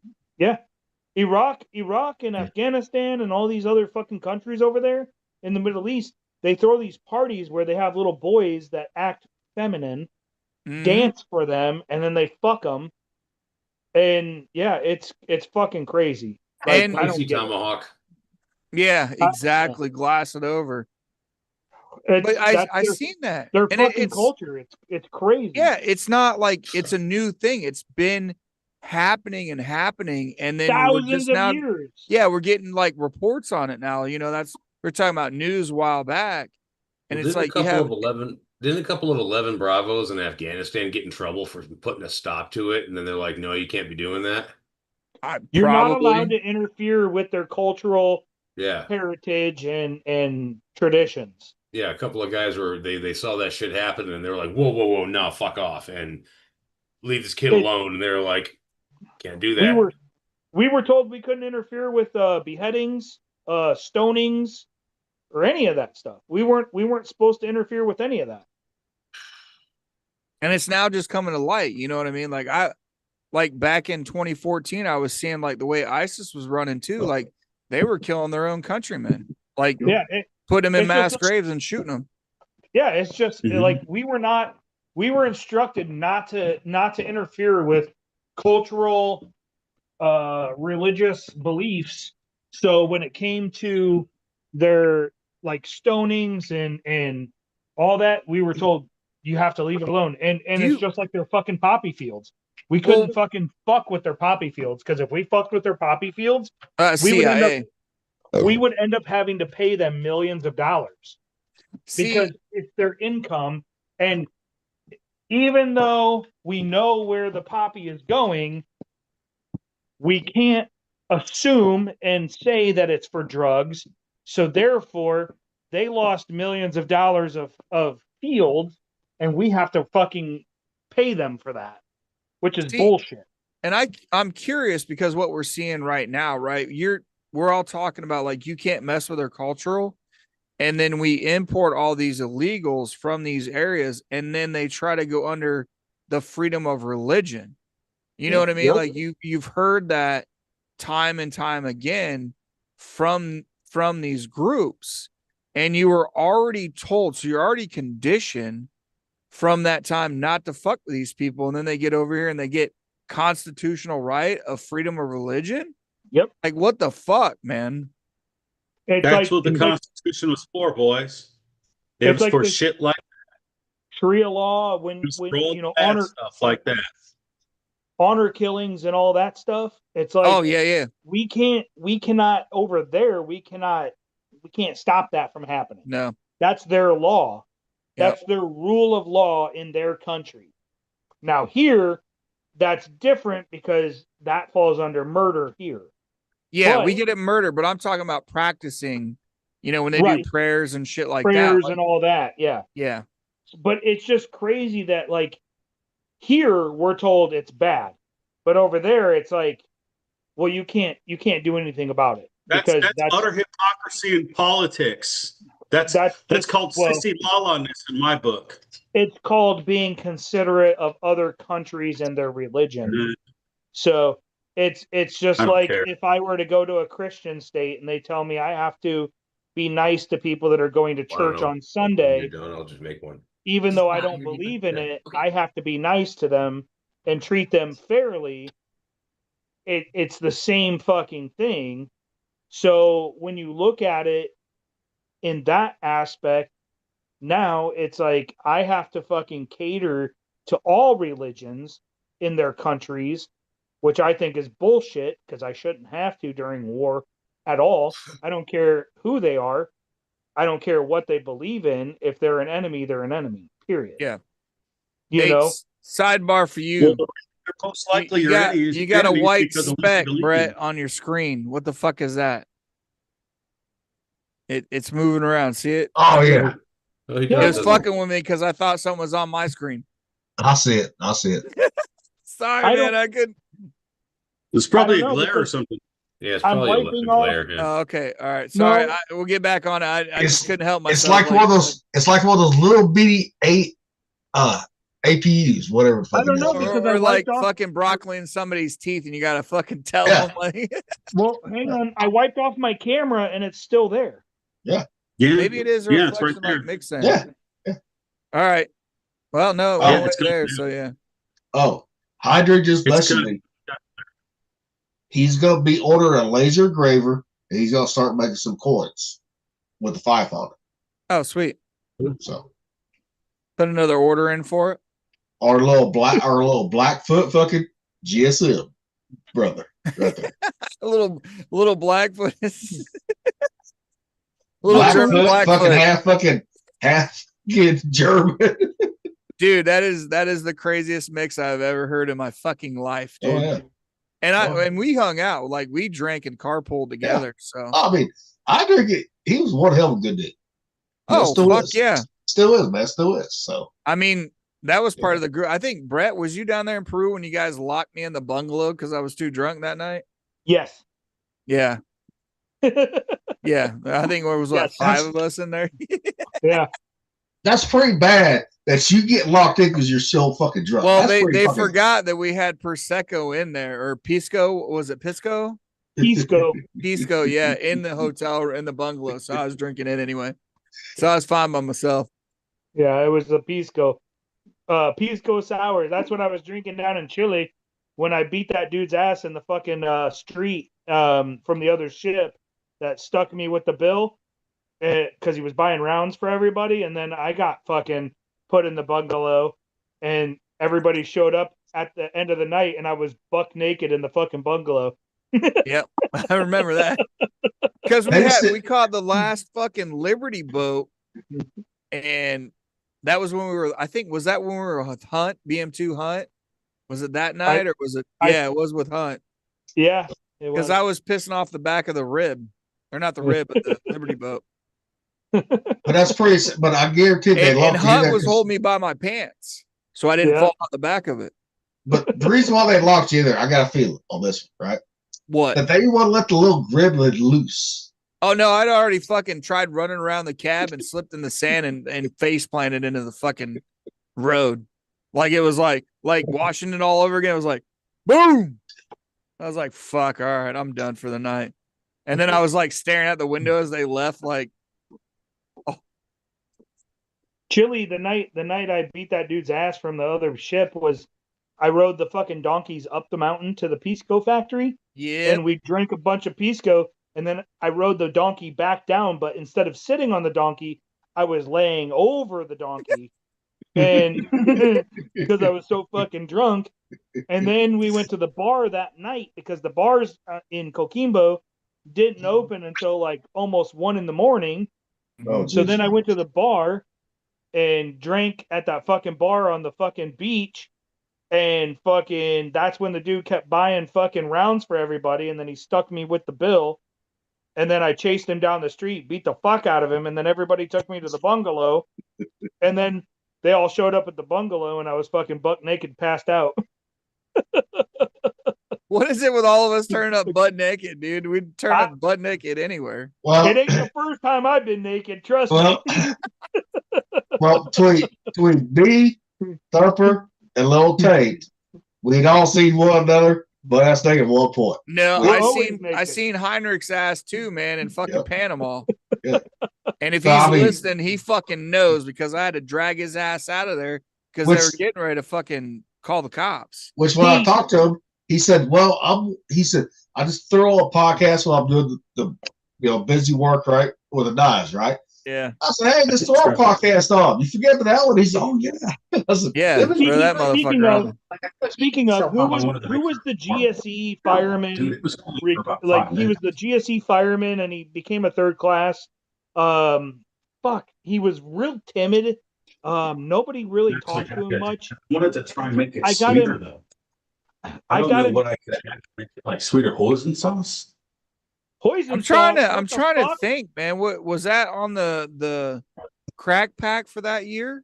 It was in Panama, and he was a virgin, and I got I thought got that him was a hooker. Murillo. No, not Murillo. No, The other Murillo was GSE. no. That was Yeah, okay. I got him a hooker in Panama, and this hooker, he passed out. He was drunk as fuck, passed out in the room. I got a hooker. She went in there and fucked him, and then he ended up getting chlamydia from her. You sure it wasn't fucking Vaughn? Jesus Christ. You sure it wasn't Vaughn? It wasn't Vaughn. It was No, not Vaughn. it wasn't Vaughn. Okay. He was a GSE. Well, I wasn't there for him then. Fuck. Guaranteed. No, you weren't there. No, you weren't Lil there. Tate was though. And I I'm can't, trying to think, dude, but I always draw blanks if I hadn't seen anybody so he long. he was a little heavier set. I mean, he wasn't like fat, obviously. He was super young and innocent and quiet. And I ended up getting him a hooker. She fucked him raw and gave him chlamydia. He was passed out at the Hotel Panama in Balboa in Panama City. Yep. Jackass. Dude, And the best everybody- fucking and hotel ever, too. And what's funny is, so the pool was in the middle. Yep. And- Yes, and you had sir. all the rooms that went around it. Yep. And everybody was like going up to the window watching this chick fuck him. Mm-hmm. He- Yep. Everybody knew he had sex except for him. That was one of the nights I went out in my whitey tighties, dude, into the pool. Okay. I don't care He had how no drunk you clue. fucking are. How the fuck you know you did not have sex? I don't care how drunk you are. Right. He was so drunk he couldn't. He was passed out. He was- We just blacked proved that out. fucking women rape men. what? But as much as fucking we had drank overseas, right? We all knew what the fuck we was doing. Oh, there. we did. That's not everybody, motherfucker. But how the fuck you be that fucking drunk? I just can't see it. I just can't believe that he still had a heart on. You know. Well, when you're that age, you know. Yeah, He that's had- true. Yeah, he didn't know that he had sex until it had to have been 2 or 3 days, because everybody on the boat that was at the hotel went up to that window and watched. Yeah. And then Then and then he was like, a week later, he was like, it fucking burns. So he went to fucking sick call and stood in line and got tested and ended up with fucking chlamydia. Then he was not a true fucking snipe right there. He was a They're GSE and he GSCs, was a they're not virgin. anyway. No, I'm saying a true snipe fucking remembers when they have sex, no matter how drunk they are. Not when you're fed as many drinks as we fed him, because he was No, I mean that sounds like a blackout sex moment. That's what that sounds like. he was drinking Panamanian rum, beer, Oh, whiskey, Panamanian whiskey too. On top of it, he was getting fucked up. well, We just and kept feeding him drinks, and then I just hired the first hooker I saw on the side of the road. you didn't go to Like the a Club true Elite. friend. then. No, I didn't Well, take just- him to Club Elite. Hell no. I just like there in fucking Darwin. When me and Lil Tate had a fucking hotel there, right? Guess what? We drank them out of fucking Bacardi Limon and we went out drinking, right? That was fucking Australia. I know, Darwin, yes. Yeah. And then I kicked you out of the fucking room fucking that chick. You know, I was drunk as a I know, motherfucker. and I turned into a fucking fire hazard because I was sitting in the hallway and fell Yeah, asleep. but they took you to the bar and made you more drinks. What they did. Yeah, they snuck under the bar to, like, they had like the the old style like saloon doors in there. Yeah. And the dude fucking went underneath and like pulled the bottle back out and like, here you go. Poured me like 3 glasses of just nothing but Bacardi Limon and had a Sprite there. And I just kept chasing it with Sprite. Who I has wish I would have extended on the 5. If I knew you guys were going to do another crack night, I would love to do the 5. I would. I don't Do- know. All I know is do you she's have the the ugliest decom bitch book? I've ever seen. do you have the Yeah, decom that's book? one. That's one of them. That's one of them. Little thing. Fuck, are you serious? That's one of them. Do you, hey, Little Tate, do you have the decom book? No, I never got it because I left a Fuck. week.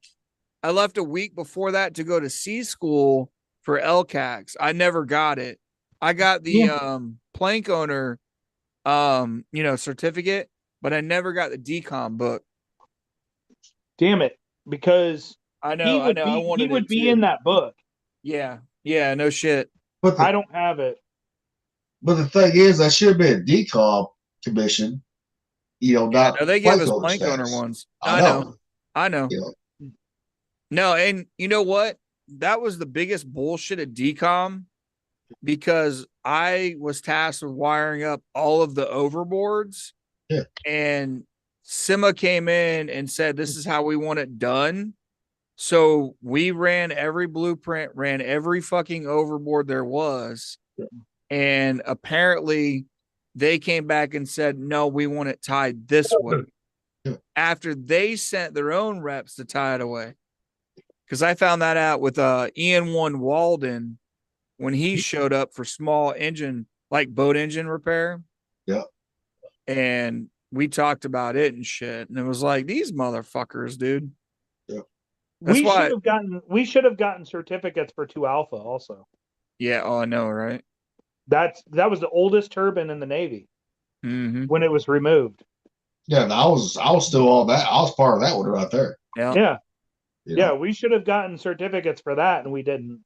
You know? Nobody gives a fuck about removing turbines, no matter what their age is. That's like, Yeah, but that being the oldest turbine in the fucking U.S. Navy, that's Yep. pretty fucking impressive. Yep.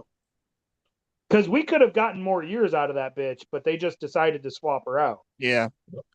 You know, we yeah. kept her fucking running pretty fucking smooth. She was still purring by the time we got down to fucking San Diego for that. I know. Well, you can thank me a little Tate for that shit right there. Fuck off. Hey, I had a role in that too, motherfucker. All No, the you just fuel, stayed in the oil lab. all the fuel, but not the maintenance on it. Put No, that I was in that fucking I was in that motherfucking module before little Tate even showed up to the fucking ship. Are you sure Yeah, about that? but she was not there for very long. Put it that way. No. You know, so When I Chief- was there a lot. Chief Tubo sucked your ass down to the fucking oil lab. Yeah, well, Bittner made my ass work like a motherfucker down there. Oh, that prick motherfucker, dude. We can I tell was down stories all there- night long about that son of a bitch. well, that motherfucker, he got kicked out of the fucking module during that interchange. He did. yeah, he got because kicked out. fucking Eureka kicked him out because he didn't know what the fuck he was doing. Yeah. I'm just saying, Yeah. when I was in the engine room, I was in the engine room more than most. Because- No, you was not in there more than I was. Put it that way. In Main 1, It made, dude, I was in the engine room longer than you was. what I'm saying is when I was in that fucking engine room in Main 1, Bittner fucking had my ass fucking working more than anybody else. Because he had your ass bent over fucking you. That's why. Because Soundbar, those guys, let him do that to you. They Right didn't there. give a fuck. Yeah. Now, when I took over for Soundbar, guess what? He did. Been there, stayed the fuck out of the engine room a lot. He did.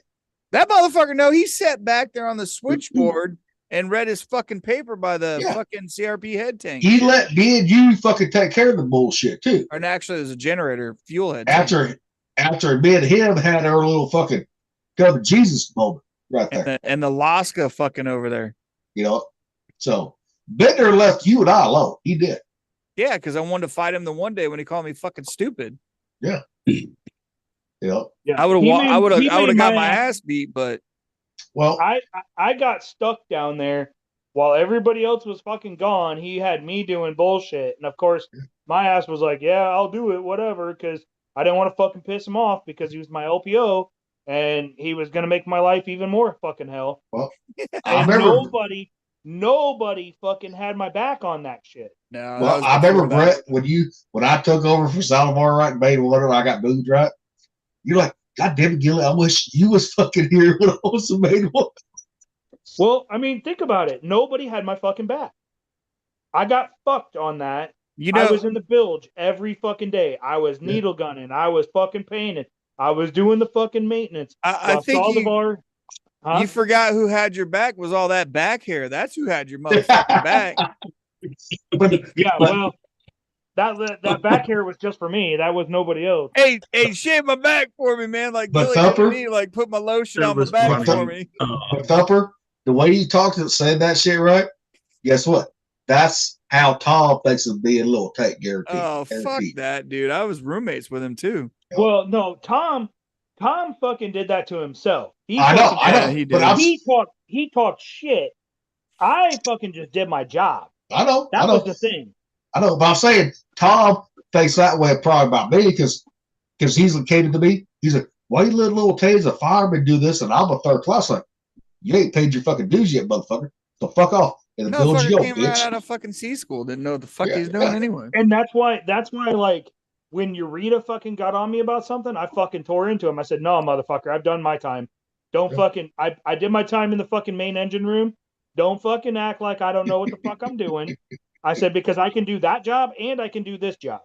You can do that job, but you can't do my fucking job. So don't fucking talk shit to me.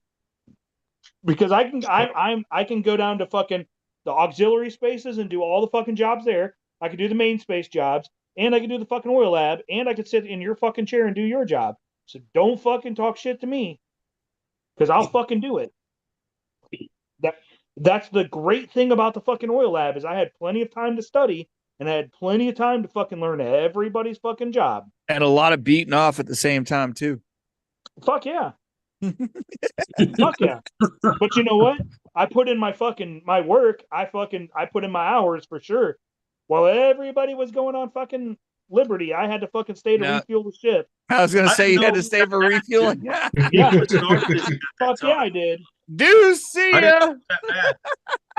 I always hated hearing, fucking shift into fucking pure power, fucking it's Shore power. Shore power. You'd hear the fucking generator shut down, and I'm like, motherfucker, I still have samples to take, I still have fucking fuel to unload, and everybody's fucking marching their asses right across the gangplank, going down to the fucking pier to go fucking have fun while I'm stuck on fucking board still. Yeah, because you were stuck fucking pulling fucking fuel lines up. We all pulled up shore power, and it was like, all right, we're done. Yeah. Yeah. Because senior grief sharer, I couldn't stand that dude. All right, guys, dinner's ready. I'm gonna bounce out. All right, brother. See you on Friday. Yeah, see you Friday. It wasn't even him. It was just that's how shit fucking happened. Shit rolled downhill. You get shore power, the generator shut down. You still have to do your feed water tests. Yep. You still got to fucking bring on fuel. Yep. Guatemala was fucking horrible. Guatemala was like a nightmare because they brought in semis with whiz bangs. Hey, Seychelles, Africa, because I was in old lab that time in 02, right? Same fucking thing. Not even semis, the little bitty trucks with whiz bangs. That's Guatemala. I mean, yeah. And we had run flank 3 for fucking 3 days before we pulled in. So it's like, oh yeah, we're going to take on 200,000 gallons. By the way, they're going to be coming in semis. Like, fuck you. With a whiz we had bang? that in Spain one year too. Like, fuck off. At least Panama was gravity fed from the mountains. The tanks were up in the mountains, and they used gravity for pressure. It was a little bit faster, but fucking Guatemala, fuck off. Yeah, that was horrible. But Guatemala had some really pretty fuel when you changed out fuel filters. It looked great. It was turquoise. Yeah. Not great. I mean, it looked pretty. I didn't say it was great fuel, but it looked pretty. It was turquoise? Yeah, it was turquoise. I never got to go there with you guys. No. That was after I was gone. I think. Remember, everybody like dyed their fuel because America uses black. The Oilers, when you get it, it's fucking black. It's dyed black. Everybody's got like a little bit different tint on it and shit. Because we were getting diesel, remember? We're not getting gasoline, we're getting diesel. So F-76, right? Yep. Yeah, F-76. And we would get F-76 on unreps, it would be fucking gold. It'd be golden. Dude, there was that one unrep where we got the bottom of the fucking tank and we were changing out pre-filters and fucking coalescers nothing but sediment and water. Yeah, like chunks of shit in there. I'm not talking like little bitty like chunks. And you're like, you fucking cocksuckers. We're supposed to be brothers, and you're giving us the shittiest shit you got. I think that was the British. Was it the British? It might have been. No, it was one of ours. It was one of ours. It was a U.S. All I know is it fucking sucked because me and Tom were down there changing them out nonstop too. Especially pre-filters weren't as bad as the coalescers. I could have swore it was the British that we got it from. You know what? It might have been the British. All I know is we got the worst fucking fuel ever. I think it was the British, and it was the same ship, a different unrep that fucking overpressurized our JP5, and I was like neck deep in the JP5 pump room. Just like me and Gilly was in Main 1 when Donna let the fucking sample valve open. Well, yeah. Shipyard. Yep. Mine was because the British overpressurized the system, and it came out the sounding tubes and fucking hit the ceiling and fucking sprayed down. And I'm like, I'm hitting the emergency stop on the fucking reefer system and like all that. I'm like, oh fuck that AC system. Like I'm shutting everything fucking down. Yeah, because number 4 AC was a JP5 pump room. Yeah. Yeah. And I tried to get It's Donald not on good. here, right? I've tried to get him on here.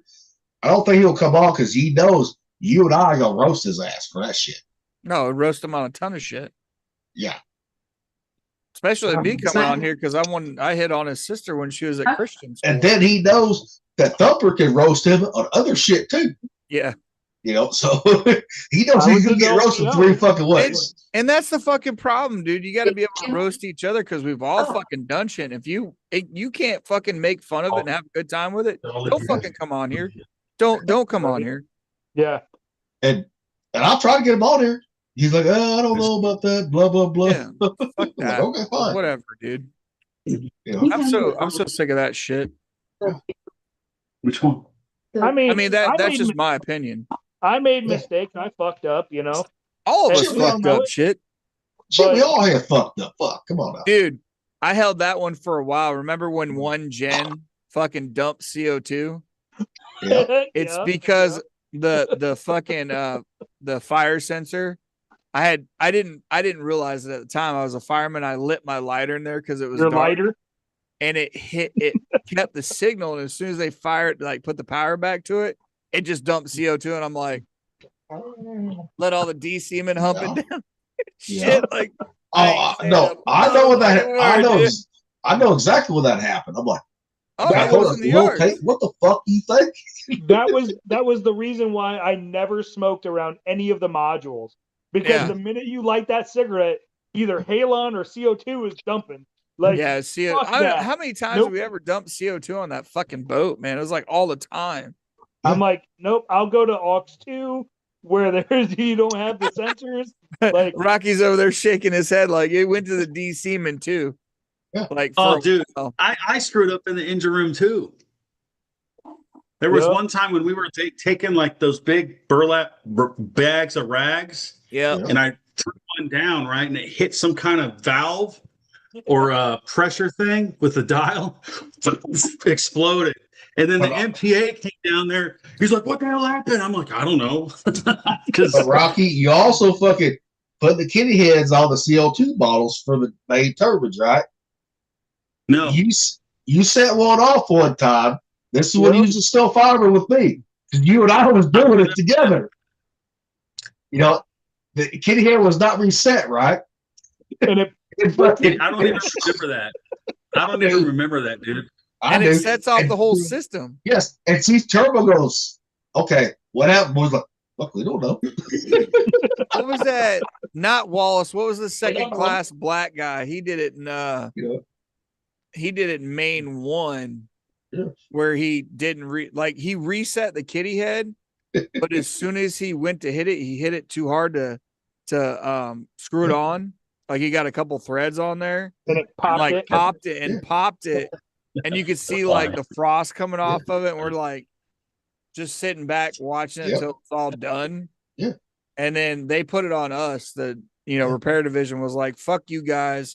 We're Well, not doing this anymore. well, me and Rocky had to fucking exchange all those bottles out, right? Yeah. We did. Up down that ladder road, Main 2, we did. Okay. That motherfucker did almost get killed though, because we had the bottle carrier. Remember that? The actual CO2 bottle carrier.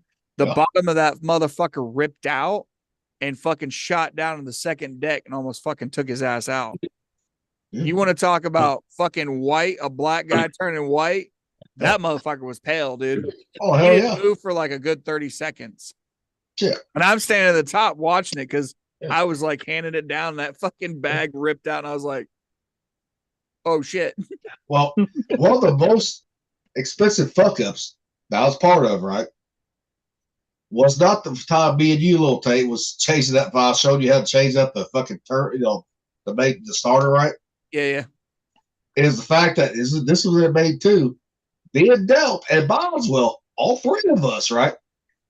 Those big seawater straighters, right? If something fucking just let go, that motherfucker went all the way down to the bilge, almost hit the MRG right there. Yep. And that motherfucker fucked it up. And Turbo goes, "What the fuck?" We're like, "Oh I don't shit!" know. I think the biggest F up that we had on that ship was when the guys were the oil lab guys sank in that boat and the freaking Puget Sound when it was like almost freezing. That, that was- that's- that was Boswell. That was Boswell, Cav, Tamayo, and Davis right there. Yep. All four Oh of yeah, those guys. Tamayo, yeah. I thought Ramos was there too. No, Ramos was not on that boat. It was He Cav was because up Cav top. Ramos was Cav up thought top. that was fucking in Japan. I said, no, Cav, that was Everett Washington, motherfucker. You got swim right on the fucking boat. And you guys only had to go to fucking medical for hypothermia right there. Yep, because Ramos, I remember hearing that story because I wasn't there yet. Oh, I was Ramos topside watching that. I was he like, was up topside, and he was like, "Yeah, them motherfuckers, they got in the water. They had to swim around." He was like, Yeah. "They were fucked." and Boswell fucking told fucking Davis to get on Cav's shoulders, right? Put that fucking plug Jesus Christ. on that little Nice. job boat right there. I'm like, oh, this is not gonna Dude, fucking. I hate being in the John boats doing fucking fuel. Well, it's like when we got to Everett, right? Boswell, he's like, Gilly, he said, I'm gonna fucking I grab a hold of your fucking pants, and you're gonna fucking put that plug. I was like, the hell you want, motherfucker? I'm not going in that fucking water. Fuck off. And Turbo goes, he heard me and Boswell arguing. Turbo goes, what the fuck is going on? I said, this motherfucker's trying to say he's gonna hold me by my pants. I'm gonna put that plug in. Fuck you. I said, that ain't happening. Period. You know how scary that shit is, dude? I did an undocking and there was an overboard that was open that the shipyard didn't put in. Yeah. We were flooding the fucking dry dock and we were checking everything. It was in supply. It's like on a DDG. Remember supply support? There was a fucking overboard there and we're like seeing daylight and we're like, oh, fuck me. Yeah. And I actually had to go to the shipyard, like debrief for that shit. And like, that shit got serious, man. Like government officials on that shit. It was not fun. So when you're seeing the fuck ups, you're like, dude, the shipyard fucked this up, man. But I don't know who went back in and verified it. Who signed the verification? Nobody could fucking find the paperwork. You're Dude, like, oh, we've had. Do you remember after Todd Shipyard, the fucking tank tops for the fuel service tanks in fucking Aux 2?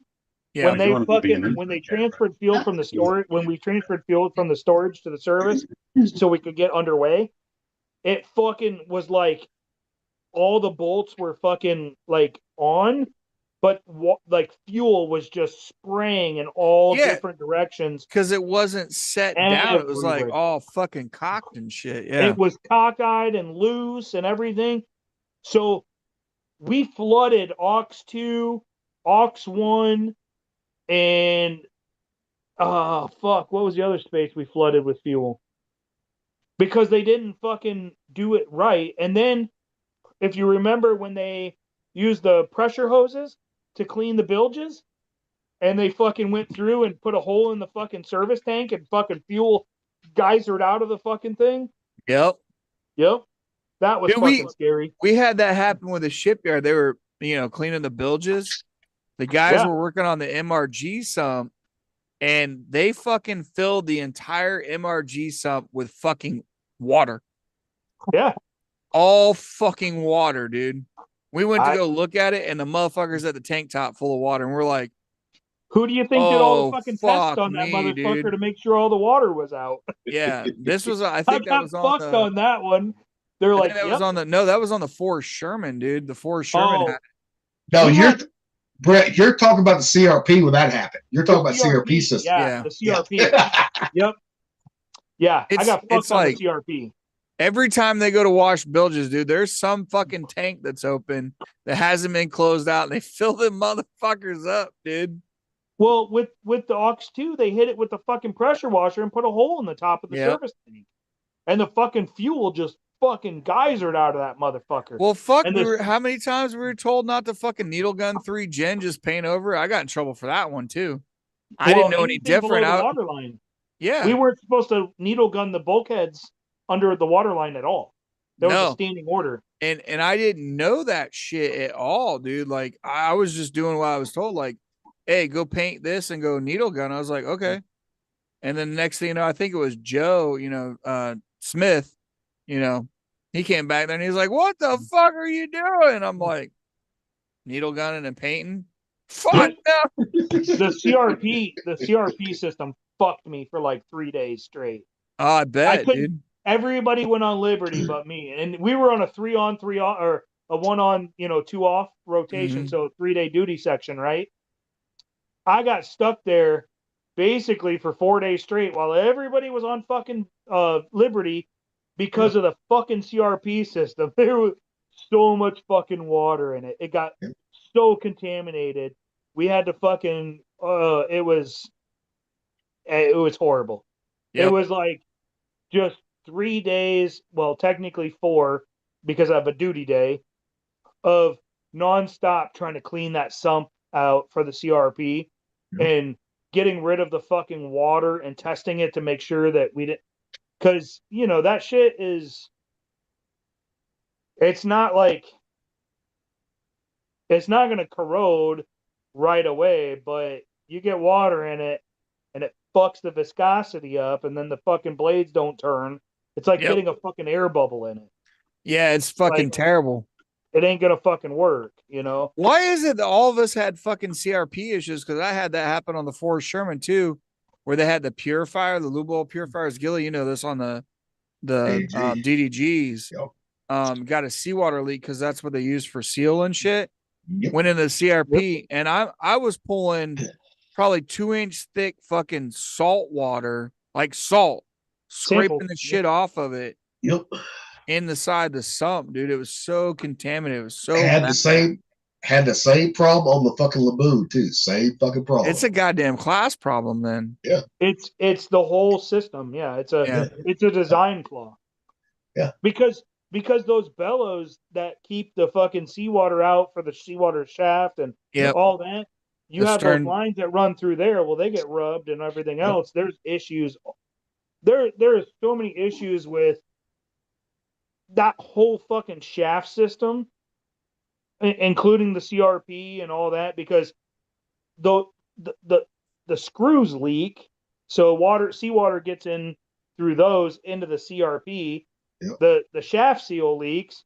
You get fucking seawater in from that. You get fucking bearings get contaminated somehow because it's a sealed system, but yet they get fucking contaminated. It's like, what the fuck? How does a fucking shaft bearing get fucking contaminated when it's literally just a fucking housing that's not connected to anything else, but there's water in it? Yep. Tell me how that fucking works. Well, that stern tube seal was set for with seawater because they had the wood up in there to swell it. Yep. And I know on the DDG class too, there was an acceptable leakage rate. Yeah. From It the was. stern tube. Yep. Going That's in. like when this happened when I was on the Laboon, fucking, I got works there supervisor made one, right? When they moved me to made one. CNC goes, how are we gonna fix this problem? I said, well, first of all, we got to drain this fucking tank, clean the motherfucker out. First of all, that's the first thing we got to fucking do right there. Then we got to find out where the fuck this shit's coming from. Yeah. And I've seen He some goes- salt sickles on a fucking DDG Yeah. stern tube, dude. he goes, Holy fuck, man. you've ran into this problem before. I said, yeah, this ain't the first time I've seen this problem. We had the same problem on the fucking 5. Mhm. Same problem. So I don't know how fucking Shaft Alley never got flooded. it's Like, a good thing it it never should've been- did. It should have been fucking underwater. Yeah, That like shaft seal- 99% of the time. That shaft seal was trash. It Like, didn't Yeah, matter and they use how the many same times. one. It didn't matter how many times we tried to fucking fix it. Motherfucker still leak, no matter what. Well, and the inflation, it was never inflated Yeah. properly. Like you Yeah. could inflate it to the right pressure and all that. Yeah. It would never hold. It's Yeah. like, where the fuck is that going? For one, that seal is supposed to be sealed. Well, speaking of I me, like, because I always thought that place was going to flood out when I'd go down there for like sound security or like Yeah. ERM or whatever it was, seeing them, go like that or whatever. I'm like, oh my God, this thing's going to break apart because it's like vibrating, I'm like, ugh. well, it like made one little Ted. How many times do you and I fucking try to fix that motherfucker, baby? A A lot. lot. You know, dude. And And like I said, it's across the board, dude. I don't Yeah. care what class it is. Yeah. That whole system is just fucking trash, dude. It's janky. Yeah. It's scary. What, It the is. CRP? No, No. the shaft and The Shaft shaft, the seals. bearings, the seals, everything. Yeah, I know we had problems with that all the time. I forget which spots it was in though. yeah, no, it's everything that I think happens it was without like, a shaft it was alley. like Ox Yeah. 1 and maybe Ox 2 and then Main Shaft, 2 and then Shaft Alley was the biggest one right was the there. worst Yeah. one. I know that Shaft one. alley was I the hated worst. going down there, dude. I hated going Now down there. Bay 2 wasn't so bad. Bay was worse than Bay 2. Bay was. Oh, yeah. Main 2, well, yeah, Main 1's had a way longer freaking shaft, dude. Yeah. For the screw. Yeah, the when the shaft passed it through Ox 2, and like you go Yeah. down there and you're watching the hub, like where the bearing is for the shaft, Yep. and the fucking shaft is moving, and it's not actually in sync with the wobble. You got one wobble on this side of the bearing and a wobble on this side of the bearing, and you're like, ooh, Yeah. that's not good. You know, especially at 20 you know degrees. why that is? Because me, fucking Chad, and Garcia. Do you remember DC2 Garcia, Rocky? Yeah. We got stuck rolling the Fruity, right? fucking shaft by hand through the turning That gear. was at Bremerton because I was part of that too. Yeah. And Garcia got fucking smacked from the back. Yes, he did. Yes, he did. But we we were gonna go 180, right? We had to go 360 because of the fucking twist, because of the length to get it to 180. We were on there all motherfucking night, dude. Yes, we was. And Yes, we're we all like had duty working together. like fucking dwarves, like fucking passing it around. Well, I and after remember that, guess what? They broke us up. Me and you and Chad. After that, we was never on the same news station ever again. Yeah. Never And was. we spent all fucking night, like Brett's saying, like Yeah. that was one of the times we were there all fucking night moving that thing because they had to put the fucking blades back on. And the I hub. can still see Eli get hit in the head. Oh, I dude, I can. can't tell. I can see it right now. Like Yeah. he got Boom. fucking smacked. Like boom. What did Yeah. he get hit in the head with again? The fucking ratchet. Ratchet, like the handle. Man. The big Rocky. This is the 3/4 1-inch fucking ratchet. The big Yeah. motherfucker. Yeah, I know how big those things were. Yeah. And Yeah. it was Remember that. torqued down tight, man. Yes. And that he slipped it Like a loose. And I was like, fucking sword, wow. man. Yeah. Yeah. And we had the extension on it too, because we had to. So all of us Yeah, could sit I there remember in a that circle. stuff. Yeah. Now I remember that Yeah. stuff. That motherfucker got. Boys, I'm gonna have to get off, so I will see you guys later. I love you all. Oh. I'll see you later. Okay. All right, see you, brother. Rocky. See you See you, later. brother. All right, see you, man. Later. That shit was hilarious, man. I remember that shit because then I got called in for the samples on the sump and all that shit, Yeah. all the different sumps and shit for the bearings. Well, and like you were saying earlier, like, not pissing anybody off, they coaxed me in to come in for light off. Oh, you're going to learn a lot of shit. Fucking 36 hours later, I finally got to fucking leave after Right. being awake. No sleep. Well, I was part of that. That Usually was Bay part of 1 that, at getting that the time. day I off. was, Yeah. I was in Bay 2 at that time, so I was part of that shit too. So I know how bad it Fuck, is. dude. Nobody had cleaned out the duplex strainer for the fucking boiler, and everything started lighting off and nothing's cooling down. You go to get in that bitch, and that thing's what, 3 foot tall? Yeah. And both sides packed full of seashells. You're like, Yep. we didn't fucking look at this before we lit this thing off. Well, What that the was part. fuck? That was I love part the of the seawater fucking. strainers in the fucking Gulf when you had all the fucking sea snakes and jellyfish. Well, and that was part at that time. Little tank Main 1. They was most fucking bedroom at that time. That was. Yeah, because I was like, yeah, I want to learn something. Oh, fuck me. Like, Well, you and son Main of a 2, bitch. and that's where Main 2 we was squared away versus Main 1 was. Yeah, no shit. I noticed that when I fucking did that night because we were in Bremerton. It was like I wasn't even that far along in there. Like, Yeah. Hey, you want to come in for light off?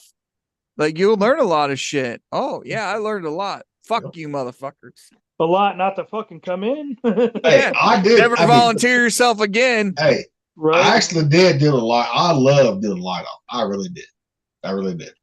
No, I got to the point later on in my career that I enjoyed Yeah. doing all the M-locks. You know, when you get up to like pack and even in the engine room, I Yeah. enjoyed it. Like Yeah. it became like a really like it was ingrained. Yeah. And when you light it off, you're like, you know, you're getting ready to get underway. Yep. You're like, let's fucking go, dude. Let's And- fucking go. And I learned that shit in Japan too.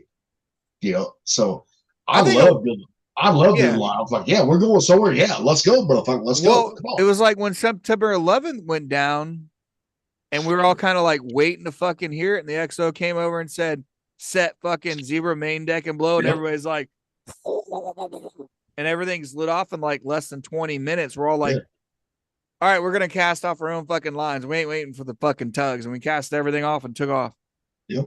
And I missed that boat by a few minutes. I I missed the was ship. just saying, by Gilly, a few and Gilly minutes. wasn't there, and my No. ass made it there from Snohomish. I know, but I had duty that night. but I had to catch a barge. I had to take the ferry from Bremerton. I know. I Oh, know. dude. You know, Taking those ferry because I almost missed the underway fucking when we were at Indian Island because you got to take like Mercer Island and all that shit over. And I'm like running down the pier with my fucking sea bag. Yeah. And Roan was still looking for me. He's calling for the OD box operator. And I fucking threw my shit in my rack, ran fucking down there, put my headset on. I'm like, number one OD box online. Yeah. He's like, oh, fucking thank God. well, it's like, I mean, because I was not part of that equation because I was at CAC, right? Yeah. They But- were pulling. Go ahead. Sorry. But I was fucking, they're like, you need to get back to your fucking boat right now. I was like, okay, that's fine. I was like, okay. I got the first, as soon as I got to the ferry, I said, okay, how long is this going to fucking take, right? And then I got to the fucking, Seattle. Guess what? Got the first cab, right? Cost me a lot of money. I didn't give a fuck, right? I didn't want to be late, And they're like, well, I said, just get me there as quick as you can. He said, Right. oh, yeah. I said, my ship's going away now. We got to go now. And then gate guard's like, well, you done missed it, so you got to stay in the barracks. But I was okay. No, I know it, and that's the fucked up part. Like, you don't get reimbursed for any of that shit. No. Everybody wants to talk shit, and you're like, dude, we never got reimbursed for any of that, man. Like, And I'll tell you what, and I was getting ready to leave the ship anyway, to go to the sea school anyway. So, yeah. But I'll tell you what thing, fucking trying to find something to do on the base during the day at that time was paying ass. I was like, damn, this sucks. It wasn't until the carrier came in that everybody came around. Well, I mean, if I want to go drinking, because they were not serving no beer on base at that time. During that time, they was not. I thought they had the single sailor bar over there, or was that when they rebuilt it? Well, no, I'm saying during that 9/11 bullshit, They closed Oh, it down. yeah. they closed it fucking down. Oh, yeah. They locked everything down.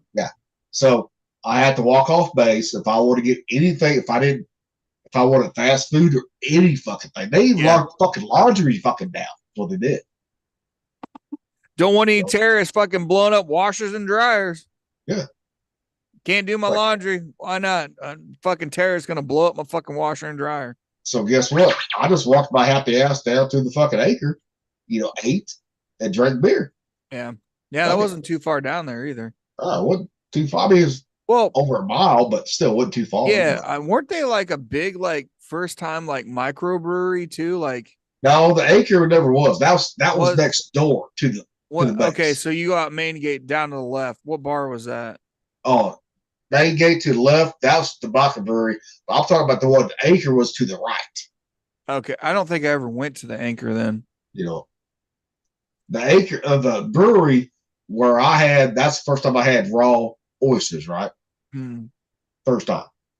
Gotcha. And fucking, of course, Hatch and fucking the engine man, not Eddie, but the other one. Which I only remember like Malacara and No, not my car, but he was a fucking skinny dude from fucking Texas. who the fuck was that? He was bald headed. I'm trying to think because I only remember like McCollum, Malakari. What was the big albino motherfucker? Well, there was Short, No, he's a big tall guy. I think Gilly was gone by then. Reed. Was it? Well, yeah, Reed was a big black motherfucker, always winning smokers. And did he have another black guy too? Fucking little short, chubby, fat guy, black guy. He was She Ian had too. Unruh. She had Malakari, Malcolm, Reed, Short, Unruh. Short. No, it wasn't short because Short was, Short a, big was a goofy chick. Dude. He was a big goofy dude. Because fucking me and this Oh, guy. you had Barger. You had Burger there too. Yeah, Burger. But he was Yep. also, and he was this other what I'm talking about. He was there too in 2000 because him and I talked about getting fucking a BMW, right? Wearing the all leather, going to Seattle, borrow, right? That's we got back from 2000 cruise. Fuck, I don't know. That's all I can remember, dude. Do you have your cruise book? Look it up. Where the fuck is it at? It's You might as somewhere. well already have it on standby when we do the fucking shows. No, but I don't. Mine's down in a fucking. I don't container have downstairs. one. I don't have I mean, one. I have one. I just got to find the motherfucker. I was like, I was against having cruise books because I wasn't planning on staying in the Navy and getting Getting into the attached. naval pride and everybody. Like, Yeah. I didn't really give a fuck about seeing anybody again at that time. You know what I mean? When you're like 21, you're like, I don't give a fuck about this shit. Yeah. I'm gonna waste money like Gilly wasted not spending money on the Montgomery GI Bill. Exactly. Man. Exactly. I wasn't wasting money on a cruise book because we already did all the pictures ourselves when we went out in town. Like, why the fuck do I need to look at it again? I don't fucking want to hang out with you motherfuckers. Like the boat, you know what I mean? Like, except Yep. for Click. Select few. Yeah. Right? Yep. I'm the same way. Yeah, I didn't get the decom book, but I have the regular cruise book, and I have my book from boot camp. Was that the Westpac one? I remember seeing the Westpac one, but Yeah, I never got Yeah, one. I do have that one. Right. That's what we need. The 2000 one. If you got that, that's what we need. 2000. Yeah. Do you not have it or no? It's somewhere. I don't know where the fuck it's at right now. So Mine's somewhere in a fucking Foot Tub Locker somewhere. downstairs. Yeah, it's downstairs in a Foot Locker somewhere. I'm gonna look for it right now. But Guess it's some time to dig them motherfuckers out then. I got to go through all my Foot Lockers anyways. I got to get rid of some shit. Well, now that you guys asked me about my boot camp photo, I'll probably look at digging it out just for shits and giggles on the next one. Oh, man. Just so I can show everybody how anorexic I was when I came into the fucking Navy. Oh, dude, I was 18 at 145 pounds when I joined, and then I came out of boot camp at 180. Woo! I mean, I came out with a little bit more weight, but then it dropped down when I left. Because I was underweight when I came in. Yeah, Shit, I was I all can't- muscle when I came out. I came in at fucking 170. I left at 171. Motherfucker, you were powerlifting and fucking playing football. Of course you I were. know. I'm so saying. I was like, I didn't gain nothing. I'm like, Motherfucker, look, I came in. Well, didn't even. Son of a bitch. Some of us Yeah. had fast metabolism and did a lot of fucking drugs. Yep. Okay. And that's why at boot camp they may be the APO, athletic pay officer, because they figured out they couldn't tire me out right there. Oh fuck, dude! My shit came up. Oil and gas executive Alan Armstrong sworn in as the new GOP senator to replace fucking Mullen. I wonder how our gas is gonna look in the fucking next couple days. I don't know. Motherfucker will be up to $10 a gallon. Yep. And he's a white dude. Yep. Does that mean we could do white on white violence and get in no trouble for it? Well, yeah, that's always been a thing. That's always been a thing. You just can't do white on black violence right there, or white on Asian violence. This motherfucker, dude. Pritzker from Illinois. Like, you know, they talk about taking New York and like California out. Fucking take fucking Illinois out. Yeah. Like Pritzker just said, like, blames Trump following murder of Loyola University student by illegal alien. Are you fucking kidding me right now? Like, same way that black fucking bitch was like, she was in the wrong place at the wrong time and may have startled him. Yep. The motherfucker's here illegal. Yeah. Fuck you fucking people, man. Dude, I'm gonna get fired up. I need to calm down. You're getting like how Rocky gets sometimes. Jesus Christ. God save me. Give me strength. Let me calm down. That's why I was fucking laughing. You know, when you start doing that shit that Rocky did, that's why I was laughing. I was like, yeah. Oh, we got Rocky going a couple times tonight. You got to get him going every once in a while. You know me, I'm a fucking agitator. Like we were talking about the other night. Like, you know, seeing all these years of being in the military, like truly losing like who you are when you first came in. Like we were talking about, like I was outgoing, open, you know, did all the women's sports. You know, I swam, so I was in a Speedo when I was fucking 7 years old. Who knows who was Googling over me with a fucking Speedo on? You know what I mean? Like, you had all those old creepy men there who knows, man. But you're still outgoing.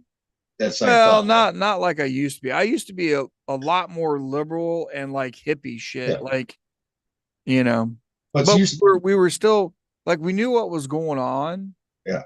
But we had that hippie view of just like, let's just fucking flow with the fucking earth, man. Like everything happens for a reason. I still believe that's why my core beliefs when we talk about it is because I developed them back in middle school.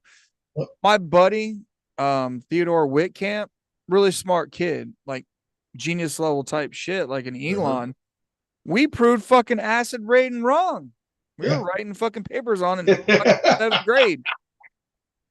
CFCs we were fucking talking about, you know, weighing atomic weight and finding out that CFCs were heavier than oxygen. It's like, so you're telling me that a gas that's heavier than oxygen is somehow getting to the atmosphere? It's fucking impossible. You know, like I told you before, I know the Earth's cooling because Reader's Digest published it.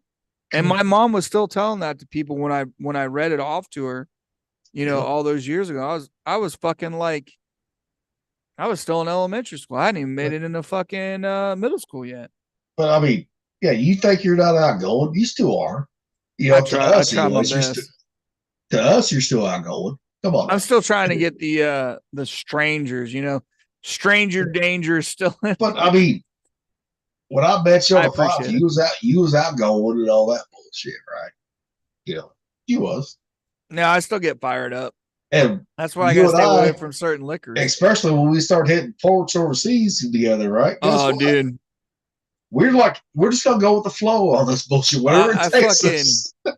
Like we talked about, when it was the worst thing was ever going to the East Coast, because I took the West Coast like partying that we did and just fucked people up. I know. You did the same thing when you came to the East Coast, like I was already at, you know, Chad was already at. I took that same mentality to the little booth. They hated that shit right there. Yeah. And then I had Carsgore as a chief. Then I had another ATC that was there, right? From Simba, right? Came there from Washington State. All that bullshit. Yeah. And then one of the incident we had in fucking in his dairy, guess what? She was the midshipman that I fucked. Yeah. On the five. Yeah. Right there.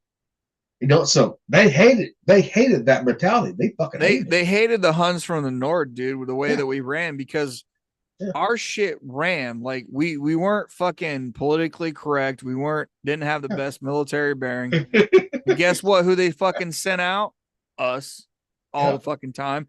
And Five was forward deployed when you were over in Japan. I know. She was fucking beat up, and we still made her fucking run, like Brett was saying. Like, she ran like a raped ape, man. Like, well, and you guys did not see how bad it got on the five, right? In Japan.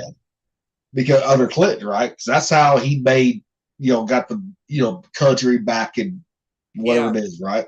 Yeah. He took the money away from the military is what he did. Dude, we was fucking jerry rigging fucking everything. Yep.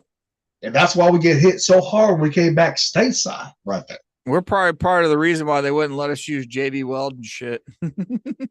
Well, 'Cause- JB Weld, no, we use that costly in Japan. We Yeah, did. well, and I was Yeah. talking to a guy about that because the JB Weld holds longer than the fucking pipe does. So the Yeah. pipe eats around the fucking JB Weld. Good. I mean, think about it. In Japan, down the Drew, not all of us, but you had a lot of fucking rednecks. Oh yeah. Boys that grew up on the farm, right? Yeah. You did. Except for Rocky. But we're like, okay, we know how to fucking jerry rig this motherfucker. Fuck don't that. have We to were take- nigger rigging everything. I Yeah. don't give a fuck about jerry rigging. It was called nigger rigging out here. I don't give a Yeah, fuck. which it was, but I'm just trying to be. I mean, Fuck politically correct. They want to call us every fucking thing else. Where in the fuck does anybody get off? Fuck you. You're going after me. Fuck you. You're Bobby. right. I'm a white supremacist Yeah. because I am better than you. And if you want to Oh, call me that, I I'll almost. keep. You remember when we used to do the hybrid? I redeemed it. Yeah, Hell, hybrid. dude. There was a guy that I was working with at Caravan. Like we started talking and shit, and he had World War II German memorabilia, and I'm talking like SS shit, right? Yeah. And he would come in and he'd be like, "Ha, fear," like he would do it to me all the time. He'd throw up the Nazi salute, and I'm like, "I'm not a Nazi, dude." And he's like, "Yeah, you are. You're fucking German. You're a Nazi." I was like, "You motherfucker!"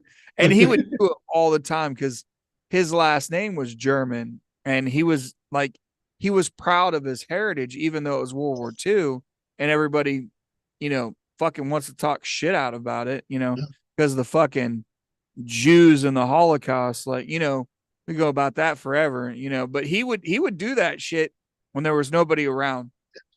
And it was fucking funny, dude. It really was. Oh yeah. Dude, I Yeah. did that with fucking a guy, big black dude named Singleton when I was at ACU4 the first time. And we were taking the pallet jack down the breezeway. And he's like, I remember. let's I love this do a story. joke really quick. I'm like, "What's up?" He's like, "Get on the pallet jack while I'm pulling it and start whipping me and making cracking sounds." And I was like, "Okay." So I'm like, "Yeah." And he's like running down. He's like, "Yes, and master. Yes, and master." Dude, I'm surprised we didn't go to Captain's Mass for that one. I love that story, man. I do. I love that story. He's a big black dude, like big motherfucker. We watched WWE, like I'd get the pay-per-view and him and another Santiago would come over and we watch it together. Like we have a great time. And it was just like a fucking real joke. You know what I mean? Like there was nothing racist about it. It was fun to make a shock value of people in the command. And I'm telling you what, it fucking did it. And we had fun. Like, where's that fucking fun in people anymore? That's why I don't give a fuck about call me racist. I fucking have fun with everybody. Fuck off.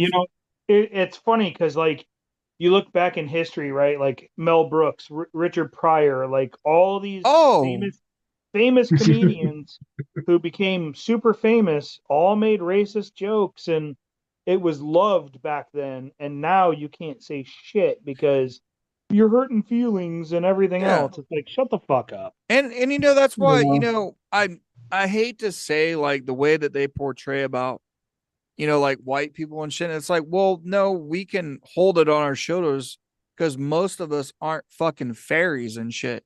It's the white liberal chicks, which it's fucking women. Again, I got white fragility. I can't, I got to feel sorry for somebody. Fuck off, bitch. Yeah. Take your ass with the rest of the fucking niggers that don't want to be here over to Africa. Go. Well, it's just like our buddy Marcus, right? We played Diablo 4 with, right? Yeah. He thinks a lot like we did. Yeah, no.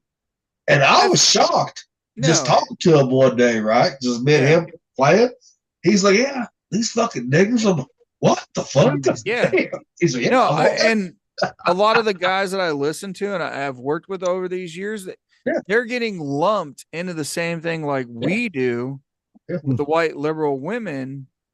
At the Ice Age, like at the TSA stuff, they're all mad at them because they're calling them like, your skin folk ain't kinfolk. And it's like, no, They're fucking tired of you motherfuckers making them look bad.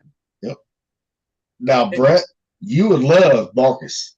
Oh, Marcus is a great guy, dude. You would love Marcus, right? He's a black guy, right? But he thinks like we do. Put that away. He went to Comic-Con with me. I know. And like, he's always got the smoker fired up, everything too. Yeah, like he's like, and he lives in North Carolina too. I mean, to a point, but he falls into that profile where he knows every motherfucking thing about sports. Ask him what's going on with a trade. Ask him about people on every fucking team and every fucking sport, and he's got an answer to it. Oh yeah. I don't give a fuck who you are.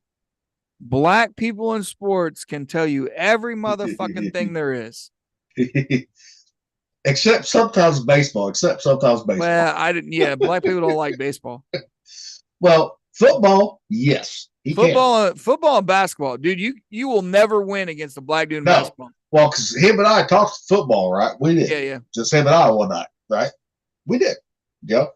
We was talking about the Chiefs and all that, blah blah blah. Me and him went back and forth for a long time. We did. Well, and he's really big in college ball too. Yeah. Oh yeah. Yeah, you know what I mean? Like, and that's what I love about Marcus is, he's playing Diablo 4. And like I said, we went to Comic-Con together. Like we're hanging out, looking at merch and talking about Punisher. And he actually reached out to me a couple weeks ago.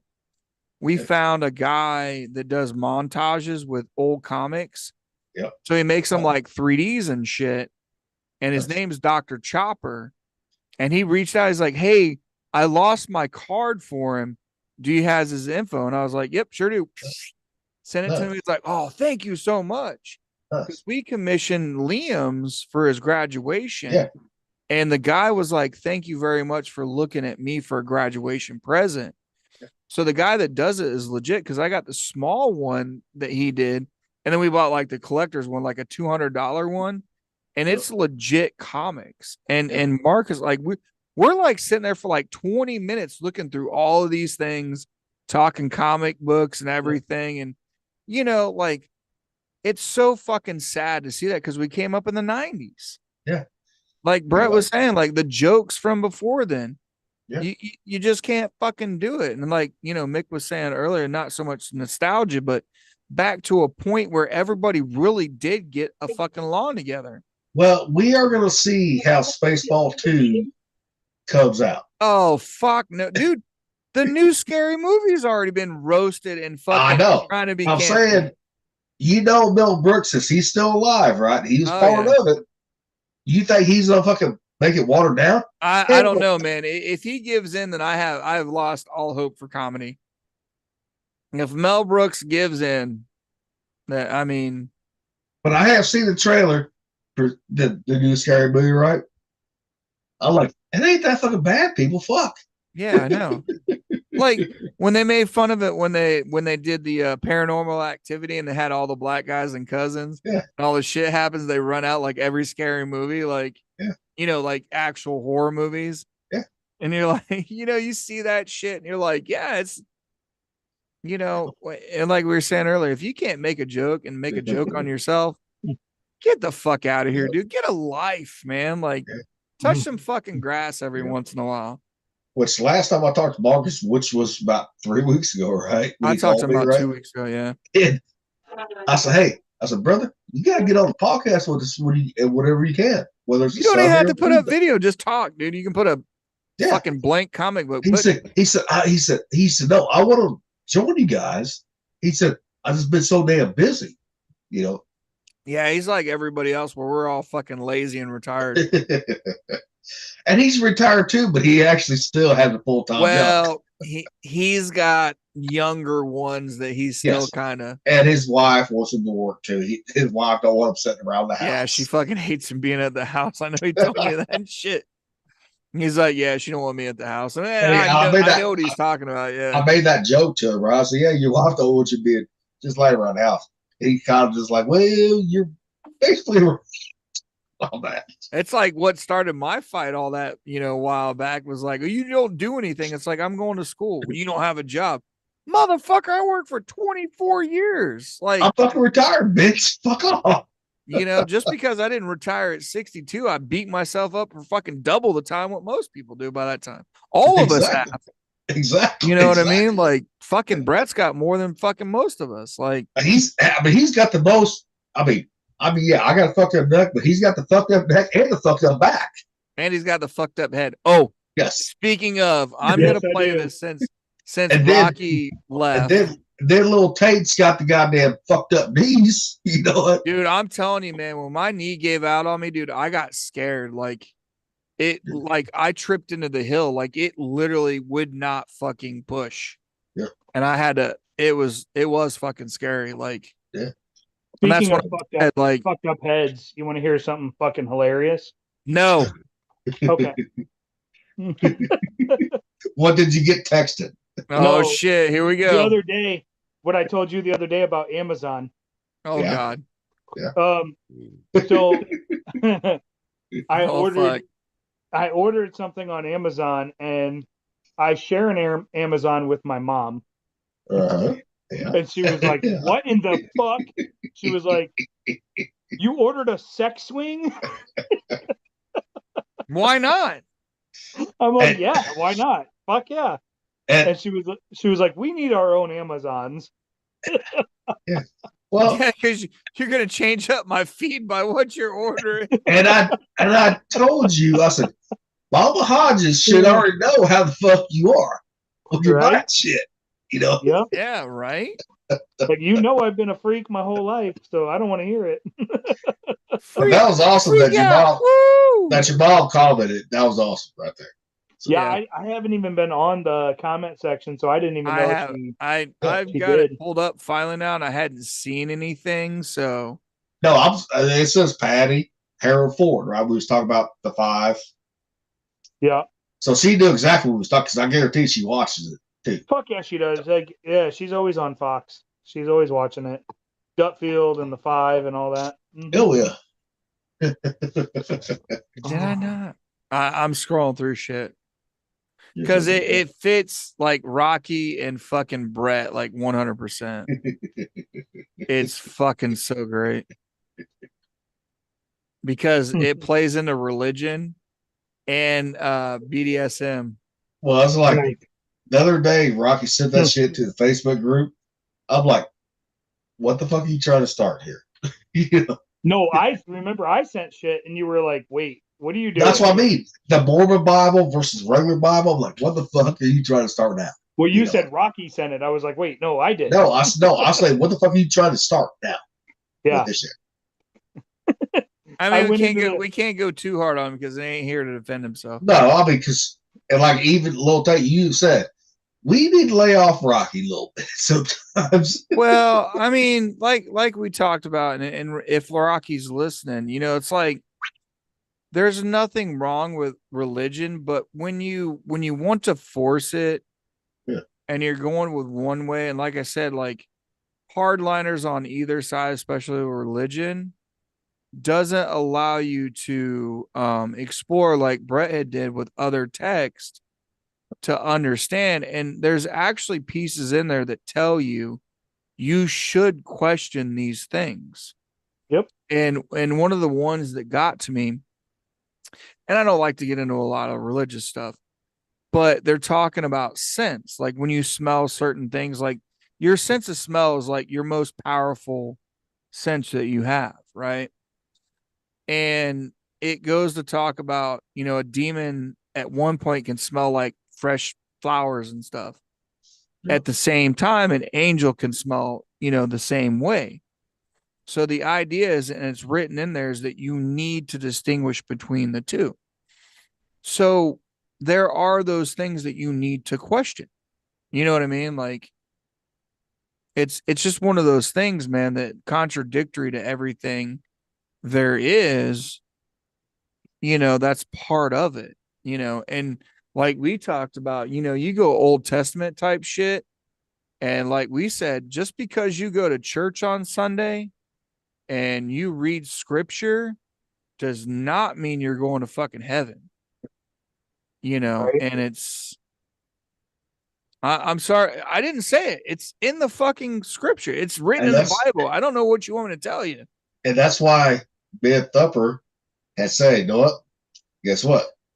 Rocky's gonna shit his pants if he sees us if there is a heavens, right? Yeah. He's gonna see us up there, believe what we believe right there. Yeah. Like I said, these guys are pulling stuff from lines, and it's that what's being taught today is that watered down rainbow fucking bubbly shit. But if you, like I said, when you look at Old Testament, that shit is like hardcore. And I'm not talking Hellfire Baptist either. Yeah. It goes harder than any of that shit. Yeah. And even past like Muslims and shit, as far as when it comes to going to heaven and stuff. So, I mean, if you study like we talked about every other part of it, like you start to learn like real shit. Yeah. I can't find it. I thought I saved it. But the first fucking what people need to is the religion they need to be studying is Hinduism too, because that's the oldest right there. We've already proved right. that. We discussed history and shit, but Yeah. when you talk about those things, and it's not so much about proving each other wrong, it's like what are written in each one of them. Yeah. But Christianity is 2,000 years old, Muslim are 1,000 years old. No, we're missing 1,000 years somewhere. But I'm saying they're the newest ones, put that. Yeah, no, it's the newest. Well, no, Islam is the newest. Newest, but we're only 2,000 years old, maybe 3,000, right? Because Islam came after Christianity with Muhammad. But we're not as far as fucking Hinduism. No, we're not. Because Judeo-Christian and them kind of like popped up the same time. And then if you break it down, Catholicism was after that. You know what I mean? Like the timelines where everybody changed. Like I said, I don't want to get too much into it. I'm still trying to find this goddamn video. Oh, I know it was somewhere. Let me look at Thumper. You got a fucking on your fucking phone or your screen on your TV. You got fire going? No, that is my cover to my camera. It's reflecting back your guys' background. Okay. Same thing like with the spot earlier. See? There you go. Yep. Okay. I was like, damn, you got on your screen, you got a fucking goddamn fire going? So much. I have a protector on here and it's reflecting. Okay. Yeah. Yeah, because you and I got the same fucking phone. I was like, what the fuck? What the fuck is going on? So I ordered more of these wicks for my hurricane lamp because this one it keeps burning down super fast. Did you order the right one?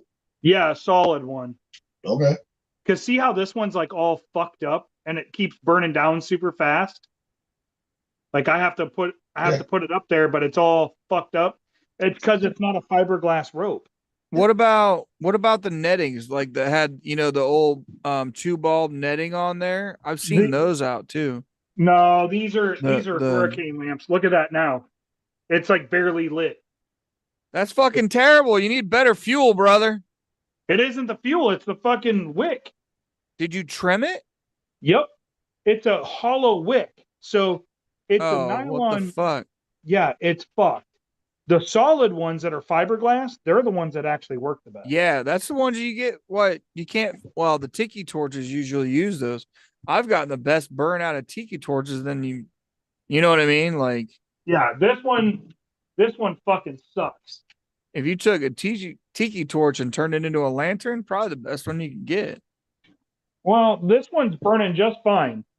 This one is perfect. It sounds like bullshit to me. This one fucking sucks. It's because that's the old wick. This is a new wick. And the new wick is fucking trash. I just fucking put it out because it sucks. Yeah. So the new ones could be here in the next couple days. Yeah, because when he fucking was trying to change him out, he's pissed off like a motherfucker. Oh, I was cussing like a bitch because the motherfucking thing, when you go to fucking like roll it up to like advance it, the fucking wick, since it's hollow, the spikes grab one side and it pushes up but it like bunches up the fucking wick inside the fucking mechanism. And it's like, no, motherfucker, it needs to be solid. So I'm gonna fucking just throw that shit away.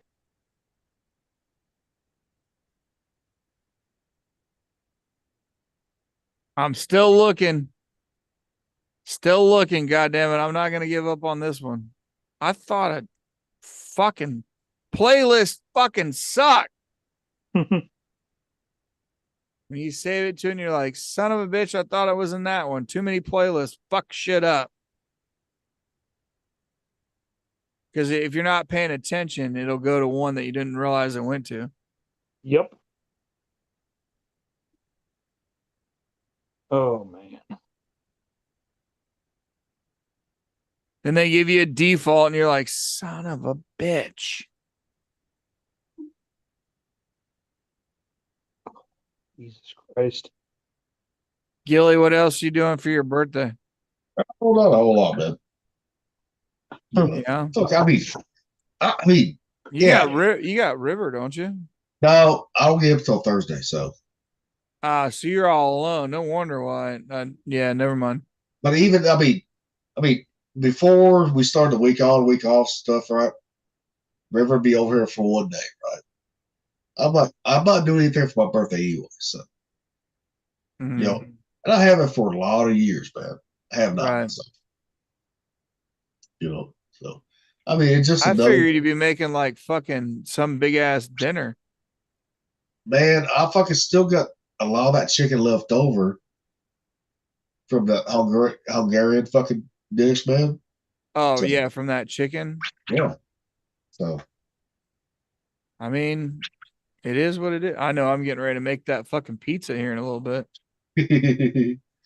but I mean, I don't really celebrate my birthdays like some people would.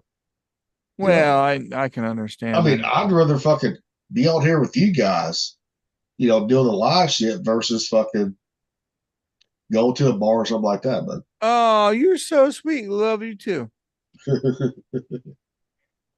now I would like it if we was all together, but that doesn't happen all the time. So, Jesus Christ.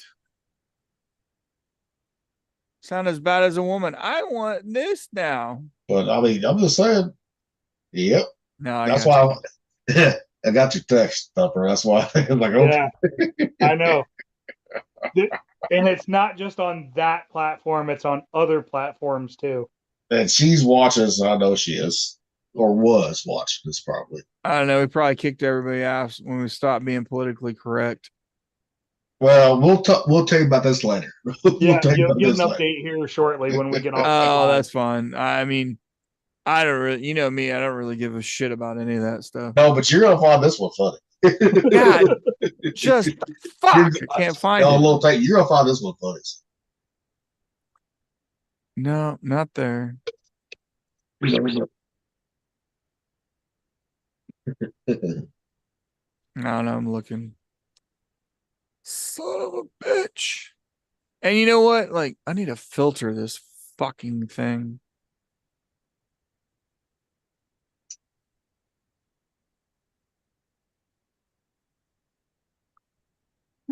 I probably won't be able to find it. Anyway, the video, if I find it again, I'll send it out. But anyway, it's the heavier set Navy dude. He was a corpsman. He's got the forge and shit, and he does the characters. And he's started a new one, right? That he's got himself and he's got a preacher now. So John, like his guy, comes in, he says, hey, the fucking cooter scented orange is ready to go. And the preacher comes in and he starts talking. And what John does, because he's in BDSM shit, that character starts describing, like, if I'm looking for this type of religion and describing it in fetishes, then it would be this. And it goes back and forth until the very end. It's fucking the best skit ever that fits between you and fucking Rocky. It's so good. Because at the very end of it's what me and Gilly have talked about. Why are there different doctrines when we're all reading the same book? And that's like I was telling Gilly the other night. It was the only question I could stump my grandmother with, staunch and all that shit. That is the one question she told me I cannot answer. Could not answer. She's like, there's different doctrines. And I was like, Grandma, but we're reading from the same book. And she was like, that was it. Like, that was the one. She could read every motherfucking thing there was, but that one question always stumped her. Always stumped her. She never had an answer, and she wouldn't bullshit you about it. She was just like, I don't know. And that was the only time I ever asked her. Never came up again. You know what I mean? But it was that one thing. And you know, the other stuff, you know, you get into all that and you start looking at the witch's hammer, Salem witch trials, and you're like, yeah, and like you get into all the other religions and they believe in the same people, the same writing basically. It's just a tweak here and there. and that was like, what I'm gonna keep looking for it. I'm gonna keep fucking looking for this goddamn video in my history. Yeah. You know, I'm not giving up because it's so perfect, dude. It works so good. Yeah. Because this guy forges, like he's a forger too, but he plays those alternate personalities, dude. It's so fucking good, man. I'll be here forever. In the meantime, I can play the paralegic guy that fucking scrubbing his floor. He fucking put scrub brushes on his fucking on his legs. What do they call them? Fuck, I'm drawing a blank. When you've lost your legs and you got to put a fake leg on, what's it called? Prosthetic. Yeah, there you go, prosthetic. What? He drills fucking scrub brushes to it and starts scrubbing his goddamn garage floor, fucking running around. And he busts ass like so many times, dude. It's some funny shit. I'll save it. I'll bring it up here in a minute.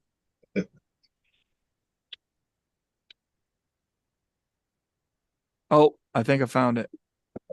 There you go. All right. This right here. You got to listen to this shit because fuck, dude.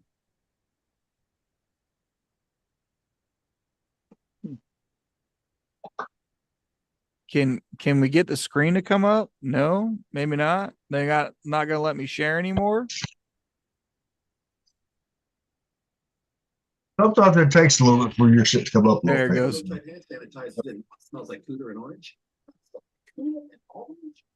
Oh, look at me! I didn't agree. Like the new custom line I'm working on. We're calling it the Funky Fancy Savior Blaster. But thanks for giving me that half day off today. I got a new girl. Three children and you're still dating. You know, might be a little hard for me to wrap my head around, but thinking it is another denomination. Are you about to start your hand at a home? I'm right, really hard to hear. Well, there's going to be religious denominations. Let's say I wanted to worship, but I wanted to get in a good set of squats and lunges. What denomination would I want? Modification of the ups and downs, that definitely be over there. If I wanted to worship at a sweaty dance, oh, that's dead. And if I wanted to worship to the tune of something that sounded like it belongs in a shitty garage rock band, that'd be a good chunk of that. Yes. Just like my approach to dating, all of these denominations are just different approaches to a relationship, right? That may be true, but your approach is wrong. All of those religious denominations say the same thing about each other.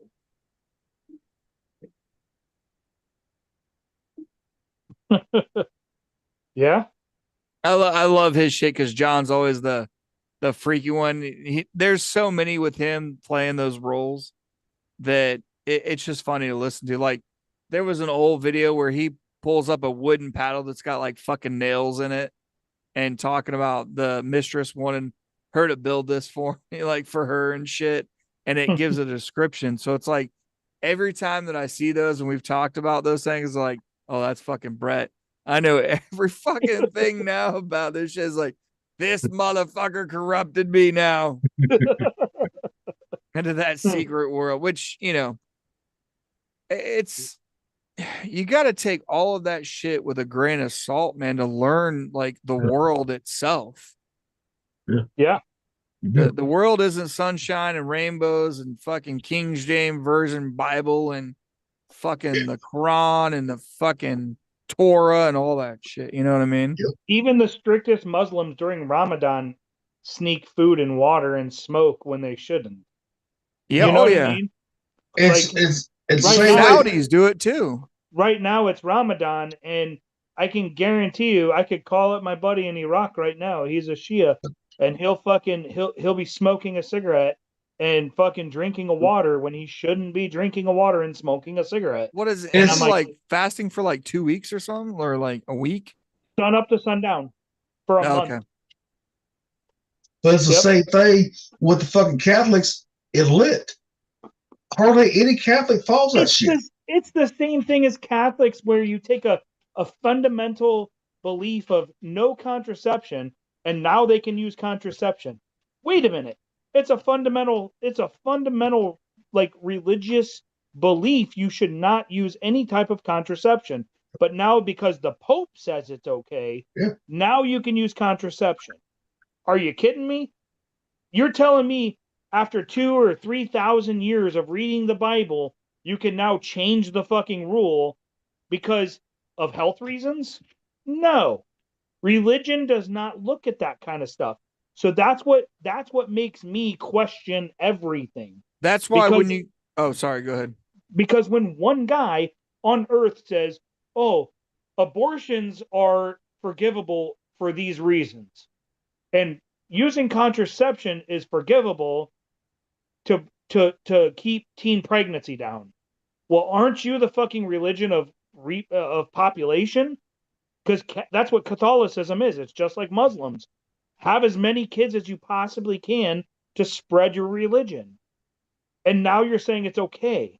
So, like, it doesn't make sense when you look at some of this shit and you're like, what the fuck?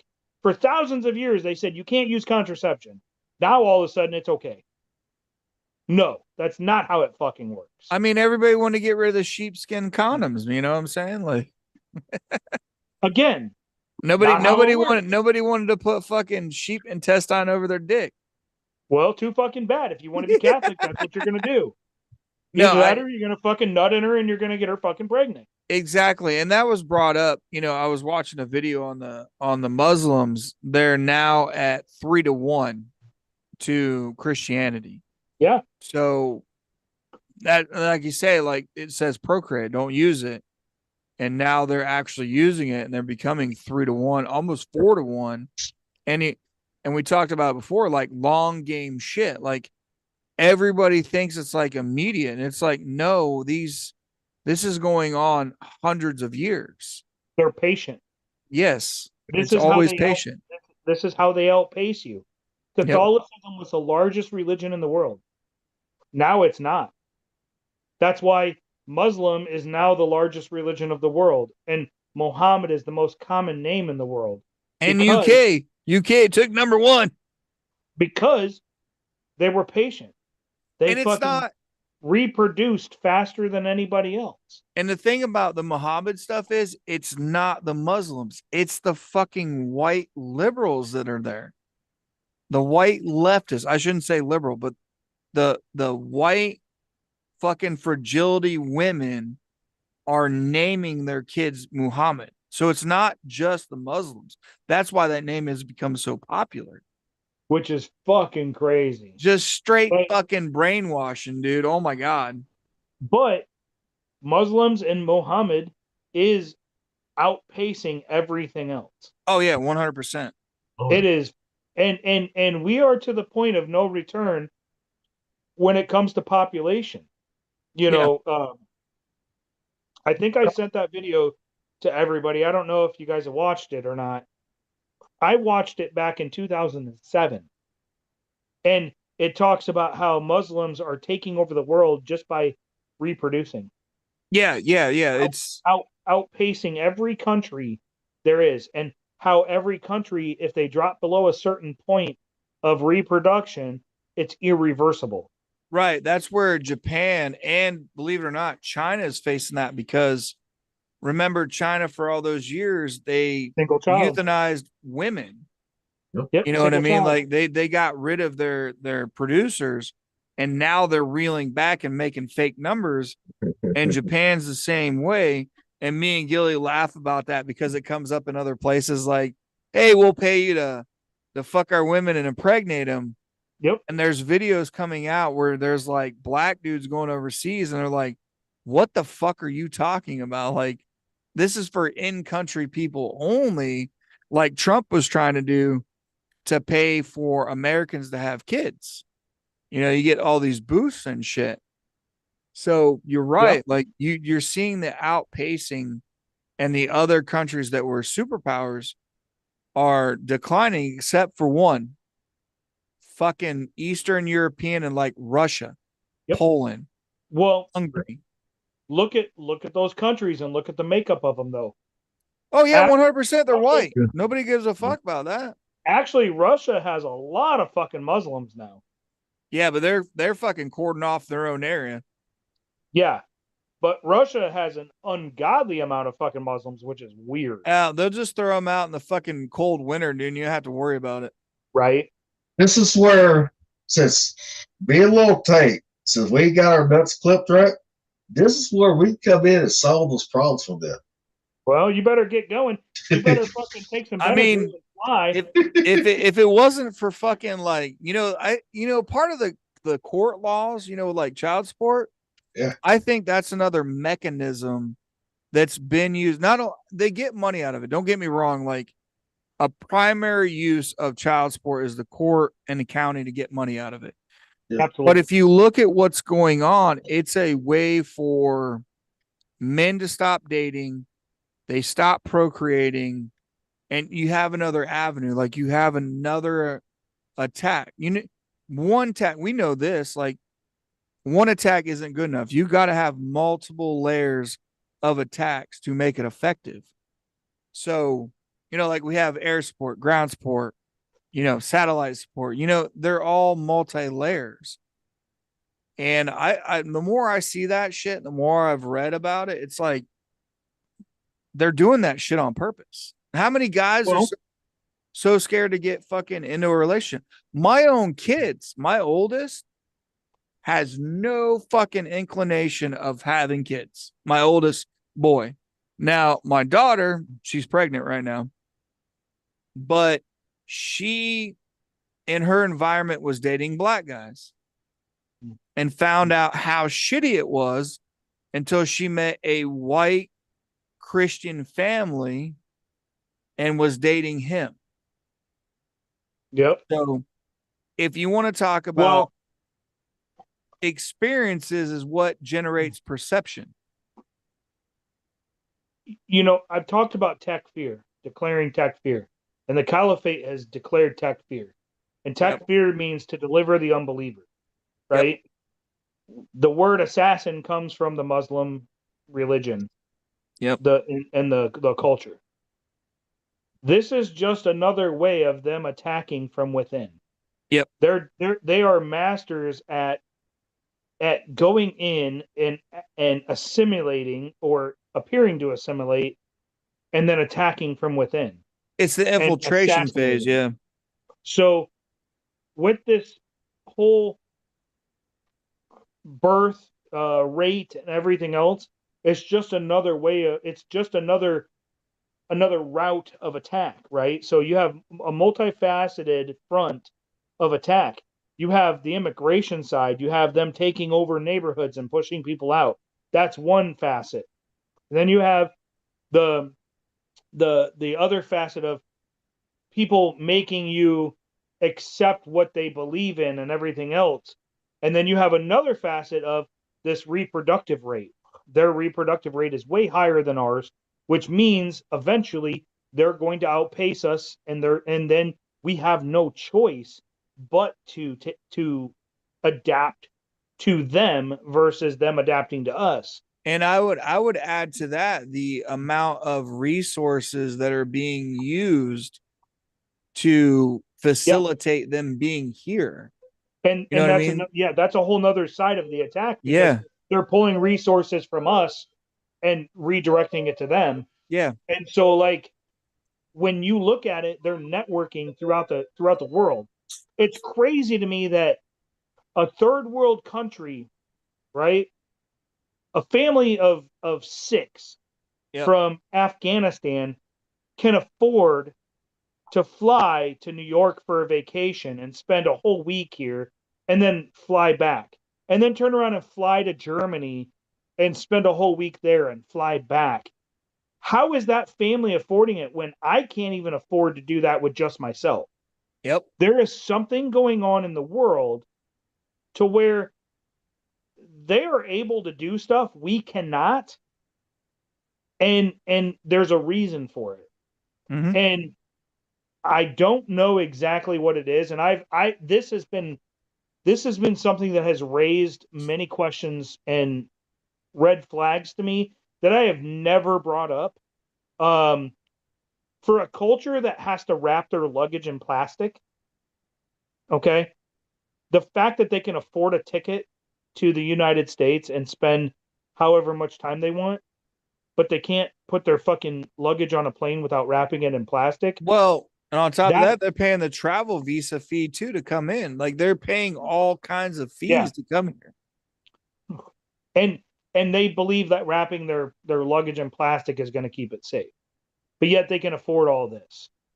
And I don't understand that. And so to me, that throws red flags left and right. I would offer what is already being said that we know of illegal immigrants from Mexico where they're getting cash and that money is going back to the families in Mexico, right? There was that argument that they talked about because they're not spending money here. When they from a work perspective, you know what I mean? Like the scams like the Somalians, all of that money is going back to somebody over there.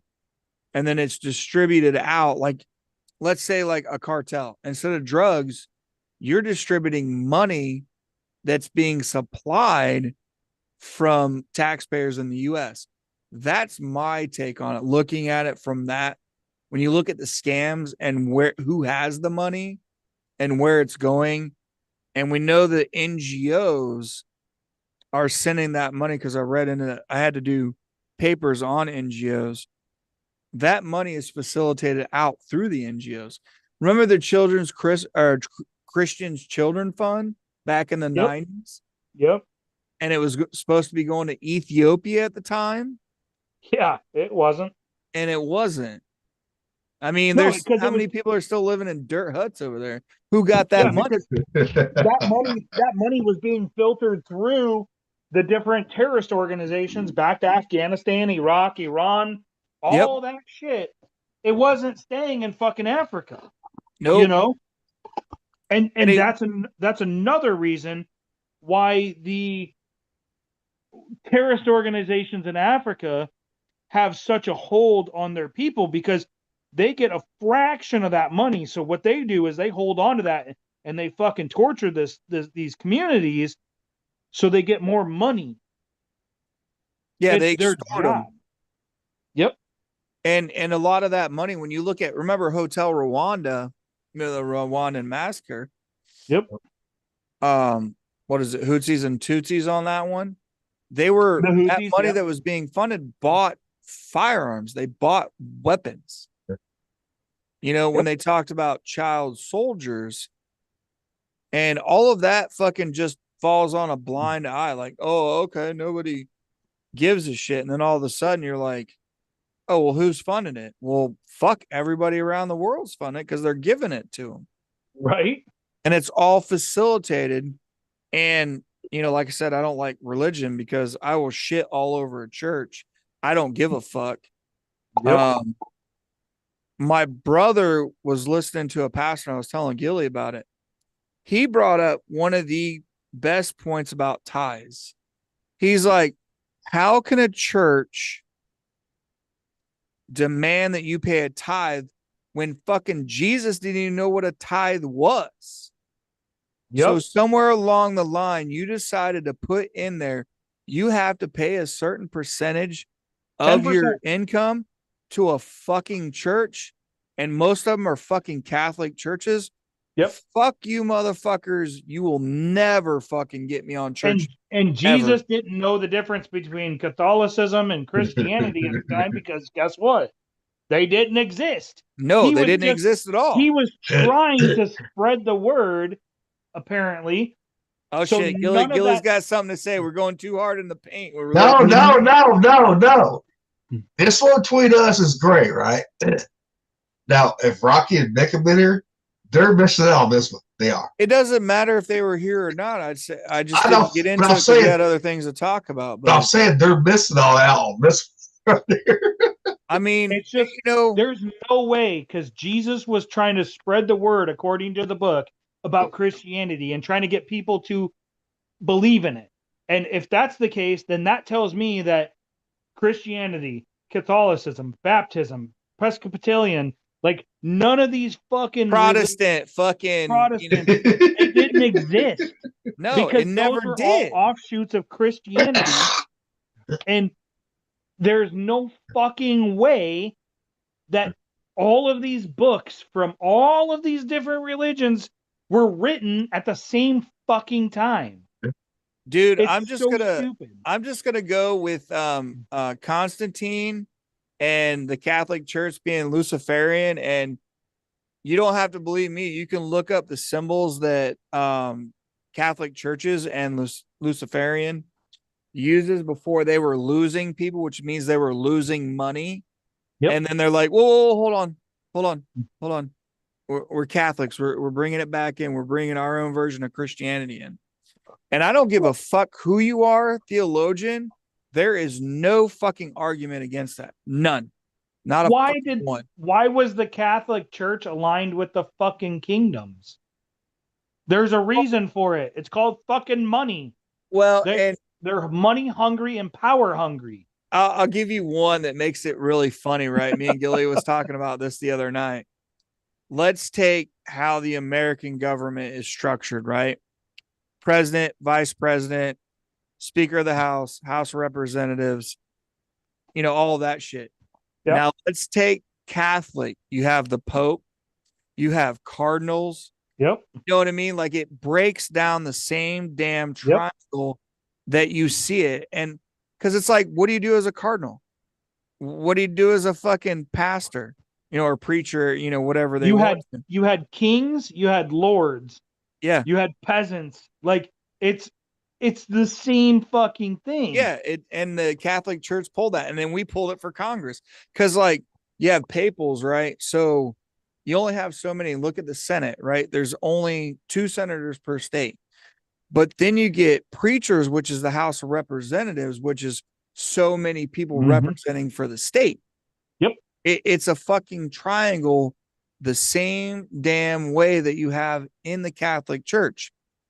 Everybody else is kind of spread out doing their own thing, like Mormon Bible and all that shit. But like when are you gonna see all of the fucking lines in it? You know what I mean?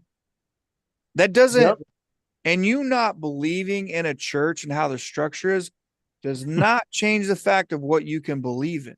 Not one fucking bit. Nope. None. And I just don't. I hate the fact that there are people out there that say, I believe that this and this happened. But then when you refute it, they say you don't have any proof. And then you say, well, you don't have proof that this happened. And they say, well, it's in a book. So yes, I have proof. No, I got a book too motherfucker. that reads the same thing. I could get a book I could write a book that refutes everything you say. And I you can know say what? that's proof. And I Fuck learned that from a guy when I was younger, like I was like 15, and he was atheist. And that was his argument. Like, I could write a book, bury it in the fucking sand, and then you find it and be like, this is gospel. Yep. Because it correlates to whatever you wanted at the time. Mm-hmm. And he made a great argument about it. And it's like, he's like, I'm not saying that there isn't anything there. He's like, but like I sent Gilly, the hubris of man, which is a literal fucking term, that you think you know what is supposed to happen from a higher entity that you have no fucking way to understand it. Your consciousness couldn't even understand, and it's like, you're going to fucking tell me how it's supposed to go down because you read something from people that wrote it and you don't know how many times it's been changed. That's the biggest hubris you can ever have. It's written in there.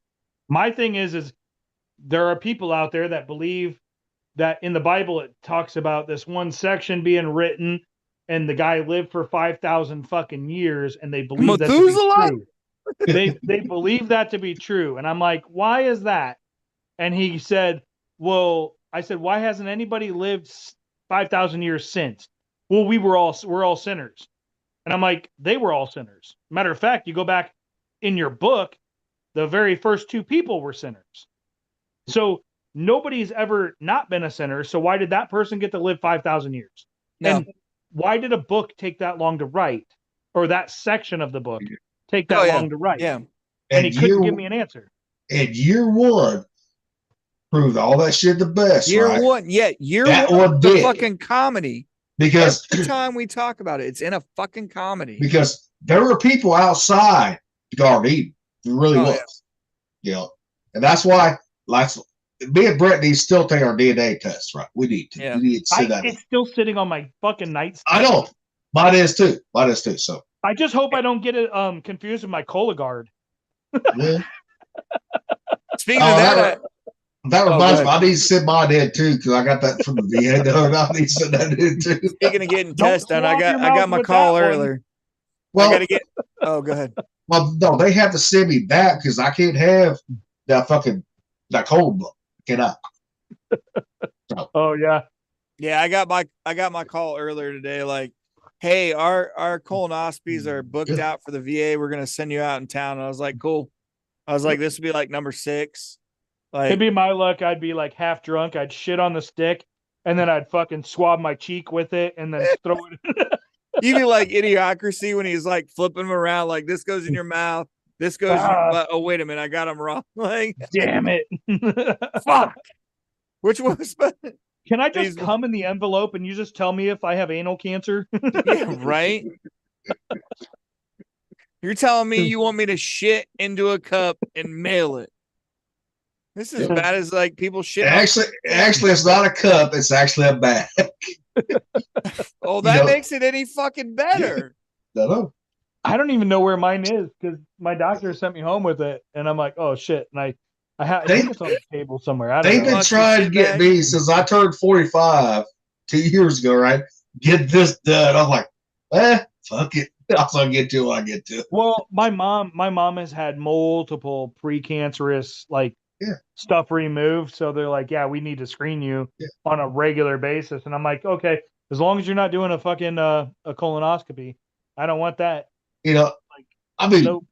I told myself, look, jokes about that one, that's for sure. I told myself, look, God damn it. I said, look, all that is a borescope that we used on the gas turbines. Pretty much what it is. No, just a little one. That fucking borescope is like the size of a quarter that goes in your ass, dude. It's not like a little fucking no, it's the size of a quarter. Yeah, I'll do the Cologuard, and I'll be happy with that. I just got to make sure I fucking do it, and then I got to get my ancestry shit done because I'm paying a lot of money for that shit, and I haven't fucking done it yet, and they keep fucking charging me, and I'm like, God damn it! You better get your shit on the ball then. I know, right? That's like I was telling Gilly, like one of my like first colonoscopies years ago when I was getting, diverticulosis. Yeah. I'm already under local anesthetic, right? And I'm fucking laid on my left side, legs bent, fucking ass up in the air. You know what I mean? Like out, ready to go. They're like, hey, by the way, we've got a couple nurses that need to, watch this. They need to get their time in. 2 hot ass chicks. Oh yeah. Watching a fucking big ass probe go up my ass and they're giggling. And at the same time, they let me see the monitor. So I'm watching a camera that's going inside my fucking intestine until it hit the small, like your transition. And I felt that motherfucker. You're like, what the fuck, dog? He's like, we're good. you know, but you're under local, so you're like not feeling anything, but you're not passed out either. And then you Yeah. got two chicks staring at you getting fucking violated with a giant borescope up your ass. And that cable too is not like, at least it was years ago, is heavily sheathed and shit. You know what I mean? Like it's not, and it's cable because it's got the wrap around it to keep it, you know, rigid. And you're like, what? And then, you know, the first thing he says when he gets up. That's when you find out if the nurses like to peg guys. And then you're like, exactly. They're like watching it like, yeah. "Ooh." And, you're and like, then you're like, hey, what are you Yeah. doing? Or if the doctor fucking, you wake up, right, and the doctor has this fucking pass down, you know something's up. Right. Well, that was the first thing he said to me. Like, so when you do, like you're saying, like when you do the blow itself, you know, that some people don't do it right. So when he first got up in there, he's like, oh, you did a really good job with your blow. It's really clean in here. And I'm like, this is the first thing you're going to say to a dude when you got a fucking camera up his ass. Like, oh, you did a great blow. You're like, mother, can you dehumanize me any fucking more while we're doing this? Dude, after being in the medical field, I have learned that there's nothing sacred, dude. Nothing. Fuck no, dude. It is. I mean, when you have to sit there in the back of an ambulance and talk to somebody about their sexual health and history and like what they were just doing and why they called and why does your stomach hurt? Oh, I was having anal sex and this happened. And you're like, okay, when was the last time you had your period? When was the last time you had this? And like, I need to look and see. And like, there's nothing sacred at that point. Nope. Well, and they try to keep the mood light. I know what you're saying. Like the old man used to say the same thing. Like, you make jokes, but you get to the point where you know how to do them tactfully to make, you know, people feel comfortable about what they have to say. Yeah. You know, because the old man had done it for like you don't want to hear years, the fucking doctor be like, oh, hit a roadblock, there's a turd. Well, fuck, I had boot camp when you get your balls checked. Yeah. And you're behind like the little veil there. Yeah. I had this old ass man. He had to have been like close to pushing 80. And this dude yells at, hey, this guy's only got one ball. The group of people that are at MEPS. And I was fucking mortified because when I came out from the veil, everybody's staring at me. I was like, you old motherfucker, dude. Like, son of a bitch. Yep. I'm like, no, I got two balls, and they're all still just staring at you because it came from a doctor. Yeah. You're like, you son of a bitch. There is no shame in it. They don't give a fuck. No, not after that age, dude. Not after that age. I've only in my life ever experienced one time where a old family doc kept things on the down low because of the situation I was in. So, you know, he because my grandmother took me and it was that family stuff. And he's like, at that time, certain things weren't looked at and they weren't talked about. So, and it was like, and it's not sexual or anything like that. It was, you know, suicide. And that was kept on the fucking down low. You know what I mean? Like, when certain things were still respected and kept quiet because, you know, when you live in a small town, things get back very quickly. So it was very, you know, back when there was confidentiality for real, not like there is now. So, right. And I'm telling you, some of the drugs back then they gave out, they make me wonder how powerful shit is now to take care of certain things, and they're hiding it. Yeah. I mean, I don't know. It's crazy. Like, I know the shit, like, medical side that I know, but there's more to it. You know? Oh, yeah. You know, there is 100%. It's like Rocky sending that video with so many people getting HIV and shit. I just got another one for the amount of, there's like something over 40,000 people at spring break. They got fucking STDs and shit. Yeah, that's pretty common. And that could be anything from chlamydia to. Right. The STIs. Like, but you know what I mean? Infection. Like the reporting is becoming like it's the trend now. You know what I mean? You're starting to see it again. Because remember when we were going through school, you get all the videos like you would see genital warts for real, and Oh you yeah. don't do that shit anymore. You're like looking at Yeah. a dude's dick and it's like got all the warts, and you look at a chick's vagina and you're like, oh my God, that's what I'm gonna get? Oh, fuck this. Yep. But then we still didn't wrap up our shit anyway. Yeah, no. But God. I mean so yeah, I mean HIV and stuff like that's been rampant. I mean, there was a guy and his girlfriend, he's in the lifestyle, he's part of a group, they all sleep together and everything. His girl is a fucking prostitute, a legitimate prostitute. He drives her to this guy's house. They fuck. She doesn't use protection. Then her and him have to both go and get tested for syphilis because the guy that she fucked tested positive for syphilis. Mm-hmm. And I'm like, that's fucking horrible because now you're sleeping with a whole ass group of people in the lifestyle, and fucking that ain't good. Like, you could have just spread that, and they didn't have it, luckily, but they were put on meds just in case. But Well, you know, and I would put syphilis up there worse than fucking HIV because of what it does to your fucking mental capacity. yeah, It it affects your fucks you brain. up. Yeah. I had an uncle who died of HIV. Yes. Well, HIV, when it turns over to AIDS, and then your body isn't able to. But I'm talking syphilis, even though you're still treating it, it fucking eats your brain, dude. Like you're fucked up. It makes you go fucking crazy, legitimately. Even like the medieval times, it goes back that far. Oh yeah.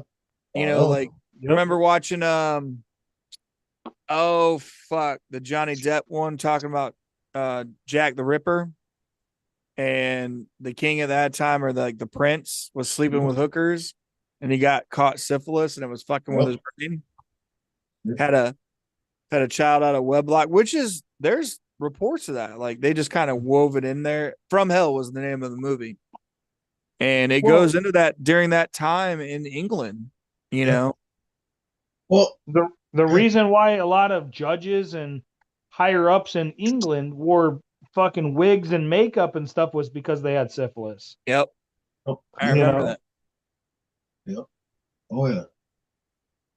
You know, like the other day, little thing we talked about double cousins and all that shit, right? Yeah. Guess what? A girl that I used to work with at the power plant, she was supposed to be happy birthday, right? I said, you know, we are related because your maiden name was a Shiflet. My grandmother was a Shiflet. Yeah. You know, and she was really, I said, yeah. Yeah, like I told you, when I was dating Kathleen Campbell, grandma asked me, she's like, what's her dad's name?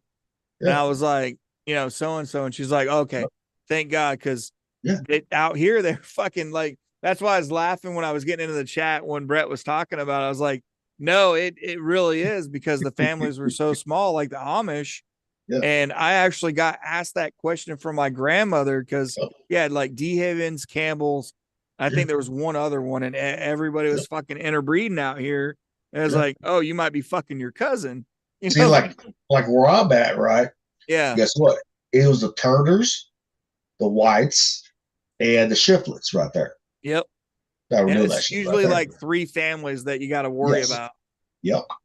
And it was like, it was a legit question. Like, she wasn't like making a joke. She's like, what's her dad's name? Like, we need to make sure what Campbell, you know, is coming in, you know, like which one of the line is in there, because they kept track of that shit, you know. And my grandmother was adopted, but she knew the families around. So, you know, it was fucking crazy. When she asked me that, I was like, I was in middle school when I told her who I was dating, and she was like dead serious. Like, it's like, well, in high school, right? I had to do the same thing, right? Because there was one girl, Tori White, right? Yeah. And Mom goes, do not fucking try to date her if you want to. I said, why? Mom goes, she's a cousin to you. I said, okay. Yeah, so I have to agree with Brett on that one. Indiana's got some pretty good inbreeding around Which, here. that right there would have been okay, because she would be like a third cousin to me. Yeah. Right there. So, well, that would have been okay. Incest was really weird, because I've listened to people talk around here, and It really is like fucking Southern type shit, even up north. Like, As long as it's not a fucking first cousin or second cousin. no, we're talking fucking first cousins, First cousins? sisters. Yeah. Like, you Yeah. know, the old joke, remember, fucking put your sister to the test, you know what I mean? Type shit was a laughable joke. It wasn't like, Oh, we still have that same joke here too. yeah, exactly. You know what I mean? Like, you know, so that's why when Brett was saying, I was like, I had to laugh. I was like, I can't even deny that. You one at can't. all. You It's can't. you know, but you're so close to Kentucky, and it's like, well, when you're settling lands, you know what I mean? Like, Everybody's like, "Oh, I'm going to go visit family." Oh, you're going to Kentucky for a vacation? yeah. Yeah. And Like- there's so many stories of like them wanting to get with their cousins, like legitimate like stories, and it's more than what's, you know, publicized. You know what I mean? Like, until yeah. you're around it and hear it, and a lot of people don't talk about it, it's fucking worse than what the numbers show. It really is. Oh, 100%. And like when I lived in Arkansas, I was in Boone County, and Newton County, the bordering county, actually had the highest inbreeding reported numbers in the nation. Yeah. That one county in Arkansas. It was fucking rampant.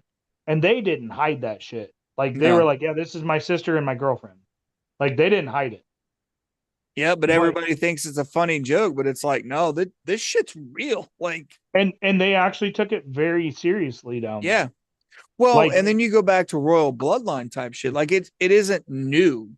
Nope. It's been going on for hundreds of years. There's a reason why they do it. Yeah.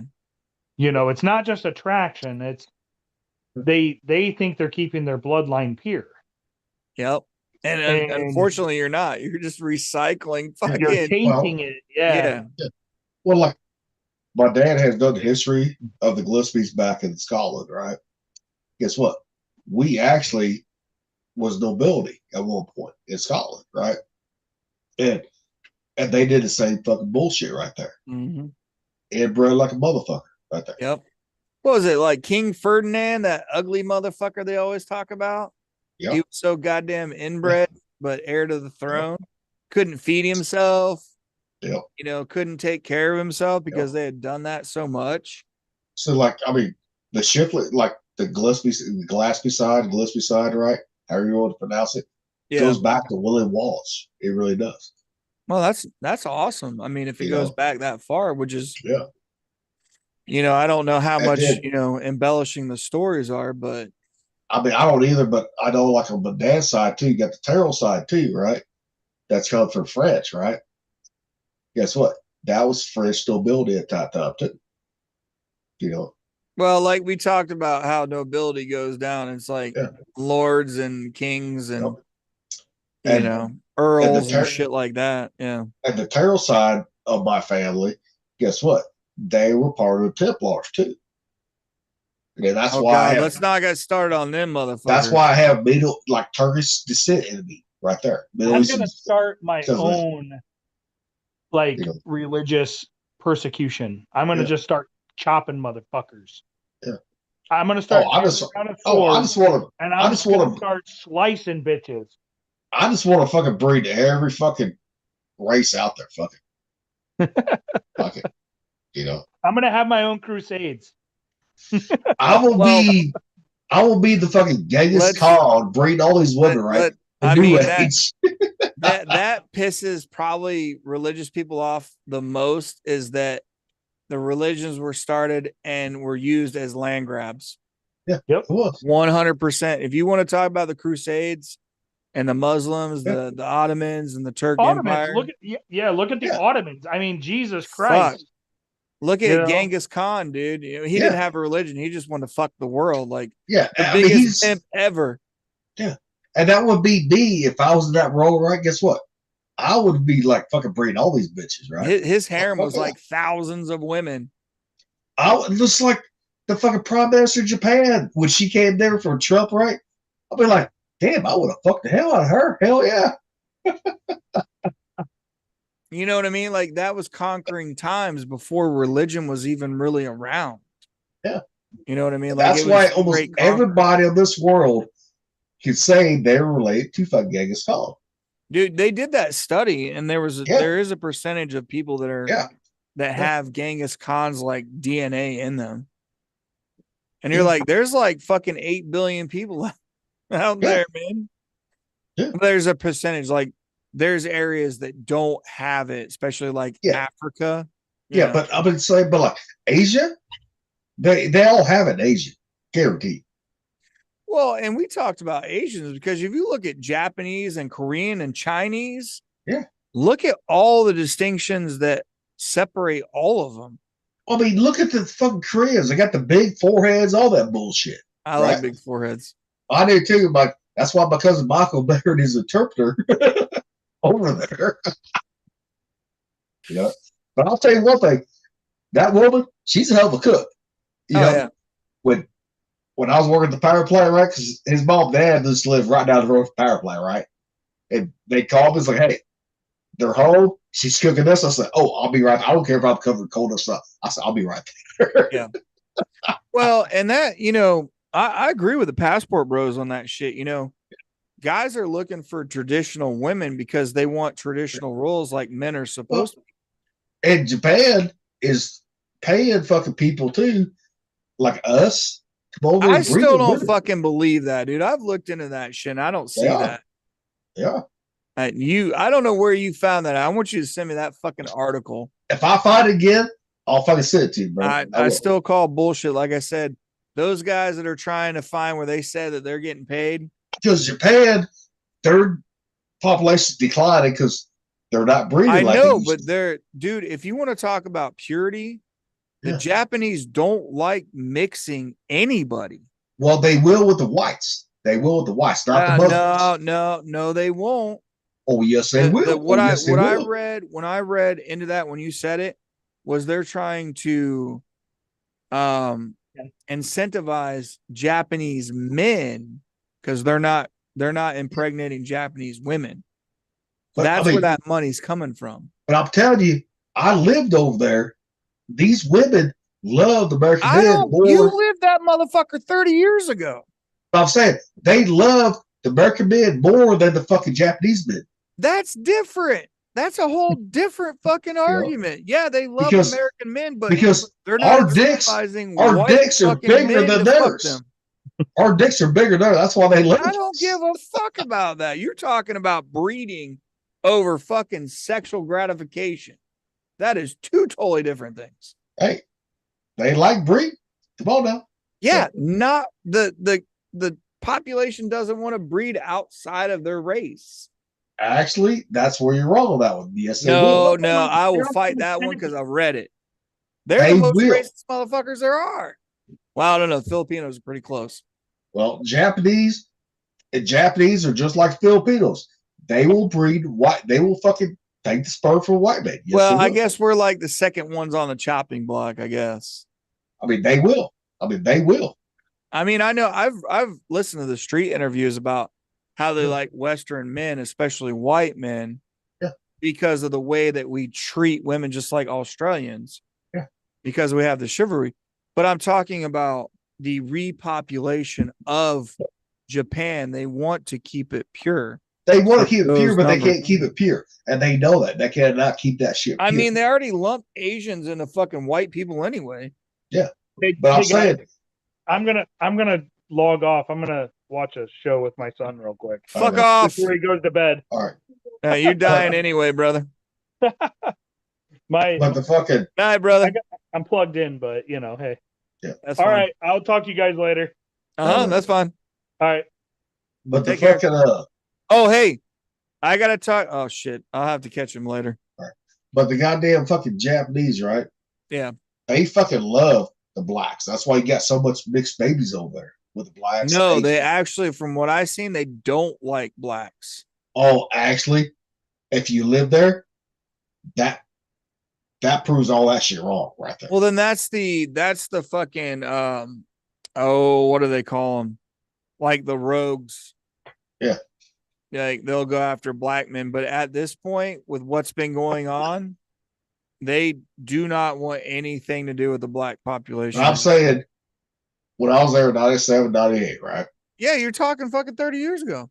I know, but I'm saying they won the black pit. They did. Just Yeah, like at that time. Australian girls was black, white guys versus black guys. Yeah. Well, and they've in fucking, Japan, you watch all the videos of them like disrespecting the culture and doing all the loud shit, and you know what I mean, and white people do it too. I'm not just calling out. Well, I mean, like Japanese women, right? As long as you did not westernizing them, as long as you did not do that, right? Yeah. Guess what? They held those fucking true values. They did. Yeah. Dude, I heard that argument too. They're like, well, if you want to date a Japanese woman, you better be able to be in the role of a man doing this and that and this. And it's like, yeah, that's what we're looking for. Yes, I'll provide the money. Guess what? You're cooking food. You're taking care of the house. You share duties. Yes. Yeah. Like cleaning and whatever, that small shit, whatever. Yeah. Yeah. But you're still the breadwinner and they're at home. Like, it's like my cousin Michael, right? He married his interpreter, even though, because he was he had security of the North Korean base there, right? Right. And he married his interpreter, right? Guess what? She's that traditional Korean woman right there. Yeah. The kitchen is fucking hers. No, you stay the fuck out of the kitchen. No, that's what I'm saying. Like that, people are trying to play that off. Like, oh, you want a traditional woman or you want a submissive woman, and you're like, what the fuck are you talking about? And the first time he brought her back here to Missouri, right? Yeah. But I got told that she was gonna be there cooking. I was like, I'll be right there. And everyone did not know why, right? Yeah. And as soon as I walked through that door, right, she kicked her old mother-in-law out of the kitchen, out of her own kitchen. I believe it, dude. I believe it. Uncle Larry, right? He's like, all I want is a fucking hamburger. I want none of those good food. I said, Larry, shut the fuck up, eat this shit. This shit's gonna be good. And in my honest opinion, I'll put Asian cooking up, like flavors and dishes over like anything else. I mean, even like Italian, like it's still in the heart, but the flavors that I like, Asian flavors all the way. And across the board. I mean, that beats even fucking Cajun fucking cooking all day long. Yeah. Because you got the spice, you got different flavors, every fucking. Yeah, like me and Ryan were talking about the other night, like when we ate those Baldocs, like there's different spices and spice levels. Asian spice is by region, which we already know, like Chinese, Japan, not so even much Korean. Too. Yeah, and the Koreans fall in there. And I was telling, my nephew, you get Szechuan peppercorns, your motherfucking mouth is going numb. And it's from the Szechuan region in China. And you got Chengdu. We can talk about every region and their dishes and shit, but the Szechuan peppercorn is what I was trying to explain to him is like, it's a peppercorn, but it makes your goddamn mouth go numb. Oh, yeah. And then you go to Thailand and you get fucking bird's eye chilies and Brett knows all that shit too. Yep. And he's like, really? I was like, yeah. And even Ryan was saying the same thing because he loves eating Thai food. And it's just a different type of spice where you can taste it and a different type of heat. And nobody really understands that because they don't get those heat levels over here. But Ryan has never had true Thai food either. No, he gets the best. He knows that, but I mean, he gets as close with it because he's never gonna ever get real Thai food. But I mean, he gets as close as he can. That's what he does. Everybody stays back as close as they can. I mean, nothing wrong with that at all. No, but when you like those flavors that are Americanized, like we talked about with No Reservations in San Francisco, like we did, you got two menus. You got the Chinese menu, you got the Americanized menu. We went straight to Chinatown. And it ain't no motherfucking difference. Like, I don't care where you go, there is two fucking menus in every fucking restaurant. And they have all the same ingredients, but it's what they prepare for the palates for Americans and Chinese. Well, the first time I went to a fucking Thai restaurant in Columbia, right? Not too far from here, right? Yeah. The first time I did, this has been, what was it? 2006, I think it was, right? I said, okay, bring me this dish out, right? They did. Mhm. I was like, I said, let me talk to the manager. I said, they said, what do you mean? I said, where's the real dish at? This is not how I had it in fucking Thailand. Yeah. They're like, where would you been in Thailand? I said, Phuket, Pattaya Beach. They're like, oh. I said, yes. So bring me the real fucking dish, and they did too. Yep. You Yeah, know? because I was in Chicago and everybody was raving about this one fucking Thai restaurant. I was like, okay, I'll go get the pad Thai. And I got it. I was like, It was- what the fuck is this? It was the Pad Thai is what I had. I was like, Yeah. no, bring me the real one, not the fucking mechanized one. Place That's you. And when you're overseas, like, you know how to grade a restaurant by one fucking dish that's a nationality dish. Yep. And pad Thai is Thailand. It's like Yes. spicy tuna Yes. roll, like Japan. Yes. Those things, ramen. You know the dishes. And when you go, you're like, not even fucking close, man. Yep. Not even close. That's like I did get pretty close in Vegas, the one that mom took me to. yeah. I mean, there's some had pretty good. stateside that's gonna be close, right? They're Yeah. gonna be. Right? But like when I make like ramen, right? Everyone's like, "There's no broth in there." I'm like, "Do you realize that there are fucking more levels to ramen than just the broth style right there?" Yeah. You know, not everybody wants broth in their fucking ramen. Period. And I don't give a fuck who says it. Yeah, we're fucking snobs because we fucking ate it. I mean, we're not Yeah. gatekeepers, but it's like you don't want to fucking listen and learn Yeah. from the people that have fucking ate in the regions. Yeah. Fuck off. Fuck it. I don't care. I'm not gonna say, "Oh, I'm sorry." Yeah. No, you're Which- not fucking eating the real shit. Because I know you like making your own teriyaki, right? Yeah, It's but that's funny from a you did- Japanese recipe. But it's funny that that you've never been to Japan. That's what's funny about it. Doesn't fucking matter.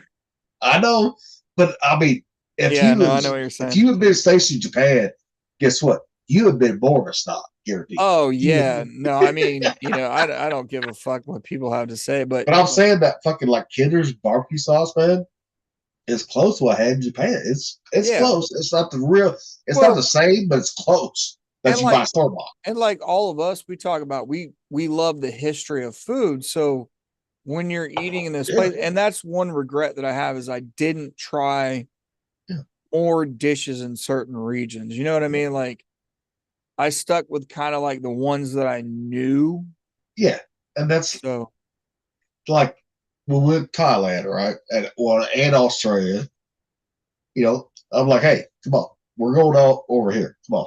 yeah. You're like, Yeah, where we like going? I said, no, we're gonna try some different shit right there. When I left your ass, fucking that's where I found like salt and pepper squid that I have never and probably never will have that same flavor. And I can still taste it this day. Every time that I've tried it, doesn't even fuck come close. The one place stateside that came close, right, to that, right? Yeah. This was in '98. First time I went to San Francisco, right, for Fleet Rig, right, was Bobby Rabita's, right? But then when we went there, right, when you was on the 5, guess what? That place that closed fucking down right there. Yeah. I was like, I mean, when you're looking at the fucking ice and the fish and the seafood sitting on the ice and I want this, and she pulled the fucking squid from the ice and started fucking cutting it up and started cooking it. You're like, I'm watching this lady cook in a fucking stall that stateside you can barely ever fucking get. You know what I mean? Like everything behind walls and everything else. And you're like, this is a little ass stall, fresh seafood, cooks with the right ingredients, asked for a Heineken, sent a fucking runner to go get me a Heineken, and came back to that's what people don't realize, the service that you get overseas. That's why people go over there. Yeah.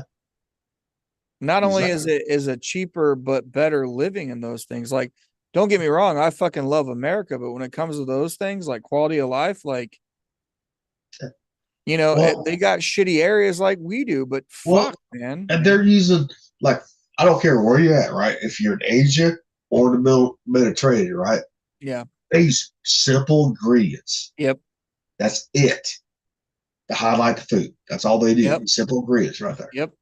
It's like when you go to France, everybody's like, you gotta get a smash sandwich. And you know, I thought it was all hype till I got one. Smash sandwich is fucking pretty good. Yeah, like it's legit. You know what I mean? Like you hear though, like it's supposed to be like a tourist thing, and it was like, yeah, whatever. And well, then it's you like, eat it and you're like, oh fuck, this is really good. Like when all it was fuck. It was not beef. I mean, it was beef, but it was not hamburger patty. It was fucking strips and fucking steak right there, cooked perfectly, right? And they're like, they asked me how I want mine. I said, I want ketchup, and that's it with it.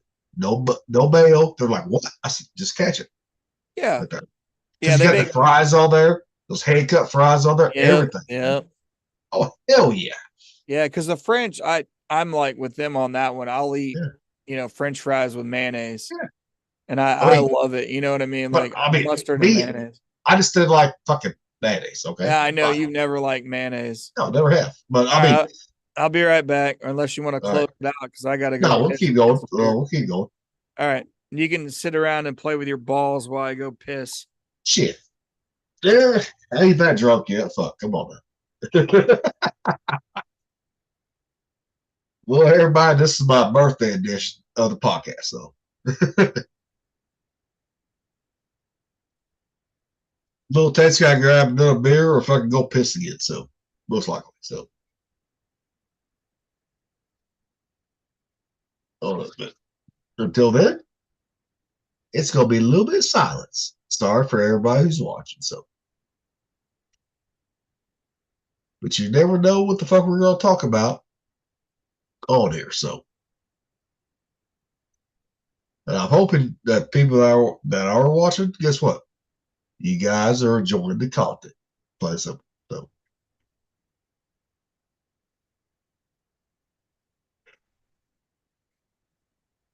Because I know I'm just a dumb fucking redneck, so.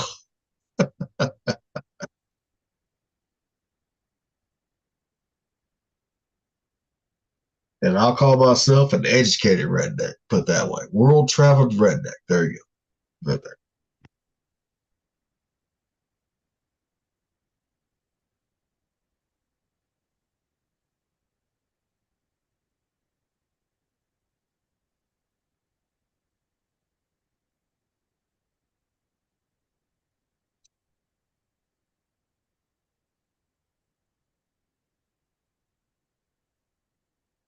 And for people wondering how old I am now, I'm 47. I just turned 47 days. So, yes. So. Who are you talking to? Talking to? I'm just trying to keep it going. So. Oh no! Like I said, it doesn't matter to me. I mean, we're pushing the 6 hour mark. I don't really give a fuck for me. Actually, oh yeah, we are pushing 6 hour. It's chatty Cathy's again, like we always do. Well, that's what they need. That's one of the reasons why we started this, man. Oh, I know. You know, because you and I could go. I mean, the last couple of days, right? It was at least 3 hours. Dude, we put a goddamn 40-hour work weekend fucking talking. I know, man. And but, everybody thinks like, you know, men can't really talk, but it's like, dude, we can. You already see it in the podcast. We can shift from any guy, you know, anything there is, and have a legitimate conversation about it, not just, you know, an intellectual conversation and opinionated and fuck with each other at the same time. But you and I and fucking Thumper, right? We do like talking. Him and I, me and Thumper's conversation on the phone. Oh, yeah. Could go for 2-3 hours too, right there. Yeah. That just, like I said, I need to talk to him like about the Wounded Warrior stuff, but you know, and that was something, you know, I didn't really get into the story like we've already talked about. So, you know, and you know, that, like I said, it was part of that. Like, I don't want to get into religious stuff, but it's not, I fucking hate it being like one fucking direction, because if you get past the point of like coincidences, and you either look at simulation theory or even with those, it just, like, I had a really bad fucking case of deja vu when I was breaking apart the tent, you know, opening the box. I was like, holy fuck, dude, I've seen this. Like, it was really bad. that now that deja vu goes back to the recycle theory right there. It does. Or you talk about timelines, which Yeah.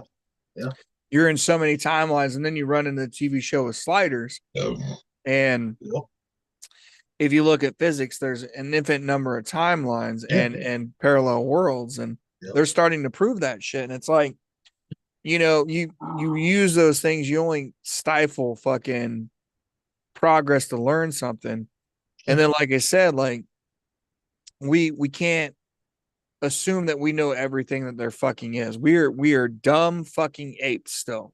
I don't give a fuck. We're still rolling around a ball like thumbs. Well, look at the ball players. Well, it goes way back when so. we're talking about evolution. Like we're de-evolving. Like we're turning into Wall-E. We're all sitting around in fucking chairs, and they have no bones, and they're super fucking fat. You know what I mean? Like just like my fucking picture's showing right fucking there is Wall-E. Like it's the start of it. They fucking do it right now. You know what I mean? Like and it grows across the board. Look at my fucking 600-pound life and shit. You know, it's fucking disgusting what we're becoming. And like I told you earlier, and I'll admit it to everybody, I didn't realize how fucking weak I was from sitting around like I was. I thought I was in pretty good shape, but then I start fucking moving that box around that's, you know, 200 pounds, and that, you know, when I got it out, it's about 160 pounds. And I was fucking fighting that thing because it had no real grip. It's still in the plastic. You know what I mean? Like, I'm sure anybody that was watching me do this shit was laughing their fucking ass off. I mean, that's why I laughed. You said that to me when I finally seen it. I was like having to use brain power, like, you know, because I was tilting it up on the, you know, on the bed of the truck, you know, on the tailgate, and I was trying to get the right angle to get underneath it to use that fucking lift out. So I've got like the fucking dolly out there, and it's fucking fighting against me, and I'm fucking back and forth, and I'm like sitting there, what can I use? And I used one of the ramps. Well, my dumbass put the ramp side in, so when I let loose, the motherfucker rode up the ramp, and I'm like, I needed to fucking stop. You know what I mean? Like I needed a block, like a chalk there.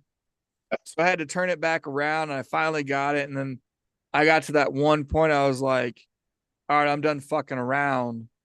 And I squatted in there and just gave it that fucking huge grunt, dude. And I got it up in there. You know what I mean? Like that one last and I was done after that. I was like that one last like PR press. And you're like, I'm fucking done.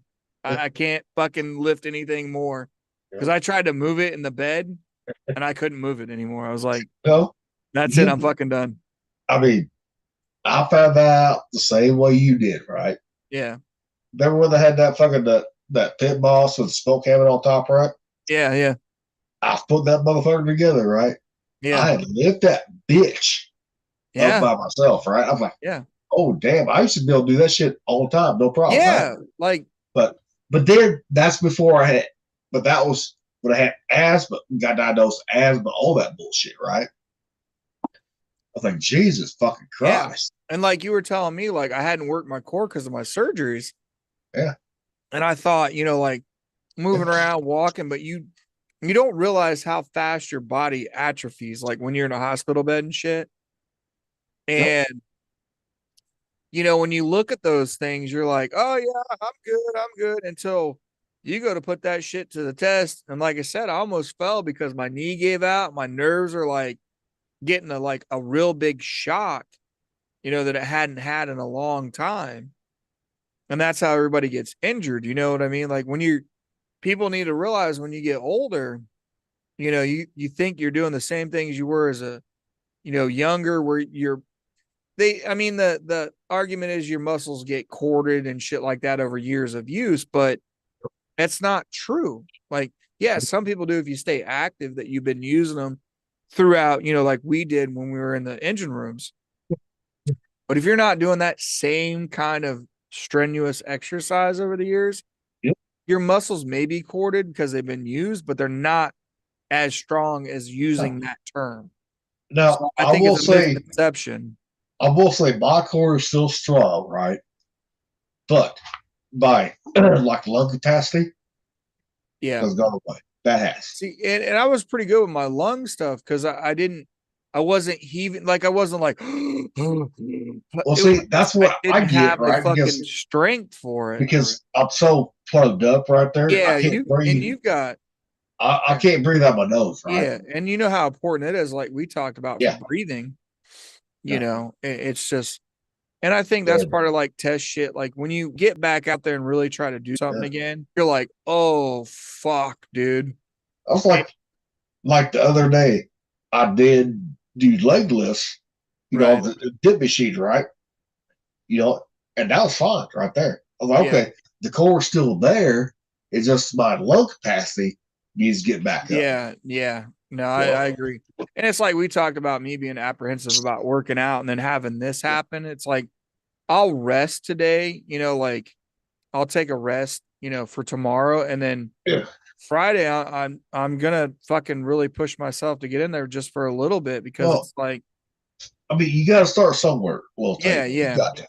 But you gotta get that fucking, like we talked about, you gotta get that shock. And it's like today was one of those. It's like either you fucking move forward or you're just gonna fucking roll over and die. Yeah. But the best thing for you, if you don't want to do the weights right off the bat, is the swimming right there. Yeah, no, that is 100%. Yeah. It's, and I won't get a lot of laps. And like, that's another thing too. Like you look back at like what you used to do. Like I was such a great fucking swimmer because I was competitive. Like I fucking first places and shit. So it's like you get back in the pool and you're like, oh my fucking God, how can I, you know, after all these years, but you know, that still sticks with you all those years ago. And you're like, I should be better than this. And you're not, you know, it really is a mental block. And that's one thing I try to tell Rocky, right? Don't worry about trying to power lift. Yeah. At all. Dude, you're almost 50 years old. Don't worry about that bullshit right there. No, it's, and it's, you know, like I said, that's why I'm getting all my camping shit back together, because that's what we used to do fucking 30 years ago. Yep. You know, like we would be out fucking walking and hiking, and you know, you were always active, and it's like you lose that shit over time. And it's like we talked about, you lose yourself and you got to find it again. And that's where my shit is. It's back into camping and getting out in the wilderness. I mean, and that's why I cook so much, is to me that's therapy right there. Yeah, It no, really is. I agree. I mean, since I can't do like I used to be able to do, right?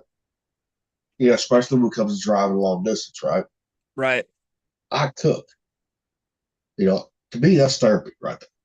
You know. No, and it is for a lot of people. Like when I was talking to the doc, talking about cooking, you just watch your eyes, like, you know, and there's always still that misconception about men cooking. And it's like, no, we're probably some of the best fucking cooks there are out there. Yep. I'm sorry to say it, you know, there's women that can cook really good too, but you know, when you look at the way that men cook and grills, like just for an example, like even my wife said the same thing, was like, you take care of the grill. I want nothing to fucking do with any of that. Yeah. You know, and then she still couldn't cook inside anyway, but you know, but I've had Adrian's cooking. Yeah, she's working on, I guess she's been working on a Alfredo, been trying to do it for real, but and that's why, like, whenever I came over, guess what? She never cooked, remember? You know, oh no, and I always did the cooking, remember? Dude, I yelled at her early on because she fucking smoked damn steel cheese. That bitch was black. I'm never get this out. Because I remember the first time when you two booted together, right? Oh, first time I came over, right? She's like, well, I'm gonna cook spaghetti. And you and I was like, no. Big, let's go to spaghetti. Nope. We would not let her cook. We would not. No. At all.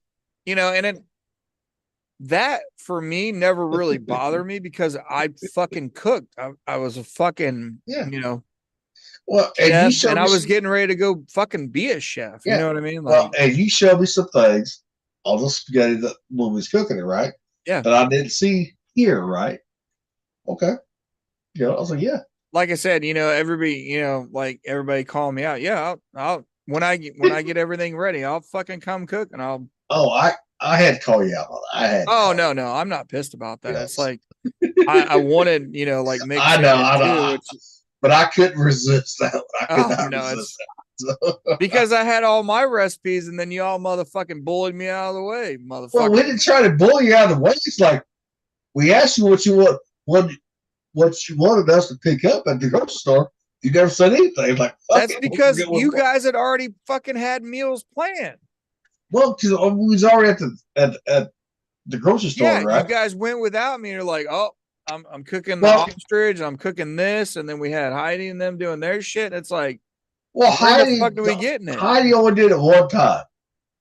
Motherfucker, you're out there fucking smoking salsa and everything else too. Like, but that was we already fucking Heidi cooked one fucking thing, which is beer tacos. I know, which everybody else was cooking everything else. Which I know those are good. I couldn't have, but I know those are good. And then at the point it was like, well, fuck it. I'm not cooking shit. I'm just gonna eat. The fuck am I gonna waste my time? I'm gonna sit all back in the bus like and just eat the goddamn food. Fuck it. And it's like along we told Mick, like, now Mick, you can't sit back in the bus, you gotta cook. He said, okay, I'm gonna do it. Yeah. And that's why I said I'll do my teriyaki sauce and show you how to make something that's like that. And then it's a marinade that you can use on anything that you want, any protein. Yeah. I mean, it shows how the teriyaki chicken comes out too. Yeah. Okay. Yeah, I'll make a batch and I'll show like. I mean, technically, you could already have some marinated, right? Oh yeah, that's what I'm gonna do. And show us how you actually make the marinade. So technically, that recipe is meant for jarring. Yeah, like but you know what I mean. To jar so much of it, so you have it on hand. But you know what I mean. You could do one batch. You gotta have some marinade, right? And then do just marinade by itself too. Yeah, no, I'll do both of them together. I already have it set, and then go from there. I'll just make, because the way that recipe is set up, it's not meant to downsize. It's meant for one set amount. You know what I mean? Like when you start adjusting the amount that you're making, it never, if you're not careful, it never comes out exactly how it's supposed to be. Because the recipes that like, I only want this many servings, and then it tries to adjust to it. And you're like, nah, like we've done that, for all these years too. Like when you like me fucking up trying to cook by myself, like, I've had your cooking, so I know you're a good cook out there, washed it, and Virginia too. Oh yeah, appreciate it. Yeah. So I already know you're a good cook. So yeah, no, like I said, I just learned, like learning real smoking, because doing it on the Weber works, but when you see all the other things that you can smoke off of that make a difference, and how to cook, like the basics, the food comes out. Like I said, my cousin, like, when they ate that turkey breast, they were like, "This is so fucking good!" Like. Like I was beating out other things that people had brought, and then she's like, "I want fish." Like we were talking about, I was like, "Okay, let's do it." And doesn't your cousin smoke on a fucking offset too? Yeah, her husband does. Yeah, so and that's probably better than offset, wasn't it? Oh yeah, I told him like my thoughts on the offset. I was like, offsets are great, but I don't like cooking with them because A, B, and C. I said you need to really seal them up. You're losing heat. You're losing the real smoke. I can do this quick. And then I have the rods, you can put on hangers. I can do ribs. I can do full chickens, which I've already done on that thing. Did a full turkey on it in the fucking rain. I sent pictures out. So, And you thought I was full of shit when I told you about the drugs. I did. I didn't realize like the way that barrel is set up, as simple as it is, but it makes sense because you do, like, there's math in there to get the right height, the right circumferences around it, and then where it sits. And there's a lot in it, and it fucking works, dude. I mean, it just does. And just if you ever get a Husker, one like I have now, right? Yeah. Just wait until you get one of those. Well, and I may when I move out of here, I you know mean, what I mean? Because I just just don't wait till have. just wait till you get one of those, man. Yeah. I'm telling you, brother. I'm telling you. Yeah. So like I said, Yeah. I'm waiting to put one out there. Like I said, I Yeah. can put it out at Ryan's and Yeah, I mean, right And, now, you the know, Pit it's- Barrel is the perfect one to introduce people to drum war. It Yeah. really is. Yeah. It really is. Right there. and my buddy when I was there the other day talking to him about the cemetery stuff, Yeah. there we got top smoking, and Jeremy is like, it's the best fucking chicken I've ever fucking had in my life. Because I fucking cooked it for Dad for his birthday. Yeah. And Linda said the same thing too. She's like, Yeah. you can make this any time and bring it over. You know what I mean? Because it still had that nice glisten because it was the thighs. Yeah. It was a little bit greasy, but that's that flavor that comes out in it. So Now, did Linda, you better have Rocky ate that smoked chicken, right? In North Carolina. Did she do that? Suck it off the bone and everything? yeah, oh yeah. She took everything off of it, dude. She's You like know what I mean? gnawing You into know it, what I like mean? Yeah. Like everything Rocky she was can get a doing. hold of. Yeah. I'm like, God damn, bro. Yeah. That's why she said that. She's like, you can make this anytime, and bring it over. Yeah. And Ryan kept telling her, like, I got a pork butt in there because they like pork butt. And he's like, you know, Matt makes really good shit. It fucks us up. Like he likes eating it, but we all know that when we eat it, we're Yeah, gonna pay for it. Yeah. I know. Yeah, you told me about that shit. Like, damn. I said, Jesus Christ. And it's not just me and him. Like I said, it's like fucking my oldest too. Like, Yep. you know, there's something, but you can eat fucking ham, you can eat bacon, you can eat pork chops. It's just But- ribs and fucking pork butt. Well, just like I made that mistake, right? On the Alpha Safe pork jowl, right? Yeah. Oh, I ate that whole fucking pound. I paid for it dearly. I did. I mean, I could see it that. wasn't the fact I had an allergic reaction. It was not, right? Because Yeah. it was Alpha Safe, right? But my body had not had that much fucking grease or anything. I in a long wonder fucking time. I wonder if that's kind of part of it. And, you know, the ribs doesn't make sense, but when you get like spare ribs and stuff, there's a lot of fucking Yeah, fat in but if you smoke them, there should not be a lot of grease. That's the there. thing. You know, I know. And I haven't, like I said, I researched it like you did with the Alpha Gal stuff. And a lot of people just have a pork intolerance for certain cuts of meat. Because it was the exact same thing. Like, I love fucking ham. Like, I make ham sandwiches all fucking day long. And it does not react as violent as what pork butt does. But I know the one bacon you did not like was Thumpers. You did not. Which one was that? It was more charred. The one that Oh was yeah, more yeah. I charred didn't like on the live char fire. on it. Yeah. I No, mean, I'm used to like I said, I like squiggly, but I like doing oven fried bacon. Yeah. And a lot of people sleep on cooking it in the oven. Yep. And it just comes out better because you can control it which what doneness you want a Yeah, lot easier which- than in a skillet. I mean, his was a skillet. It was all the fucking live fire, Yeah. all the grades. But if I can have that, guess what? I've been eating the fuck I out mean, of that. yeah, I'm gonna eat it. It's bacon regardless. It's just not But- yeah. not the way that I want it. So I know you shocked everybody's like, well, this ain't the way I like my bacon, you know, which is fine. You know, got to be honest, man. I mean, Yeah. Everybody well- that cooks should fucking critique it correctly. I mean, yeah, I mean, that's what we asked for yeah, is be honest. That's it. You know, like, and that's where you look at, like, you know, when you go to a restaurant, you know, Yeah. it's not being a dick, like, oh, I'm a Yeah. fucking snob on that. Well, I mean, Yeah. we're snobbish on certain foods, but you know, there's a tactful way of doing it. It's like I just don't like it. Like, well, it's like I'll eat it, but I don't like it.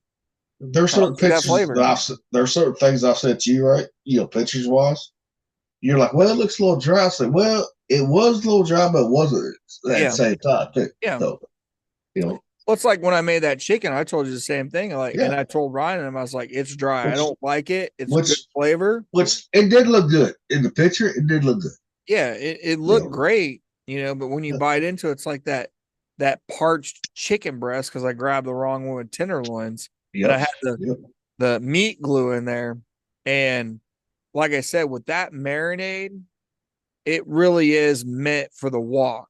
Like that's what That would have been better with chicken thighs chopped up, guaranteed. Oh, I know that 100%. Oh Yeah. yeah. Like Yeah. I had to, like I said, I put it over. So where the baffle is, center where the pot is, the fire pot. Yep. I was able to get the pan, the aluminum pan, hot enough to start caramelizing it. Yes. But by yes. that point, I was over the moisture for breast. Yep. So it's like, if you want to smoke it, put it on the low side, pull it, and then throw it in a wok to caramelize it real fast. Like you need that high heat really quick on that sugar that's in there. So the next time that I do it, you know, it'll be with, I won't do it with chicken breast ever again. It'll be chicken thighs. Yeah. So, you know, grandma's fucking steel Tupperware pan still kicking, dude. That was the Rice Krispie pan too. Hey, and I'm glad that you still using that fucking pan. Fuck yeah, dude. I love that thing, dude. If I have like, because it's a little bit, you know, it's not super tall. But I've been saying grandma's pans back in the day, you can't beat those pans. You cannot. No, dude, that thing is like probably 50 years old. Why do you think at least 50 years old? Why do you think the Cajuns cook a lot of food in aluminum pans? Yeah. You know, but it's real aluminum. Like it's not like it's not gonna hurt you. Not like a new aluminum that you get. Yeah. It's not like that. Yeah.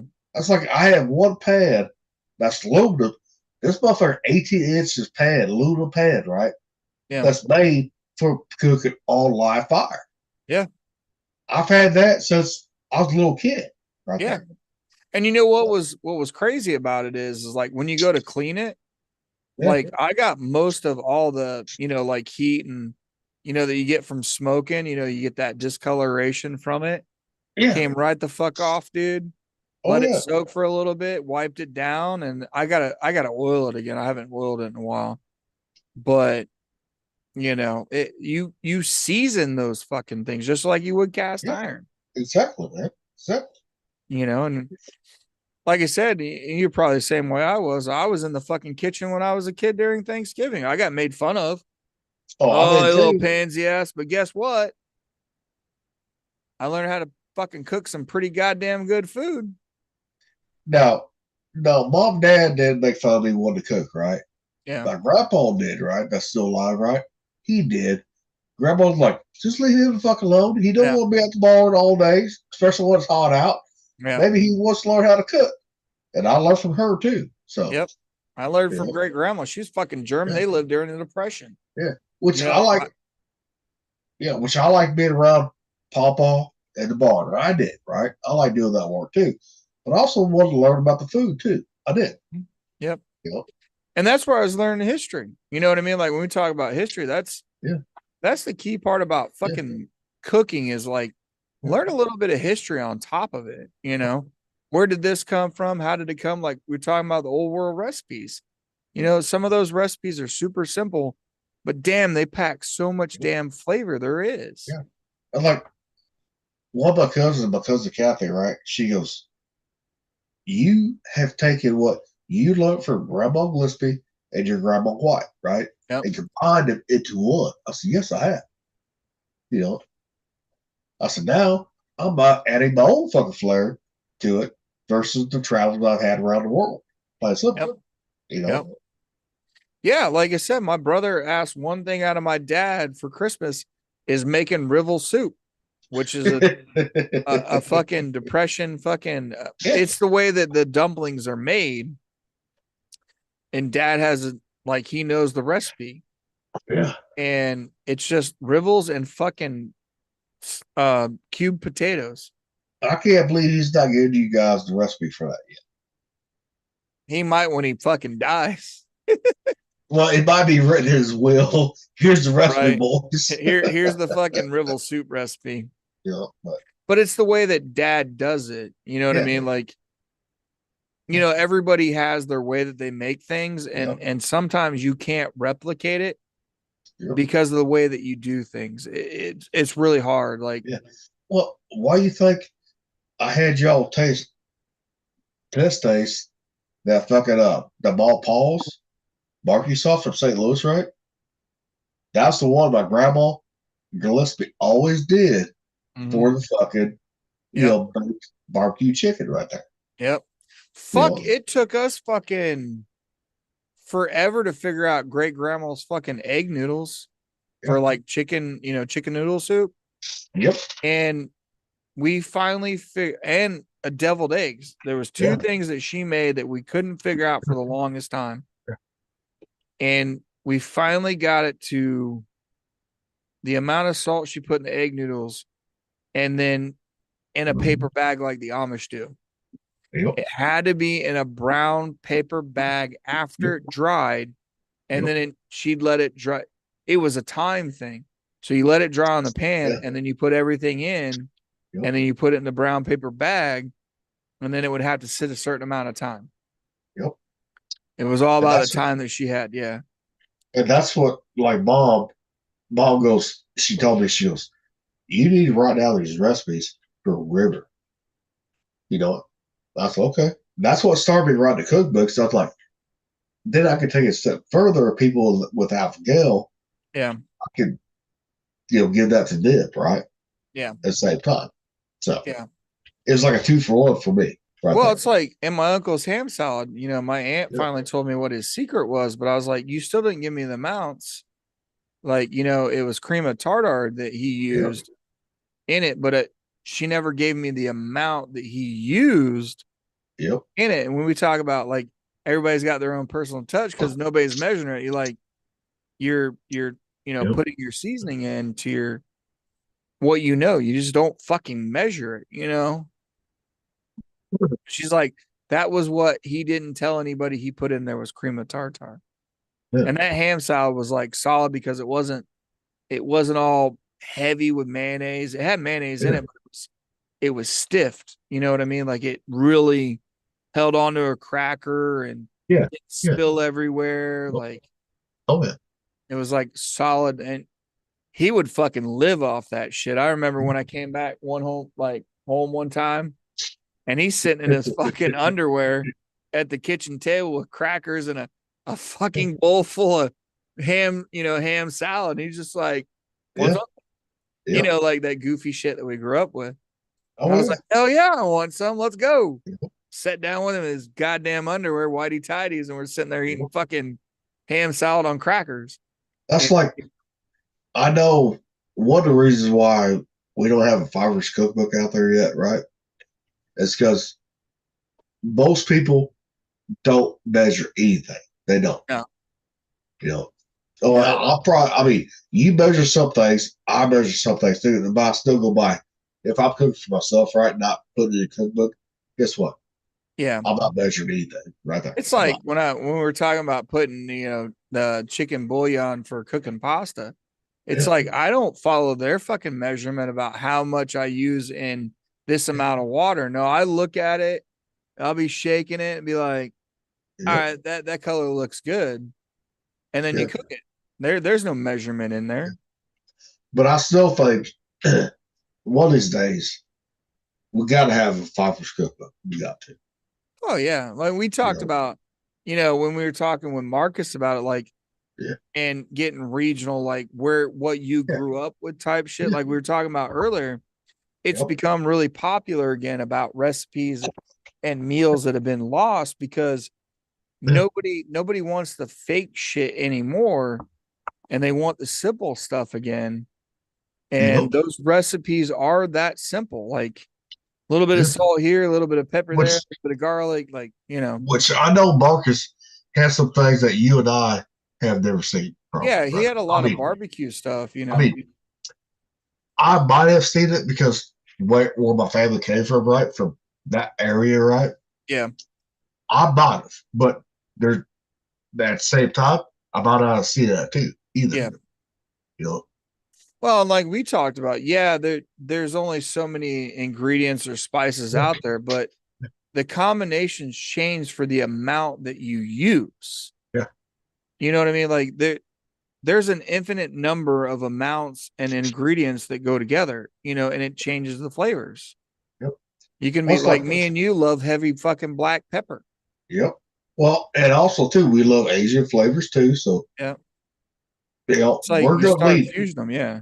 We're gonna lean heavily into the Asian flavors more than Midwest flavors sometimes too. Yeah. We're And going I'll lean heavy into the Italian stuff too. Yeah. You know, with the oregano and fucking, Yeah. I don't like rosemary as much. Yeah. I'm not a rosemary fan. Like, Yeah. I don't like the stalks because it's like eating fucking pine needle. Well, it's And kind of like I just being- don't like the flavor that comes off of it. It's kind of like being cilantro, right?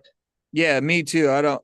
Yeah. I get the soap Which- taste out of cilantro. Which I never had the soap taste of cilantro until I got the Alpha-Gal bullshit. Yeah, That's what it started tasting like soap. I'm like, what the fuck? yeah. No, mine Yeah. mine wasn't immediate either. It came later on. Like, Yeah. it just hit me out of nowhere. Like, Yeah. I love cilantro and like onion. You know, that mix and the Yeah. lime and shit in there. Yeah. It was great on tacos, and then all of a sudden it was just like, Yeah. what the fuck, man? Like, And I will argue with anybody on this one, right? There's a lot of people saying that's fucking hereditary. I said, no, it's not hereditary. It's not. Yeah. I mean, it probably could be, but the most time, it's not.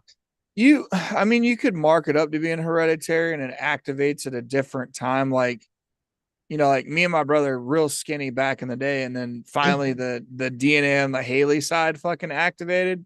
Yeah. And now above the waist, we're like thick. Yeah. And shit. And then down below, it's like thin. But the reason why I would argue that shit is because when I got the Alpha-Gal bullshit right there. Yeah. Yeah.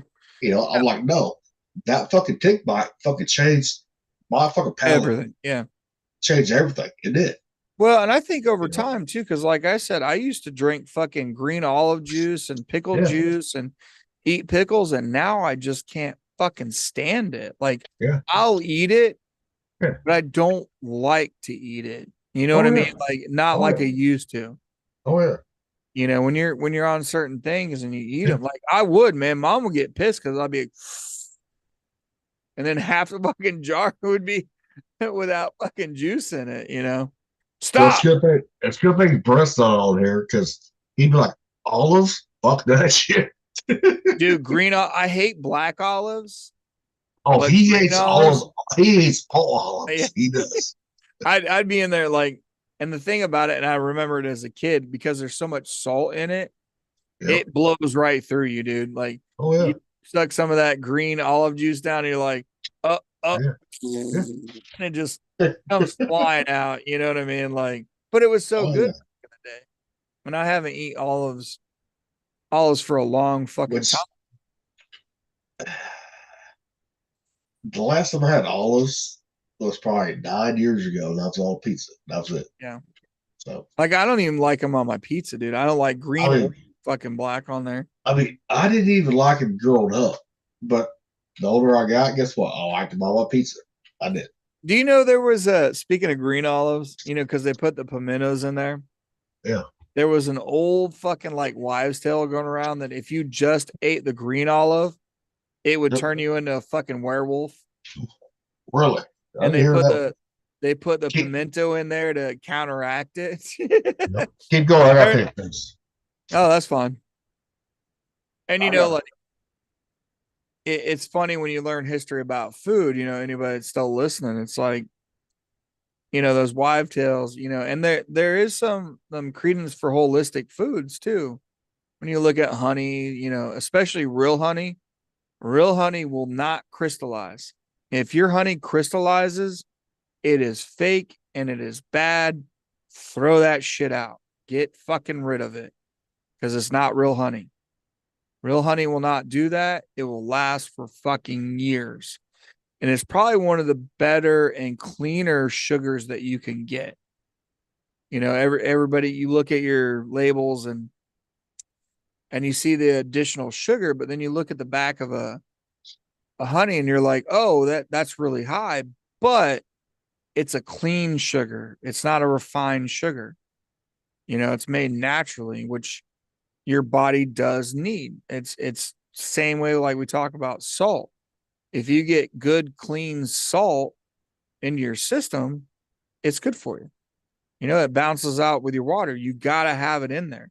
You have to balance it out. So if you hear these things, and I'm not giving you complete nutritional and medical advice, these recipes were around before anybody knew anything that was medical, you know, but it healed people. And when you start to heal people like alchemists and herbalists and stuff like that, you record those things. And now you're starting to see, like we're just talking about, old world recipes, and people are going back to those things.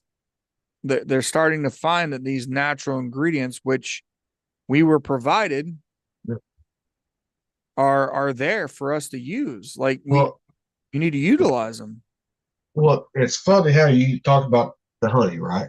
Yeah. Now, my mom, she is a diabetic, right? Mm-hmm. Guess what? Dad can have that shit all day long. He's diabetic too, right? Doesn't fuck with his blood sugar, but it fucks with mom's. Yeah. You know? Yeah, and that's where you gotta kind of be careful with it. But you know, like I said, like if it crystallizes up, that's not real honey. No, that's not. But mom's getting the same honey I do from my aunt and uncle, right? Yeah. Same honey. And mom goes, I'm gonna bring you my jar. Goes, Mom, I said, I'm gonna need some more jars from Aunt, you know, from Aunt Julie and Uncle Alex. Mom goes, I'll bring mine. Uncle. I said, I said, why? She goes, and she told me, she goes, it fucks my blood sugar. I was like, really? I said, okay. Yeah. Yeah. I mean, and that goes proves the point that everybody's different right there. Yeah.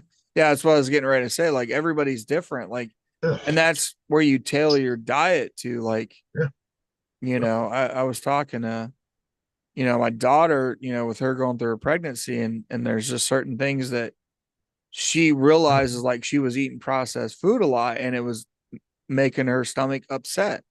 Yeah. And the baby's like, nope. Give me some shit.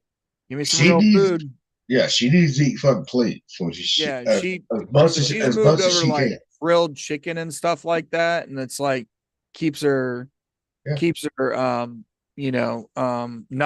down. You know, she never used to eat at El Rancho where we went to, and she started eating the chicken tacos there.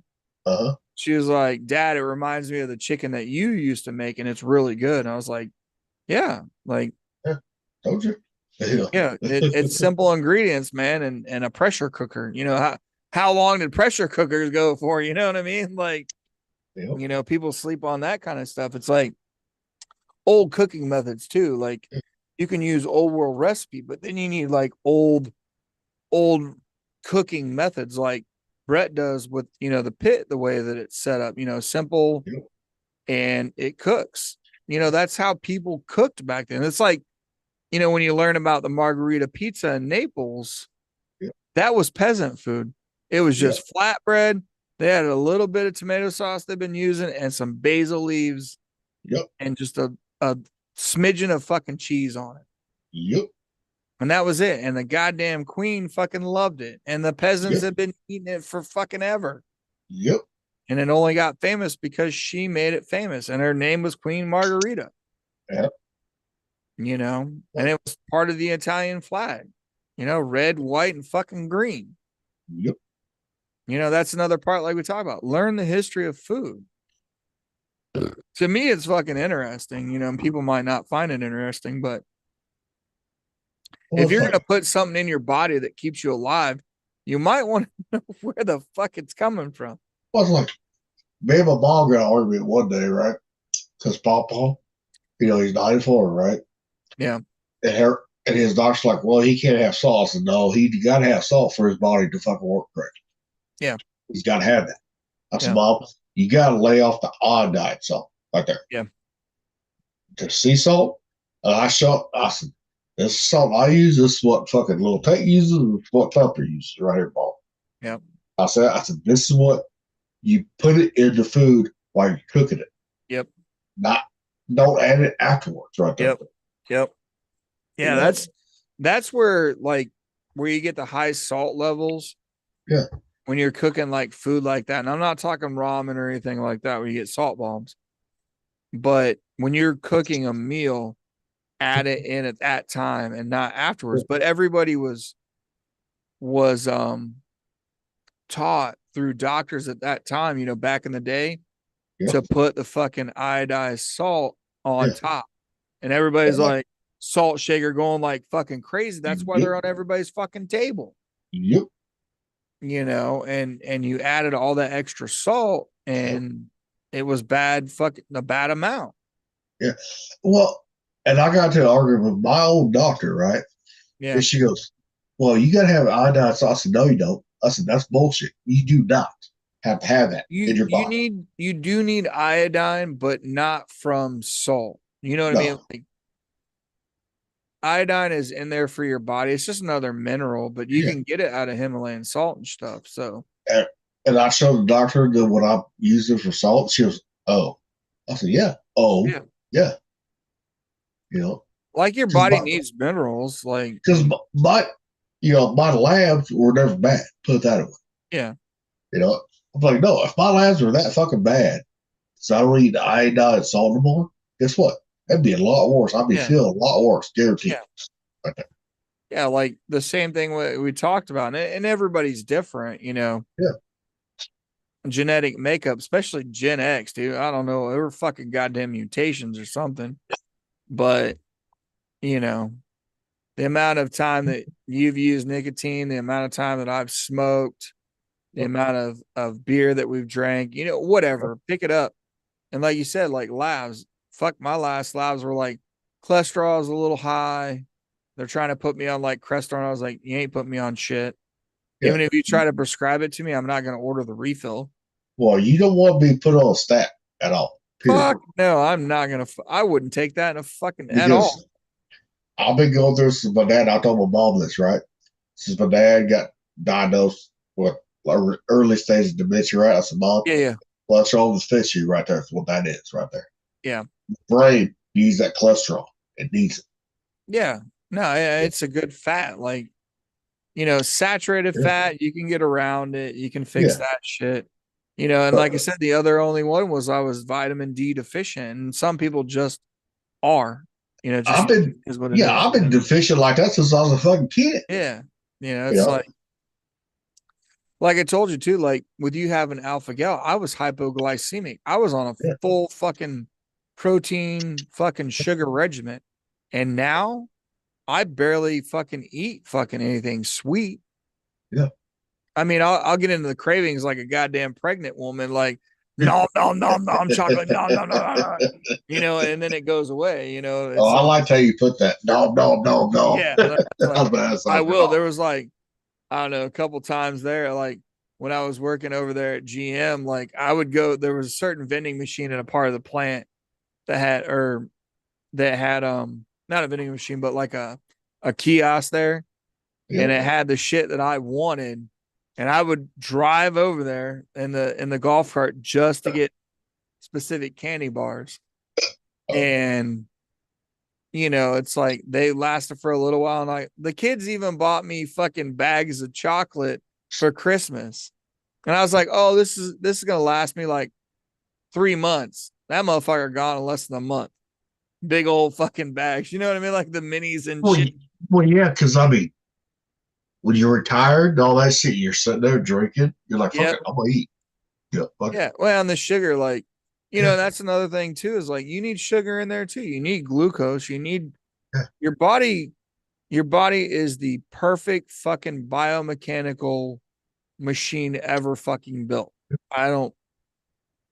We still don't understand all of it. We try to fucking think that we know everything that runs off of it, but it's like you can take water, it turns it into blood.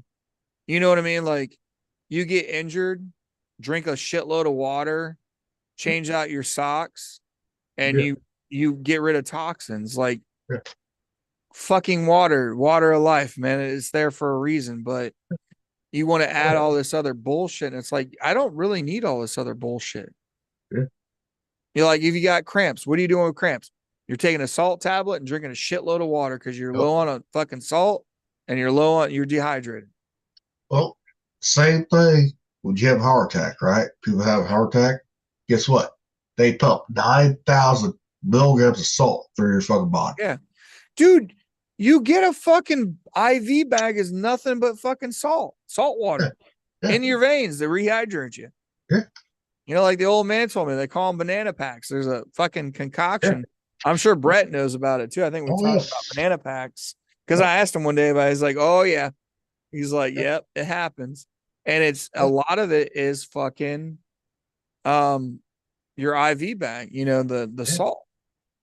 Well, because they say, low salt diet, that's bullshit right there. No. But you gotta have the right salt content. You do. It's like, well, you use fucking sodium chloride to fucking clean out veins. Yeah. You know, when you get it injected, you're like, yep, I can smell it and taste that. Yep. It's like, yep, can smell it, but instantaneous. Your body picks that shit up like that. Like I told you before, drink, eating ramen, slug down some water and it fucking thins it out like it's supposed to, and you'll get the heart palpitations out of it. Yeah. Well, like Mick was talking one day, right? He said, well, you can still drink beer and be hydrated. I said, well, to a certain point. I said, up to a point, yeah. Pushing out the electrolytes. I said, that's when you start getting the heart. Yeah, you're pissing out minerals, dude. Like I said, because I just ran. I said, I ran into that bullshit, right? Yeah. I said, look, as soon as I started drinking, mixing electrolytes with my water, that's when it stopped right there. Yeah. So you're not being really hydrated like you think you are. No, you're pissing so much, and that's been proven too. Like, you can die from overhydration from water. Yeah. Oh yeah, like, it can fucking kill you because guess what? There's no fucking salt in there to absorb it. Yep. So I just don't. These medical professions, and like I said, I'm not giving medical advice, but it's like when you look at the science and all of it, like, it's proven. Read the goddamn reports. Read it. Yeah. It tells you what there was that chick that died from it trying to fucking win a Wii. Yeah. They were slugging down water and she fucking died from it. And that goes through the point. Everybody's fucking different, right there. Yeah. Everybody else. But to that point, like, everybody can overhydrate. It's just the amount that you get to the point where you overhydrate that you die. Yeah. You know what I mean? Like, yeah, your tolerance is higher than mine, but we're still both gonna fucking die from it, Yep. You just might die quicker than me, or I might die quicker than you, but it's still there. And like you said, you can hydrate from beer, but you're pissing out all the minerals. That's why your fucking body hurts a little bit in the morning. Like I was saying the other day when you're making fun of me, it's like, my body's hungover, not my brain. My body's hungover. Well, I woke up earlier today, right? Guess what? I drank 20 beers last night, right? Guess what? I felt fine. I did. Yeah. Well, and there's days like that, Yeah. But my tolerance is a lot more than a lot of people's is when it comes to the beer. Well, and it is. I mean, that's been proven fucking forever. Now, if that'd been whiskey, that'd been a different story right there, all together right there. That's true. That's true. And alcohol at that effect, there was that fucking funny ass story about, the founding fathers and how much fucking liquor they went through one night for a party. Yeah. You know what I mean? Like Benjamin Franklin. That you get into him about the Hellfire Club too, but that was us out there in North Carolina, guaranteed. No, they were drinking whiskey and fucking brandy. I know, but I said that was us with beer. Put it that way. Yeah. Yeah, it was the same thing. But when you look at the amounts that the party went through, you're like, Jesus Christ, everybody should have been dead at that time. Yeah. Well, that's like when Cav came out here, when him and I floated that fucking cave, right? Yeah. Technically, we should have been dead, guaranteed. Yeah, well, like we've talked about too, it's like you really got to be careful about driving because you're fine, but the legal limit that you're carrying in your bloodstream is over what it is. You know what I mean? Like, because you and I have had a conversation about that. We have. Oh yeah, 100. That's what I'm saying. Like, because I mean, I've had DWI, you never have, right? No, and I'm usually careful about it, and I always have been because remember my wife was hit by a drunk driver and almost lost fucking my oldest from it. She got hit by a fucking Durango sitting still at like 30 miles an hour in that Mustang. And I've had the same conversation with fucking Thumper. Yeah. You know, I'm like, look, it doesn't matter if you're fine driving. You got to worry about it saying someone hits you, then you're fucked right there. Yeah, that was what I was always worried about in like Virginia. Yes. Just because you're under the legal limit, if you have any alcohol in your bloodstream at an accident, now they have the ability to put you at fault, even though it wasn't your fault. Sure. You know what I mean? They had the attorneys have the angle to push back on their defense. You know what I mean? Like, oh, well, he had alcohol in his system. My client did not, even though she caused the accident. He could have done things and he didn't react fast enough, seeing them coming up on you. And you're like, Jesus Christ. Because you and I had the same conversation about out there when you go to like Applebee's. Oh, yeah. Out there. I'm like, you got to be careful, brother. You're like, I will be. I said, no, you really got to be careful. You know? Yeah. Back in the day, it was like calculated risk. But now with everything that's changed over the years, you're like, you really got to watch that shit, man. Like, yeah, you're fine to drive, like, and you probably are. Like, you're not swerving, you're not, you're maintaining speed limit, and that one motherfucker that's drunker than you or stupider than you, misses a 4-way stop or a 2-way stop, and you got the right of way, and the motherfucker just boom. Now you're fucked, dude. I mean, I wouldn't try to be a fucking Debbie Downer on that shit. I'm like, no. I would never. That's advice that everybody should fucking listen to anyway. I mean, I've had one, so I know what it's like. You got to listen to somebody that has experience. That's another thing that you get into. It's like you don't want to listen to anybody. People don't want to listen to people that have had bad things happen to them. You're like, oh, that's not going to happen to me. Oh, that's not going to happen to me. And guess what? That one motherfucking day, it happens. Oh, for a long time, growing up in high school, right? I said the same fucking thing. Did it happen to me in 2000, right before Westpac? It did. Your guardian angel and your 9 lives only last for so long, dude. You know what I mean? Like, well, if I have a guardian angel, right? They're just like shaking their fucking head, guaranteed. Oh, they are. Yeah. They're like, this motherfucker. And I'm stuck with him. Fuck. But if I do have a guardian angel, right? Guess what? It's probably a family member too. Like, motherfucker. Yeah, I would like this son of a bitch. I'm gonna kill him. I'm just gonna kill him myself. Like, I don't care. I'm breaking the creed. I'm gonna kill him. And that's why I'm surprised that I've actually made it to 47. I actually am. So I always found that if you look at your palms and shit and you look at your lifeline, like my motherfucking goes all the way past my wrist. And I'm like, Jesus Christ, I gotta stay alive that long. Yep. I mean, it's the one that runs. Yeah, I know. Right here all the way down. I got that one. Yeah, you stuck, motherfucker. But as much as you and I have drank, right? Oh yeah. We should already be dead. Get her deep. If I really wanted to get back into it, like there's other ones that I know that isn't talked about a lot, is like we're talking about old souls and shit that have been around for a while.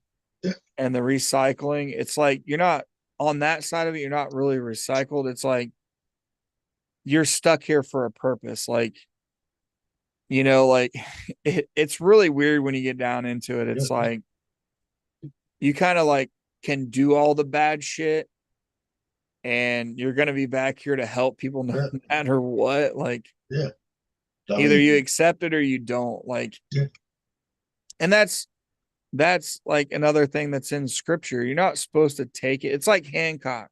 Remember how Hancock was? That talks a lot about what they're saying. Like, he's an angel. He's here. He's on the planet. He fucking drinks constantly. Real asshole, but he's always helping people. Even though he doesn't want to, he does it because it's in his heart. Yeah. Regardless of what he does, like we talked about, like either it's in your heart or it's not. Yeah. And when you do it to get something out of it, like, oh, I'm gonna get into fucking heaven because I fucking worked at the shelter. Yeah. No, you're not. You're not fucking going there, dude. I mean, the most gracious people in the world, right, don't really put out there on social media or anything what they're doing. They do that. No, it's the most sickening thing I've ever seen is like, oh, hey, let me get clicks by going to feed the fucking homeless. Yeah. And posting it up there. Look how good of a person I am. Woo! Yep. Like, Yep. you motherfuckers the first one to go to hell. Yep. If there's a hell, but And I can't stand people like that. I cannot. exactly. It's fucking sickening, dude. I'm like, because I've had people ask me, they're like, why do you do this for the African community? I was like, because I want to. That's why.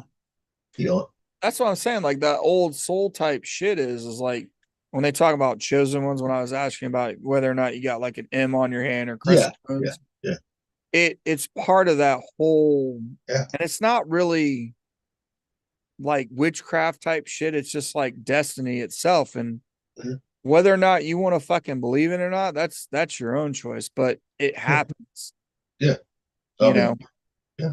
I mean, I agree with that to a point. I can. Yeah. I agree with that. Yeah. And like you can only call things that have happened coincidences, like we've talked about so many times. Yeah. I don't, and if you don't want to get behind that, that's fine, but it can only happen so many times. Like you're into the 50s and 100s, like once, twice, okay, cool, I can take that. But when it starts fucking tacking up there, like, oh yeah, everything is a coincidence. No, not so much anymore, dude. You're on a path that is supposed to happen, and like, and I was like, what I think with the Alpha bullshit, right? Guess what? Yeah, I'm thinking that was supposed to happen. And I wouldn't disagree with it because, like we talked about, you wanted to help people. Yeah. And like we talked about, and a lot of people don't like it when you put God in there, but that phrase that God's punishing me because bad things happen. Well, you have to look at it with a silver lining. Even when I was a believer in God, right? I mean, I'm more spiritual now, right? Yeah. The great creator. But even when I was believing in God, right? Guess what? I always said that God would not put more on your shoulders that you could not take. Yeah. And then if you move it and you fall down with it, he's going to pick you back up. And then guess what? Yeah. I'm going to put another plate on there just for shits and giggles. But you know what I mean? Like, but also too, at the same time, he wants you to pick yourself up too. Yeah, no, you got to be, you have to be willing to accept the weight that is going on there, that you know that you can handle it. Like he wouldn't give you something that you couldn't handle. He does want you to pick yourself up. Like, but remember, like, you still have to have help with it, but you need to do it on your own. Like, there's always that saying, like Morgan Freeman did. Yeah. And he's like, if you pray for something, he doesn't take it away. He gives you the opportunity. Yeah. And that's what always sticks with me is like the opportunities. And this is any self-help, any business book out there. Yep. There are opportunities that presented. Either you take it or you don't. And guess what? That opportunity is gone. Like that door closes and it never comes back again. It only comes around one time. And it's anything that you can think of. And if you don't recognize that it's there, and it happens, a lot of us don't recognize opportunities. Yeah. And like I was telling you, it was why it's so important with, my dad asked me to help him with the restoration of the cemeteries. Yep. And that's an opportunity that comes once. Yeah. Yeah. And I could fucking say, no, I don't want to help you because you just want me to do work for you. Like you don't want to do it yourself. But then you look at the silver lining. It's like, I didn't spend time with my father when I was in the military because I was fucking gone. Yeah. You know what I mean? And my mom. Yeah. And it was something I didn't tell you in the conversation is my mom told my father before she passed, like, you need to reconnect with your boys or you're going to lose them forever. And it took Dad a while to really understand that. But and he understands it now. But he's trying to reconnect with you. Exactly. Because that's what my mom said. Like, if you don't do it, you're gonna lose that opportunity of all the time that was missed of everything. You know what I mean? Like, and that's why I take it as that one of those kinds of blessings and silver linings, because it was out of the fucking blue. Yeah. I go over to pick up the dolly, you know, for moving the rooftop tent, and Dad's like, hey, by the way, I already knew as a trustee, right? He picked it up and he's like, hey, the trustee's in charge of the cemeteries. Oh shit, really? He's like, yeah, and we got talking about it, and then all of a sudden he's like, let's go take a look at him. I said, well, am I driving or are you driving? He's like, I'm driving. And we took the truck and we went to him. Yeah, and that's outstanding that you got to reconnect with your dad. You're finally getting the time that you missed all these years, right? Yeah, exactly. And that's what a lot of people forget what the opportunity is. It may look shitty, like you're saying, like you were a person that was a fucking huge steak eater, all these things, and all that shit is completely fucking wiped away. Yeah. Like a goddamn great flood. Fucking gone. You adapt, you overcome. That's what you do. Yeah. And you like you said, you have taken up the mantle of helping people that have the same condition, and you're doing it out of the kindness of your heart because you're not fucking selling it. You're sharing it like it should be done. And that's where, like, when you listen to a lot of those things, like, these people won't get into heaven. And it pisses a lot of people off because they're doing those things. Like, and Rocky's one of those guys too. Yeah, and they talk about what he does. It's like the Hellfire preacher and shit. And it's like, you're not doing anything that was fucking in Old fucking Testament shit. Like, I mean, I don't do anything I do just to get into heaven. I don't. Right? Yeah, no. I do it because I want to, because that's the right thing to do. And the thing to remember on top of what you're saying is you feel it in your heart. Like, it's in your heart. It's not, like I said, when Dad told me that, I immediately started pulling everything together. Immediately. Within less than fucking 2 hours, I had a fucking lawnmower. I got a guy that can move gravel. You know what I mean? Like, he called his boss, like, getting me fucking discounts. And within the next day, you know, in touch with it. And that's when the old man's like, whoa, put the brakes on. Whoop, whoop. You know what I mean? Because it touches your heart in a certain way that you're excited about. Like, Grant's sent Grant's dad in the middle of the night. He's like, thank you. But your dad didn't realize that you had those connections. No, he did not realize that. He didn't realize that, like, conviction from a person in a certain thing, like from the military side, like they drug that sub back. Like, when you have real conviction, that's what real conviction looks like. It's not, I'm fucking reading this and I believe that I have conviction in it. No. Your conviction goes towards it. And it's yours, and you explain it how you felt about it. Not, you know what I mean? And if your conviction's real, people follow you. And I don't get too much into Jesus, but that's what Jesus did. That was the fucking point. He was a carpenter. Told some words, got people behind him because he was magnetic and charismatic, but he didn't force you to follow the word. You felt it. And I get behind that. Yes, I can get behind that. 100%. That's the way that it's supposed to be taught from what is said. It's a few lines. It's not fucking 66 fucking different things that it's not 80 fucking books or anything like that. Fucking books. You know what I mean? Like, we're talking right now, and it's a few lines of a sentence and events that have happened, and that's it. Like, that's it. You don't we spent what, fucking half an hour talking about it and different sides of it and discussing it, and that's it. You don't need any more fucking out of it. Why do you think the 10 Commandments only have 10 in them? I don't know, man. Simple, because we're simple creatures. I don't know, man. Like, Yeah, but I guarantee if Rock was on here, he would have an he explanation might for still be everything. listening. And if he is, that's fine. But he would have an explanation for everything. He would. Right. Yeah. There's no need for another explanation. There's not. No, there's not. I mean, it's simple. Plain and simple. It's simple. Okay. That's what Jesus was. He was a simple man. Yep. Remember, And that's one Indiana thing. Jones and the Lost Ark showed that when they're Yep, yep. in the room for the Holy Grail. The that's Carpenter's one Cup thing. was the simplest one. And that's one thing me and Thumper have tried to fucking show Rocky. Hey, Yeah. it's simple. It ain't complicated, goddamn it. It's not. No. You know.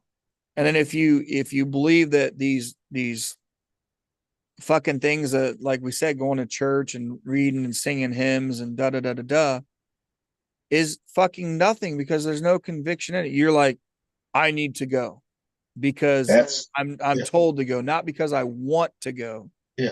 And that's man-made, thinking you're gonna have you do all that bullshit right there. Exactly. That's man fucking made. Like we right talked there. about, it's the tithe shit and like getting you in there. And I said the same thing before, is that when you look at the Holy Trinity, it's God, Jesus, and you. That's the Holy Trinity. There's nobody fucking in between it, no nothing. God sends the Spirit through Jesus because he's the Son of God, and the Son of God talks to you. Yeah. That's why he was on earth. Yeah. He was It's he as was the simple Son of as that. God. It doesn't change any of that shit. Yeah. And Jesus was never the Lord. The Lord was God. Yes, that's 100%. And it's in there. In Yes, John I know. 3:16, it know. tells you, for God gave his only begotten son. And I'm trying to get that through. Rocky said, right? Rocky goes, no, the Jesus is lost. No, he's the Son of God right there. Yeah. There's a difference right there. It's in there. Yeah. It says it more than once. I know. But you know what I mean, though? I Yeah. mean, it's just like, I mean, why do you think me and Thumper have gone hard at Rocky sometimes Right. for that shit, too? Yeah. You know? It's all man's fluff hubris. Yes. Yes. Like I was saying earlier, that I mean, I know the Gospels, like all of them talk to Jesus, and there were certain things that he said to them, that certain things come in there. But when you break it down, there's only a few things that he emphasized for it. Now, if you've been on the podcast, where me and Rocky went after Rocky on this one, right? Yeah. Me and Thumper did, you would see why. You would. No, I know, because I've seen all the same people. They're not they're not new. They're all over the place, dude. They're not new. Especially when Thumper went after him for calling Evolution. fucking people who believe in evolution fucking stupid, right?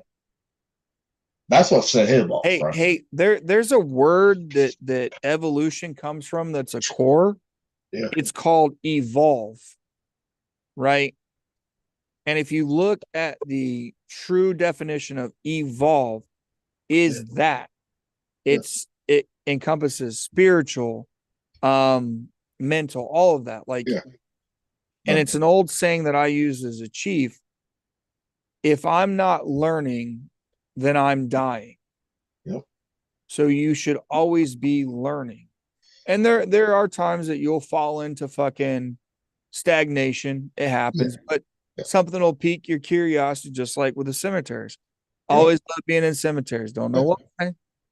Whatever. Well, and you and I had a little heated conversation when I said, the only way to deal with with those headstones that's fucking, at a place, right?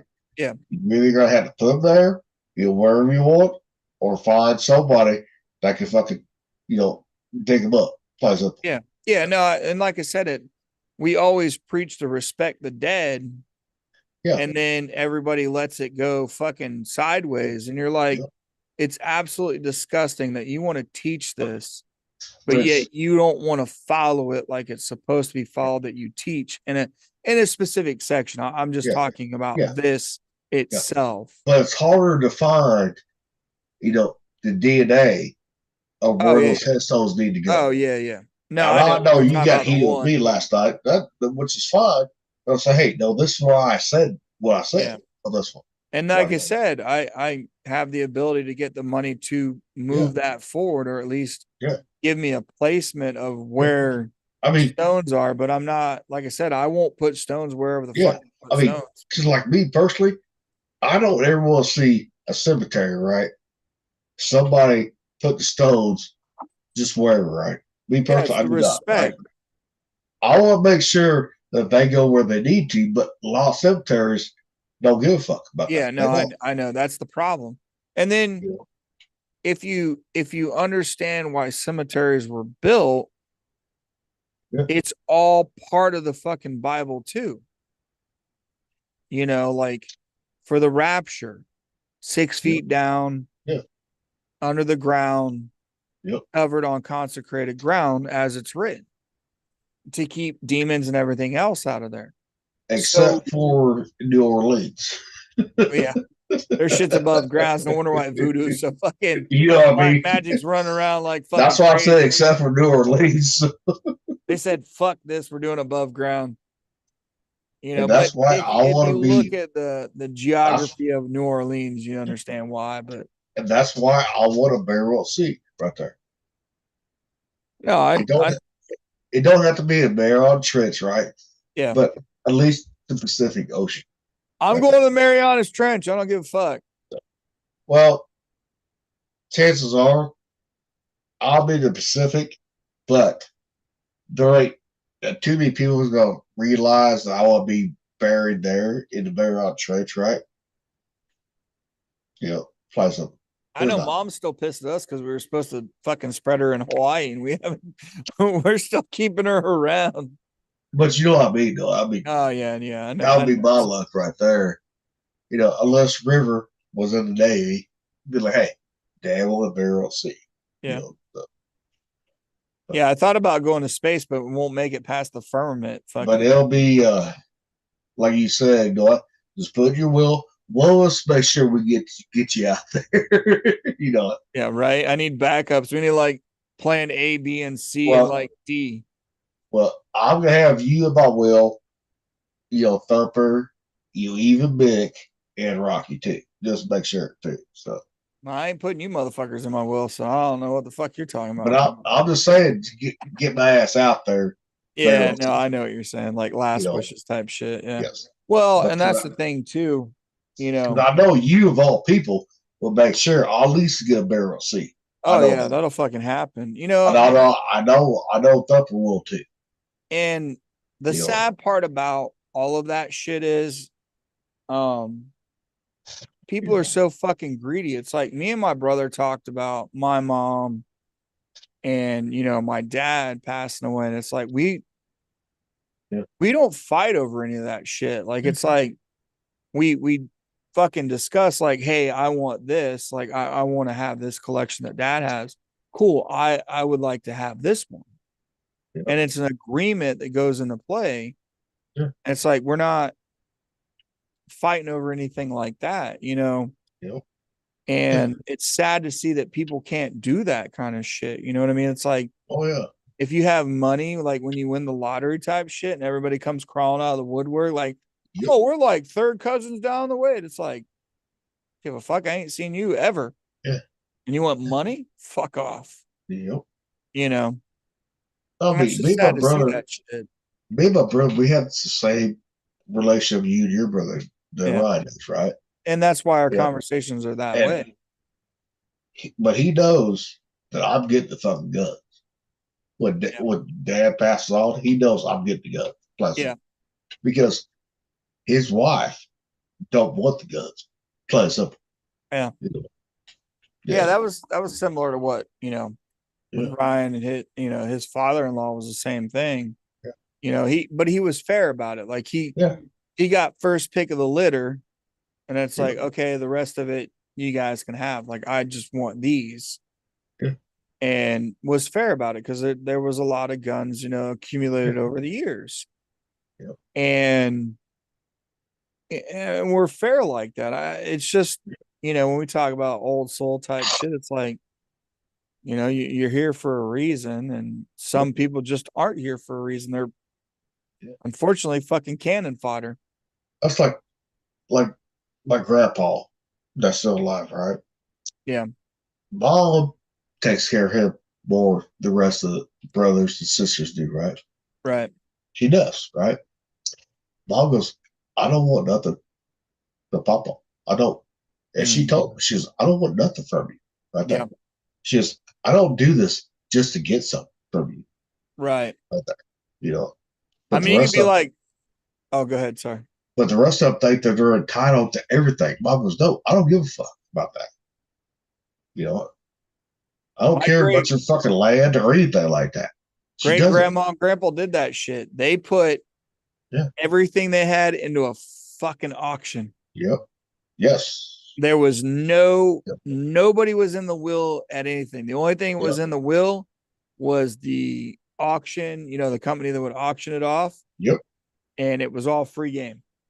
Now, didn't matter if you're family or not. Yep. Now, when my grandma White, my daddy White, died, and Papa wanted to build another house, right? Guess what? The old house, that's what he did right there. Yeah. But I did tell Bob, I said, look, Papa does die. I said, I want fucking first dibs at buying that fucking house right there. Yeah. That I do. Keep it in the family. I mean, that's fair. And I said, you tell fucking Alex, Kitty, and Jenny, I said, you fucking tell them. I want first fucking dibs. Yeah. Right there. Well, and it's like grandma did that to us years ago. Like, that's why I got a couple things. Yeah. And she asked, like, hey, what do you want? And I got footsteps that she had. And she went on everything that everybody had asked for, like, fairly, and wrote on a tape sticky note, like Matthew, Ryan, she'd put it out. There was no, whatever she wrote was in her, like everybody picked it, but nobody vultured over it. But that was the biggest thing that we had with my oldest daughter was when my mom passed away. Mom had told her, like, these are yours to be passed down. And guess what? They got lost in a fucking storage unit because she was fucking some dude that, fucking didn't pay for it, and they reclaimed all that shit. So everything that was pretty much heirloom stuff that she had fucking came up was fucking sold off. We never had a chance to get to it. And I asked. Yeah. That's like when my daddy White died, right? Mm-hmm. The one I went UA for, right? Right. And Bob goes, she had to tell her brothers and their wives to shut the fuck up, right? Because their wives was trying to get a lot of the quilts, right? She goes, no. Mom goes, no. That's not happening. She goes, the grandkids get the first pick after we do, right there on the quilt. And they looked at me. I said, yes, I'm taking these quilts right here. Plain simple. That's because she knew that they were fucking parasites. Yeah. Oh, yeah. And Bob took care of everything for the funeral. She did. Bob did. Yeah. And Bob was no. Because Mom's not the oldest, but she's not the youngest. She's in the middle child, right? But she commands the most respect. Right. She's a matron mother from like fucking Menza Bears on. Yep. Yeah. And then their wives got to pick what they wanted after us grandkids did. That's the way that it should be. That's like I said, my great grandparents were the same way. They're like free for all, motherfucker. And some of it was unfair because some family members had more money than others, but but it was a fair game. Like and it went to pay everything they needed to their taxes and it paid for everything. There wasn't none of that money went to anybody that was earned off the auction. None of that went to anybody. It went to paying everything they needed. It was like the quilts I got from like my daddy White, right? Guess what? unless mom would have spoke up before the auction, I would never receive none of that shit. But Yeah. when she spoke up, I said, okay, I'm grabbing these right here. This is what I want right here. Yep. Because that meant the most to me because I watched her fucking make these fucking quilts right there. I did. Yep. You know, I was like, no, I'm taking these. Fuck you. You know? Yeah. Yeah. And that's I one know thing 100%. with me and outside the family, right? They don't fuck with me on that shit. They do not. No. You know? Well, and when you put your foot down, like me and Ryan had decided that, you know, Dad had told my oldest daughter that she could have certain things. And then after all this time, we're like, Yep. nope, she don't get a motherfucking thing out of that collection. Yeah. Yeah. And then obviously we had to tell him, like, now that you're married, now we got to figure out, you know, how it goes down and from there. But oh yeah. I don't think that she would be that way with knowing, you know, meeting me and Ryan. Yeah. Yeah. And her never having any kids. I don't see it going down that way. But you know, everybody gets funky as soon as everything goes down. There's shit fucking, you know, they can be worth money. And it's like, and that's why I'm glad my grandpa outlived his second wife. Put that away. For that same fucking reason. There is that. Because her kids thought that he was going to die first, right? Mm-hmm. And then they're going to get everything versus what mom and dad's going to get. Like what mom's going to get, her brothers and sisters going to get, right? Right. And she died first. Like, okay. Now, I said, Mom, now you don't have to worry about that bullshit right there. You know? Yeah. I mean, like I said, like, and the way that I know her, she buys her own stuff and she's working again because what she wants, she goes and makes money to go buy it. You know what I mean? Yeah. Like, yeah. The way she's always been. I mean, her, you know, not getting into too much, but she took care of a lot of stuff when she was married previous. Yeah. And she's never had any children. So, and then, you know, that's what you got to respect that right there. Oh, yeah. Yeah. I don't, I mean, I have never got into the arguments, you know, or shit that Ryan's got into with, you know, their side of the family, but I'm more of an empath than what he is. I'm a Cancer. He's a Capricorn. So, you know, he looks at things different than I do. But I guarantee it, she sees you two boys as kids. She does. Oh, yeah. Oh, 100%. She sees you guys as her kids in a way. She does. Oh, yeah. And I don't dispute the fact, but I'm not going to call fucking stepmom or anything. I call her by, you know what I mean? But yeah. But she thinks of you boys as her kids. I guarantee she does. I don't want some kind of weird porno of, you know, stepmom. You know, but yeah. No, I mean, you know, and I've talked to her a lot. And I mean, I know her attitude, but I know her history. Yeah. So when you're somebody that never had kids, you're gonna have conflicts, but that's the thing. Like, you don't hold a grudge on it. You're just like, whatever. But I know for a fact she's probably happy that you're back in the picture too. Oh yeah, fucking every time I'm talking to Daddy, he'll put me on speakerphone. She's yelling shit out. She did that earlier. We were talking about getting up early, and she's like, "Man, he don't get up till 10 o'clock anyway." And I'm like, talking shit, you know. And I mean, I guarantee she's glad that you're back in the picture. Oh yeah. I mean, you know, when certain things come around, you know, she notices because I'll steal cigarettes from her. I'll be like, "Hey, let me bum a smoke really quick." And I'll smoke one with him, you know, because the man smokes fucking Swisher Sweets, wood tips, and she smokes like basic lights, and it's like, I guess we'll all sit around and have a cigarette together, you know, like no big deal. But you know, when you ask those kinds of things or you do those kinds of things, it brings that kind of in, you know. Yeah. Even though like you don't need to fucking smoke, you don't like to smoke, because I'll come out of there smell like cigarette smell, like, damn, it's so strong being a smoker before, you know. Ryan hates it because he doesn't smoke anymore and he gets upset about it. Me, I just like, whatever, dude. Yeah. I'm used to it. It'd be like that that fucking tech, asked me about smoking and Adrian not smoking. She's like, well, you must have something that she really likes.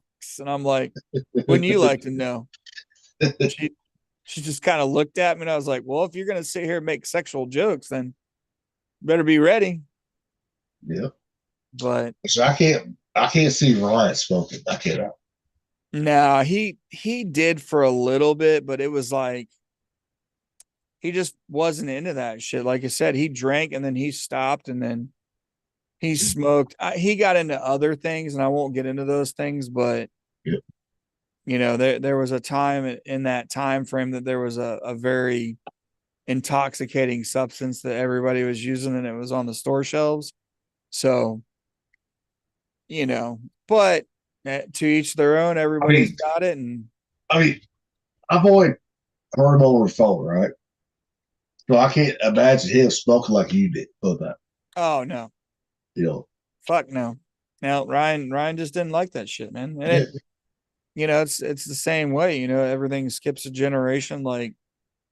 And it actually goes like family because we've traced it back. Like, mom never drank, but my uncle drank like a motherfucking fish till he fucking almost fell off of a roof and he was sweating out fucking Jack Daniels in the morning. You know what I mean? Like, and it wasn't until later, when my cousin at a certain age that he finally realized, like, ultimatums were going into place, and and when I talked to him about it, he's like, it's a struggle every fucking day. So, and then before that, their father, my grandpa, his sister was a fucking drunk. She was an administrator at the home in Warren and then ended up being a fucking resident because of her. Oh shit. Yeah. So my grandfather drank, but he didn't drink like she did. Yeah. So it went back and forth, and you can go fucking back and forth with it. Yeah. Like my brother didn't really drink. I drink the way that I do. Yep. My kids are the same way. Like, two of them don't drink, one of them did, but they don't like it anymore. So that's like their night when I called you, and Rob was happy as hell to hear from me too. Yeah. I'm like, good Lord, nothing. We talk about, like, I talk to my brother about those things and people that I talk to, especially me and you's conversations. And he was like, yeah. I was like, yeah. Gets to hear the voice, yeah. I was asking Ryan questions. He said, yeah. I was like, hell yeah. I was like, let's go. Yeah, Ryan. Like, we talk the same way that me and you talk, and we disagree, and we've said that, like we were talking about the other night. Like, yeah, we'd fucking yell at each other and disagree with it. The next thing you fucking know, like, we're going to work to fucking together to get shit done. Like, we were younger, we held grudges, and I would, because I would drink and I'd yell at him. Then I'd ask him the next day, like, are you good? And he's like, yeah, fuck you, motherfucker. And then over the years, it grew into that. Well, you talk about, drinking and being younger, right? Guess what? Me and you never held grudges. We just got over it next day. Like, okay. No. It took me a long time to realize that, you know what I mean? Like family. Because I know that I drove my old man fucking nuts when I call him up just fucking shit faced talking about stuff. Oh, I bet you did. He fucking but he never said it, but I knew it. And that was the difference between it. Like, I did the same thing, right? But then Cav, when he was looking for me before I was home for good, right? He called Mom Dad. That's all whatever he had, right? And him and Dad, they would have conversations deep into the fucking night. And both of those guys was fucked up. Yeah. Like when the drunks get talking like we are. What are we at? 7.5 hours now? And fucking Cav goes, yeah, I just talked to your dad, blah, blah. He was drunk. I was drunk. I was like, yeah, go figure. I said, how was the conversation? It was pretty good. I was like, okay. Yeah. That was the thing about my dad. He never drank. Like, I remember as a kid, they gifted him a bottle of Jack Daniels, and he's like, fuck am I going to do with this? Yeah. I don't fucking drink. He'd have like a cocktail here and there at like a doctor, the office party, but he's like, what am I going to do with a whole fucking bottle of Jack Daniels? You know what I mean? Like, Cook with. And that motherfucker, he like, if I remember right, he poured it out fucking after they left. He's like, Fuck, just cook it we're with in the it. fucking trash. Cook it with it. Fuck it. Nah, he just was that way. You know, the old man and them, old man was a cop before that too. So he didn't do any drugs. And about the only thing he did was smoke and be a fucking cold asshole every once in a while. But And yet he was a cop. And guess what? He turned out to be a fucking pothead. yeah, I mean, I did call him out that one day when I came back from boot camp. That is like a memorable look I'll never forget, because I think we were just outside of Huggy Bear, like getting ready to go into Warren. Yep. And I looked at both of them and I was like, so what do you think about your pothead son now? And my mom and dad just like turned and looked at each other like they had no fucking words. None. Not a fucking one, dude. That's fucking hilarious right there. That was cold, man. And we talk about it from there. And my Uncle Jack asked my dad a while back when I was over there, we were sitting around just bullshitting in the garage, with the race car. Yep. And Jack said it to him. He's like, so what do you think about, Matt doing all that shit and being in the Navy? And dad was just like, he didn't really answer him either. He like, yeah, I'm proud of him. And Jack's like, is that all you got to say about that? And dad was like, well, I don't know what else you want me to say. Like, because Jack, my Uncle Jack, he fucking been drinking for like fucking 50 years. But I know your dad's proud of you. Oh yeah. His upbringing, I won't get into. He don't want to say it, just like my dad didn't want to say it.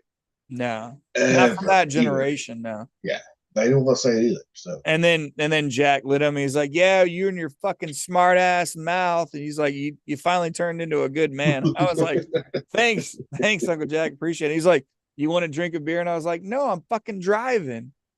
And he's like, well, I don't understand why you don't want a beer. And dad was like, he's fucking driving. He's like, oh, okay. Because he doesn't fucking being in that town for as long as he was, nobody fucking, he gave free cable. He worked for the telephone, company. And oh yeah, he put in cable and everything. And well, you know how that goes. So in a small town, you know what I mean? Like, motherfucker goes down to the wheel for lunch, but it's just fucking one of those things, man. Because my dad's sister was married to him, so that dude, they would buy a case and go through it. Like, them two would just fucking go through a case between the two. They'd split it in half. They do that whole crack, and then it was like your side, my side. They did exactly what the fuck we used to do back in the day. Exactly. Like, and it was Miller Lite. He still drinks Miller Lite to this day, man. Oh my god. Oh yeah. It's like, from me being like fucking like 8 years old, you know what I mean? Like, for that fucking long, and probably before that, been drinking Miller Lite. He's getting old. He's got money. That's why my cousin has his race car. But they're having engines rebuilt every fucking season. So you know how much money is going into that fucking car. Oh hell yeah. But when you hear like the proud shit, and when you talk shit like being the pothead, and you're like, I did, man. I had to. I couldn't hold it back anymore. I was just like, and they looked at each other. They're just like, I'll never forget that look on their face. They're just like same thing, like, what the fuck, and like just bewilderment, like that fucking word, like. What's like the first time I learned my dad in high school, right, was a pothead, right? Yeah. And I'm like, oh, okay. So you told us we couldn't do it. Oh yeah. You fucking, when you and your mom first got married, you just rolled your own fucking shit. Yeah. I was like, oh no. That was one thing that I could have said, like, my parents were never hypocritical about that, because they never did it. Like, mom was like, I tried it and I got violently sick, like, and I never wanted to do it again. And she didn't try it till we were in Florida and I was older. You know what I mean? Like, She never Yeah. did it as a kid or anything, and dad Yeah. never did it. So it was like, she's like, that one time I tried it, she's like, I almost think my vomit hit the ceiling, you know, There and you go. she's like, I'll never do it again. And then I was like, then I started talking to Dad once I found out that bullshit. I said, Yeah, yeah, Dad. I said, Dad, I did all this shit in the fucking Navy. Fuck, come on now. Yeah, I exactly. said, I could have done this shit in the fucking high school. Fuck, come on now. Yeah. Well, it's like my Yeah. dad saved my ass one day because I was kind of like renting the upstairs room at the house, and I had left my bong out, and he had went upstairs to check something. And when I got back, the bong was in the trash. Yeah. So I was like, I got it. I got the message. He didn't say anything. Yeah. Never said anything about it. Yeah. But I knew what was going on because I knew where I left it and it was in the trash. Yep. And that was it. Nothing else was ever said about it. And the one thing Dad never said to me anything about, right, was drinking and driving in high school, right? Yeah. That's it. He never said a word. Yeah. He's like, I don't approve of it. He said, but you see me do it, so I can't say no right there. Yeah. But when I told Dad, when I found out that him and Bob used to smoke weed, right? When they first got married, right? I told Dad about my smoking adventures in the Navy, right? And the coke and the crystal, right? Dad goes, holy shit. Yeah, Dad. I said, your baby boy is not innocent by no means. I'm not. You would have been beforehand, and then you got corrupted by the Navy. Yep. Yeah. You know, when you look at back all that stuff, you kind of find it isn't until you get older that you really, you know what I mean? Like it's fucking, that whole adage has been around forever, dude. Like you'll understand when you get older. Like, oh, fuck you. No, I won't. Now, I feel sorry for the kids that's River's age, right? Because they cannot do the weed off the street like we used to be able to do, right? Oh, yeah. Or the drugs off the street without being laced with fentanyl. Yeah, you gotta be so fucking careful, man. Like, and that's what sucks for those kids at that age. It does. the strongest thing that ever I remember getting mixed was like cocaine and like formaldehyde. Those were like the two big ones that people do. It'd be like Primos and fucking Fry was the slang terms. Yeah. Shit, the beer that was overseas in the Persian Gulf, that had formaldehyde in it. Fuck, come on. Yeah. You know? Yeah, they called it Fry, man. It had that smell, dude. And that's why we got why we got so fucked up quicker off that shit versus shit. I only did it one time, and I after we were like into the fucking halfway into the joint, my buddy was like, it's got formaldehyde. I was like, we're fucking smoking embalming fluid? Like, what the fuck is wrong with you, man? Well, fuck, we drank that shit overseas. Oh, yeah. Oh, yeah, 100%. Gave you the worst fucking headache ever. Oh, hell yeah. From just regular beer, Budweiser. Yeah. Just because they had to hold it over fucking because of the heat. Yep. All that same shit, man. It's like, you know, when you go back through all of it, you're just like, dude, I had one night, like, you know, I was of age and we had went to the bar with some friends and we came back to the house and Dad had moved upstairs. And my buddy, his name was Tiny, big old, you know, big fat kid, a little bit slow, you know. Yep. And he's passed out on the floor while all of us are fucking like sitting there bullshitting, acting all drunk. Dad comes in from the shift and he's like, get that fat motherfucker off my floor right now. We're like, oh shit, you know, because I was home on leave. And even then he'd gotten pissed because he had called me up to go fucking unfreeze his water lines while I was on leave. So I went out there fucking chipping ice away to get it in the crawl space, get the pipe out of the water. And about the time that I'm getting it up out of there, he comes fucking pulling up. And I've got like a fucking 12-pack of beer sitting beside me, you know, keeping it cold in the winter. And he's like, you really drinking this early in the morning? I'm like, I'm 24 fucking years old. Like, I'm here out in the fucking cold fixing your water. Like, what are you bitching about? Oh, I was like, get the fuck out of here. Go on. Like, you know. Oh, my mom was the same way with me drinking. all want to leave, right? Yeah. Same way, you know. And I'd wake up day drinking, or I would. Right? And Bob was like, "You already drinking?" But well, yeah, I got nothing else to do. Fuck it, Yeah. you know. Fuck, I went out. One night I went out with Mom and Tom. You know, Tom, he drank like a fish until Mom helped him out, you know, digging him out of the Legion. But we went out for drinks one night while I was on leave. We're playing pool. And me and Tom drinking like whiskey and shit. No big deal. We're all having a good time.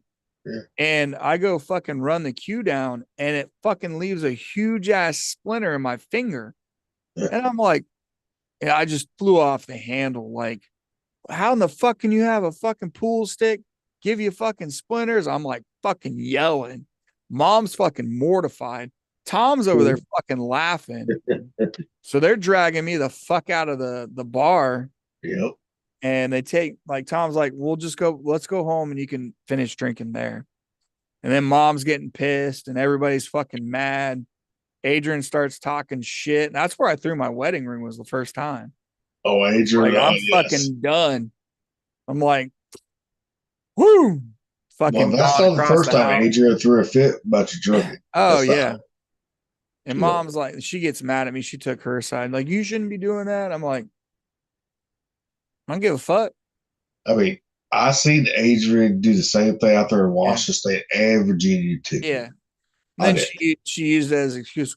Well, there's so many bad memories in Indiana. I don't want to go back. And I'm like, are you sure about that? Because that was the only really bad thing that ever happened. And Yeah. then Tiffany, there's two fucking things out here. There was more fucking bad memories out there in Virginia. Virginia, And Washington motherfucking State. Washington, fucking Yeah, California. in Washington State, yeah. like- There was more bad memories out there in Indiana, of all places, right there. And then that's what led Yeah. me to like my family. That's where I finally narrowed it down to. It was like, she didn't have control of me when I was out here with family. So Well, if she didn't have control of you when fucking when I was around either, and Lou was around either. She did not. nope. And she You did know, not like when that. it goes down, you Yeah. fucking finally see it after a while. It was So- like when I was supposed to come out there to California to see you, when I was supposed to fly with that one girl that I was dating Yeah. at the time, right? But we broke up right before it was supposed to happen, right? And I knew Adrian did not like that shit at all. No. No. know? And that was what always pissed her off. It's like, I'm not fucking changing who I am. Yeah. Which It is did great. after a while being in the Navy, being in leadership, but Yeah. I'm not. You met me when I was fucking drinking harder than what I am now. Like, I don't know what the fuck you think is going to be any different. Yeah. You don't. And like I said, I gave her that fucking out when September 11th went down. Like, Yep. this is your chance to fucking get out of the relationship. Yeah. No, I don't want to. I don't want to go. I want to stay. All right. Well, And I've told Cav this right here, right? I said, your wife never liked me. hey, Oh. leave that alone. Take it off record if we're going to talk about that.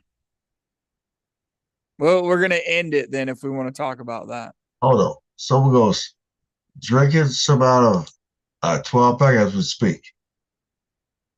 What? On the Don 1, 2, 3, 4. Drinking some out of a 12 pack as we speak. So you know, Drinking so- some out of a 12 pack as we speak. Yeah. Outstanding. yeah, that's not When did it? I don't know when it came in.